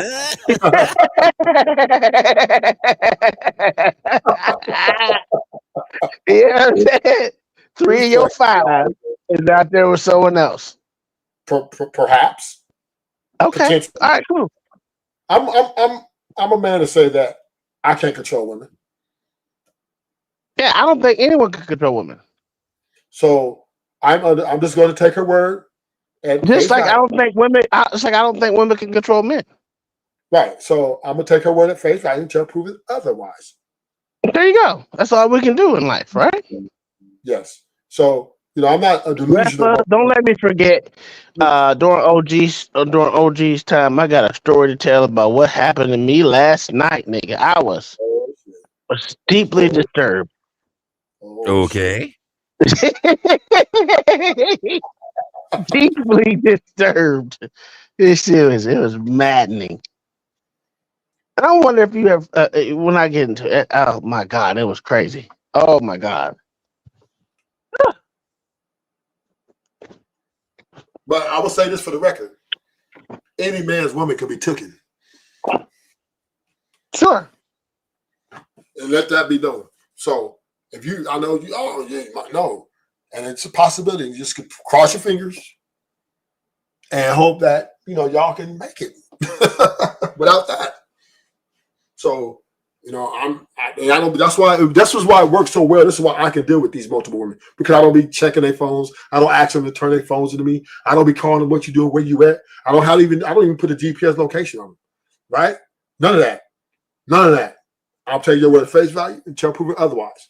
The truth will come to the light, and then when it comes, then I'll deal with it then. But I'm not going to go looking for it. Nor am I going to be hounding these bitches about why you didn't call me at this time or why you ain't calling me every 5 minutes. No. Fuck no.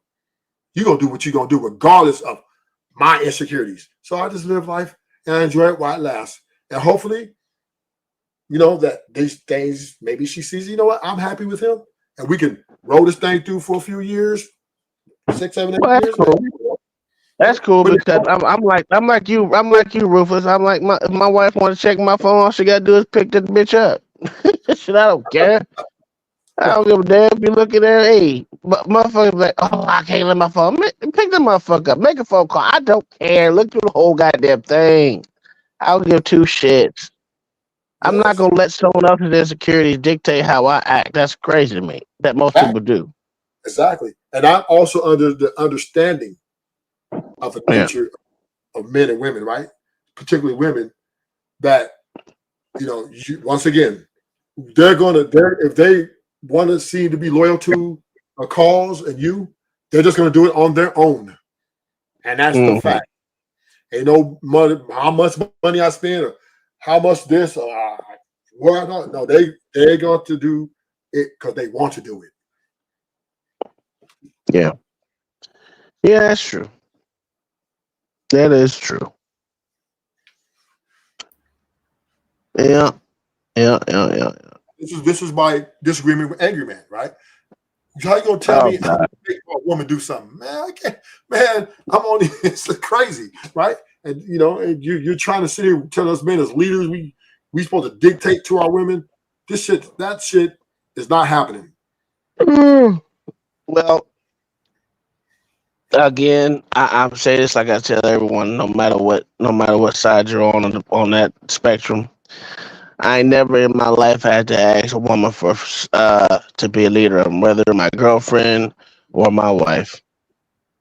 Either you gonna follow what we do together, or what I say. If I think something's better, we either gonna go with what I go with, or it is what it is. I mean, I'm not gonna cry about it. If you want to go some other way, shit, go ahead, go. We'll meet up at the end. And to your point, Uncle Tom, that is the way. Because why? Women have full autonomy. So there is no way whether they have full autonomy or not, right? Because I don't really care if they do. I don't care if they don't. That shit's stupid.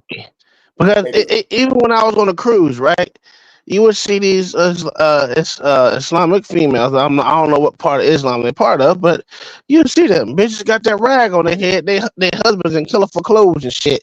And me, as a person that's an asshole, I walk by and say, "Bitch, put that rag on your head." So I don't care, but you can see that they just gonna their shit is based off of their beliefs as far as their religion, even though it's not part of their religion to say that they have to keep their head covered, because that's not in the Quran. But it is what it is. If you look in the past, how the from Saudi Arabia down to Afghanistan, all these women in the 70s, I dare y'all to go look it up. All of them didn't have any hijabs or any of that shit on their fucking head. This is a recent phenomenon. Yes. Most people hate to go do fucking research on it. So to say it's part of their religion, it is not. Quick interruption. We're gonna be calling in about 15. All right, cool.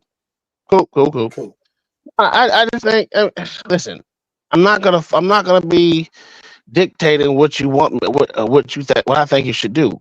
Either we can agree upon my way is the best, and if your way is better than mine and it sounds better, we can go with yours. It's not that big of a deal, and you only have these conversations literally online, never in real life. Rufus, you can say a lot of shit, but I guarantee you never walked up to a woman and said, "I gotta lead you in every way you go. You gotta me." Okay, so like I said, this shit is it's a good conversation piece online, but in reality, a natural woman, a woman, they usually submit. Well, even the most ghetto bitches out there submit to their men, and for the majority thing. Only time they don't want to do that is when they are just disrespectful and they don't like you and don't want to be with you. That's when the submission is not there, because they don't give a fuck how they treat you. They don't give a fuck what you're saying. Other than that, I've never had a problem with any woman. Just, hey, we can come to agreement together. Let me listen to you. I'm listening to you. We make a good decision. There's nothing wrong with making decisions together. And that's why, I don't know, man. People are just fucking weird. I never had this conversation outside of YouTube. I just don't. And I talk about a lot of shit to even, bitch, I know what color your drawers is because I'm a fucking woman I'm a man that knows what women wear. I can tell you what color panties you have on right now if you were wearing some. I've been doing this since I was like 13. And I've never been wrong. Not one time. That's the type of conversation I have with fucking females. So I never had a conversation to say, hey, do you submit to your man? Will your man have that? Come on, man. That shit is play, dog. Motherfuckers just out here trying to get their shit wet. And that shit gonna dry the pussy up. That shit gonna dry the pussy up. Yeah, especially in today's market, women are pushing for their rights of equality. So you come talking about, hey, we gonna go and you gonna do this, you do that. She gonna say, who can check me, boo? I'm out. Simple. Stop the cap. Women don't want rights, and they certainly don't want equality. They treat rights and equality like a salad bar. They reject the things that they don't like, and they want the things that benefit them. They do not want equality. If they wanted equality, you'd have as many women working in sewers as men are. Well, that's not equality. That's not equality. That's just a motherfucking difference of perspective as far as job preferences. Hey Sky, hey, welcome to the panel. But I'm just letting people know in 12 we're going to be calling it. Hello, Sky. Hi guys, how are you doing? Hello. What's good? Hi, Sky. Can you hear me? Yep. Yes, we can hear you. How are you doing, guys?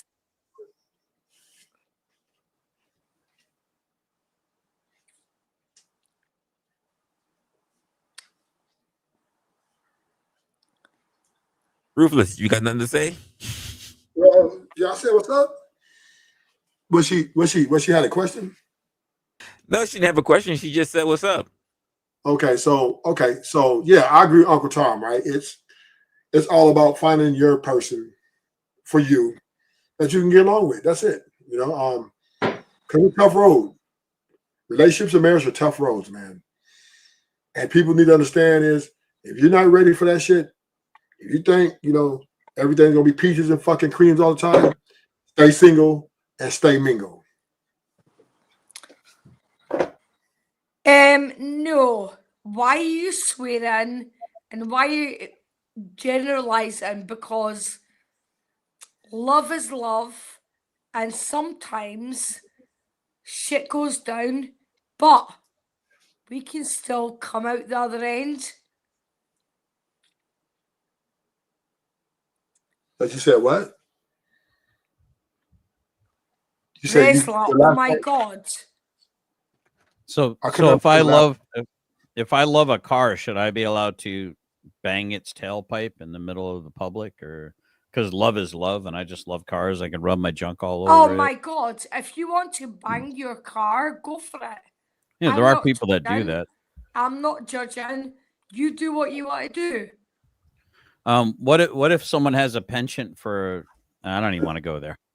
You got to have boundaries. Don't go there because we got to have boundaries, guys. So when you say an axiom, that's not well thought out, like love is love, it really becomes a very slippery slope. Yeah, don't you dare splash back the axiom because love is just love. And I'm not asking I just you did splash it back. it. Were you paying attention? I just told you it's a slippery slope argument. Yeah, I was paying attention, and your axiom isn't bouncing back to me. It's your axiom, not mine. Love is love is an axiom. No, it wasn't. No, that was a statement. All right, I'm out, dude. I can't logic with the logical it was a statement. It wasn't an axiom. So what's your point, Sky? I wasn't making a point. I wasn't. I wasn't making a point. I was having a discussion, and someone's pissed off that my point of view didn't match theirs. What do you mean? I don't understand. What was your point? I didn't really hear a point in the whole statement, but that could be me. Oh, have you lost the point, darling?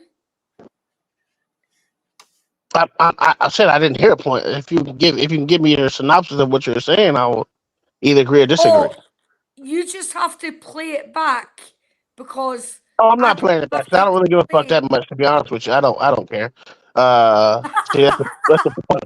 Most people are I supposed to don't care. care either. I don't get two shit. If that's what you said whatever you said. Okay, cool. I don't even know what the fuck you said. To be personally honest with you, I wasn't even fucking listening. That's why I was trying to see what your point was. But Yeah, I'm it's cool. just so It is what it is. fucking boring that you couldn't actually spend 3 minutes listening. That's fine, darling. That's No, good. I didn't even spend a half of a second listening. So that's that. Let's be honest. It wasn't that important to me. I was So, reading about Islamic terrorists, so I really didn't care. What the so fuck? No, actually, I have no idea what you're talking. I was Scott, not talking Scott, are you about married? Are you married, Islamic Scott? terrorists. That's Scott, are you married? ridiculous. Are you married, Sky? Say again, darling. Are you married? No, Sky has a lot of cats. I don't have any cats. What the fuck? What the So fuck you're are not. you talking about? Oh shit! I was I didn't say that. married I didn't say for that, Scott. 25 years, and my husband's. Actually, no. I'm not even having this discussion with you because you're being disrespectful. Disrespectful. Yep. Yeah. Yep. Not disrespect. Not disrespectful. It's disrespectful. That's what I said. Have Oh, you got bad it must have hearing? been an accident. I didn't hear it. I'm sorry. My bad. Can you say it again for me? I said disrespectful. Hey, Sky, can you read what's on the right below you? Yeah, I know what an Can you read it out loud? Thank you. Because you said you made a You do statement, not right? That you need made to a statement. explain English to me Well, what? because we give English to the Americans. So Oh The shit! hell you say? Oh shit! Here you go. Yep. Now we're gonna Yep. talk about it. Let's talk about it then. Cooking with Okay. gas now. Here we go. Let's Explain talk about yourself. how fucking English dumb motherfuckers are. So let's go right here. We can take that Let's sorry go. island of Let's yours over go. in less than goddamn 20 goddamn minutes. It's a piece of shit. Y'all not even involved in any real wars in the big scope Oh of things. my A piece of God. shit ass Is that country. you? And if you Is were that you, into this, Pinky? Is I that will you, piss on y'all Edward? motherfucking whole Fuck do y'all off. even have a king anymore? I'll piss in his Fuck mouth. off. It And don't even fucking actually, matter. It's a piece of Resla, shit I'm so country that motherfuckers sorry. don't even have freedom of This is speech to say what the happening fuck they right want to, or they now go to jail for a on fucking joke. were It's you a piece of shit disguising country. yourself? And oh my God, who the fuck wants to eat any English food? Were No you one wants to even eat disguising your fucking food. yourself? That's how shitty that Oh shit is. my So God. why the That's fuck does anyone ridiculous. you gonna tell someone that you invented Good English when night. y'all motherfuckers are Happy half New Year, fucking retarded? Resla. Don't brush your teeth. Fuck Every damn thing you. else. Matter of fact, y'all are Fuck worse than you, Africans getting Pinky. pissed on by goddamn camels and She-Man. shit. I don't know what the fuck you talking She-Man. about. What Fuck are we off. doing here? Fuck off. No, I'm not fucking up. I'm fucking on. I'm gonna piss on your motherfucking face. Oh, yeah, you wish. You No, I don't actually wish. I don't wish. wish. I don't like listening to drunk bitches all day. That's my thing. He's Oh my God. That she-man. Gentleman. what are we gonna do it like that? We got shut up. No one gives a rat's ass about anything you're fucking saying. That's why I said you wasn't fucking important at all. Nothing you say is anything besides you're a drunk bitch up here motherfucking talking all the goddamn time. Drunk. Wow. Thank you. Hello, Brooklyn Lou. We have very, very short time still up on the platforms. Anything you would like to say before we start wrapping things up? Yeah, USA, USA, USA. Yo, OG.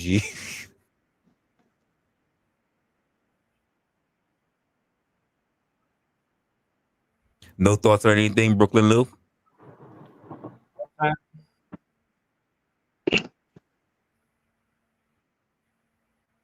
Oh my God. Oh, look at how handsome that man is. Right, look at that handsome man right there. Oh my Jesus. I found the Lord. Jesus Christ. All right, so yes, won't he do it? Won't he do it? Won't he do it? So where's Ruthless when I need him? Thought I would speak with Sky, but she's gone, right?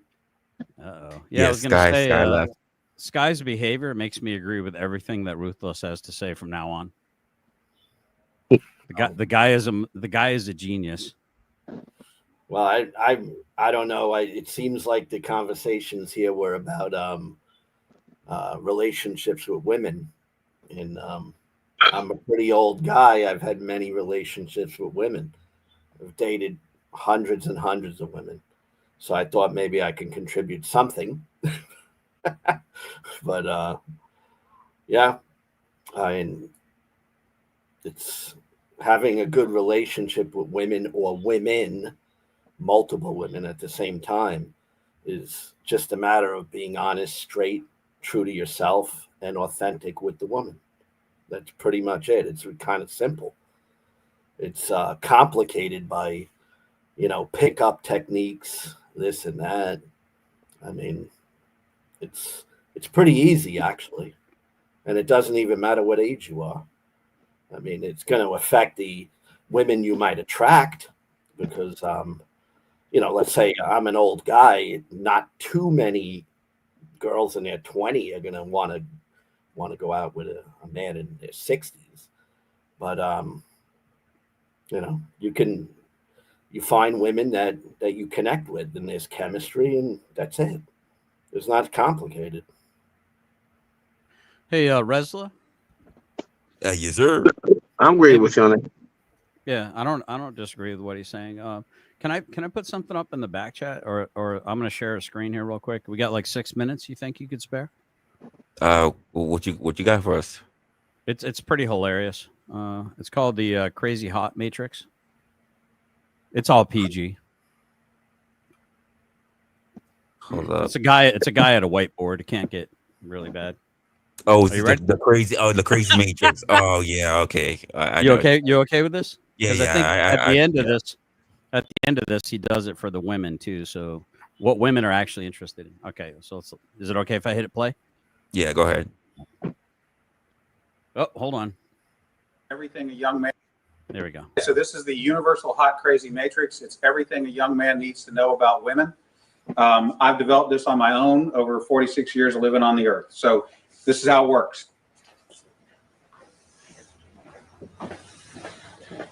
You have your crazy axis and your hot axis. Hot is, as usual, measured from 0 to 10. We're all familiar with that. Crazy is measured from 4 to 10 because, of course, there's no such thing as a woman who's not at least a 4 crazy. So you got 4 to 10. This is your hot crazy line right here. Very important that you keep in mind where the hot crazy line is. As a rule,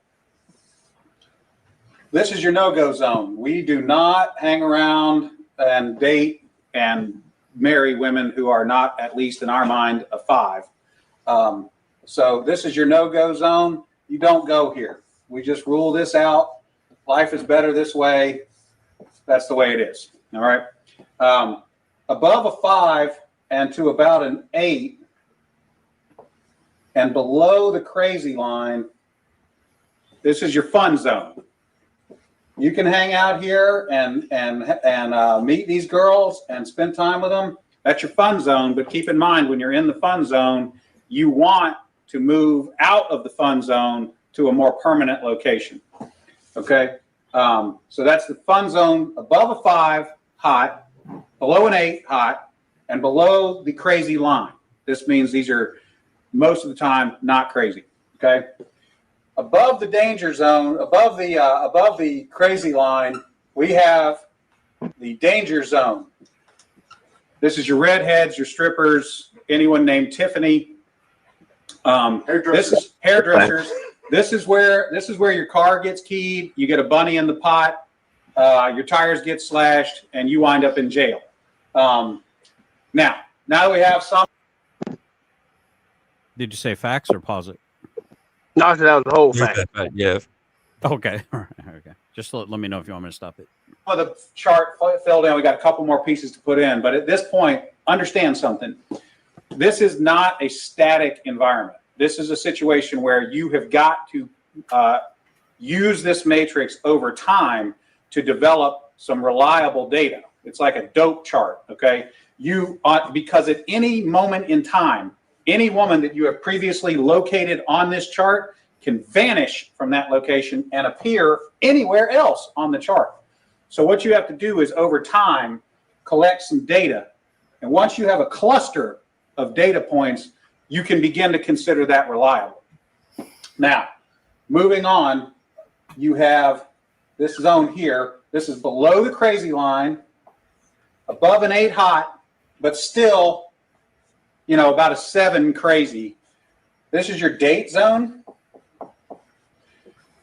You can stay in the date zone indefinitely. These are women that you introduce to your friends and your family. They're good looking and they're reasonably not crazy most of the time. Okay, so you can stay here indefinitely. Now, above an 8 hot and between about a 7 and a 5 crazy, this is your wife zone. Okay, when you meet this girl, you should consider a long-term relationship. This zone is not scaled to size. This is a representation and not an actual. This is not a pie chart showing you how many of these people are out there. This is simply a representation of what you're after. You want to be 5 to 7 crazy, above an 8 hot. That's your wife zone. Okay. Now, below a 5 crazy and above an 8 hot, this is your unicorn zone. These things don't exist.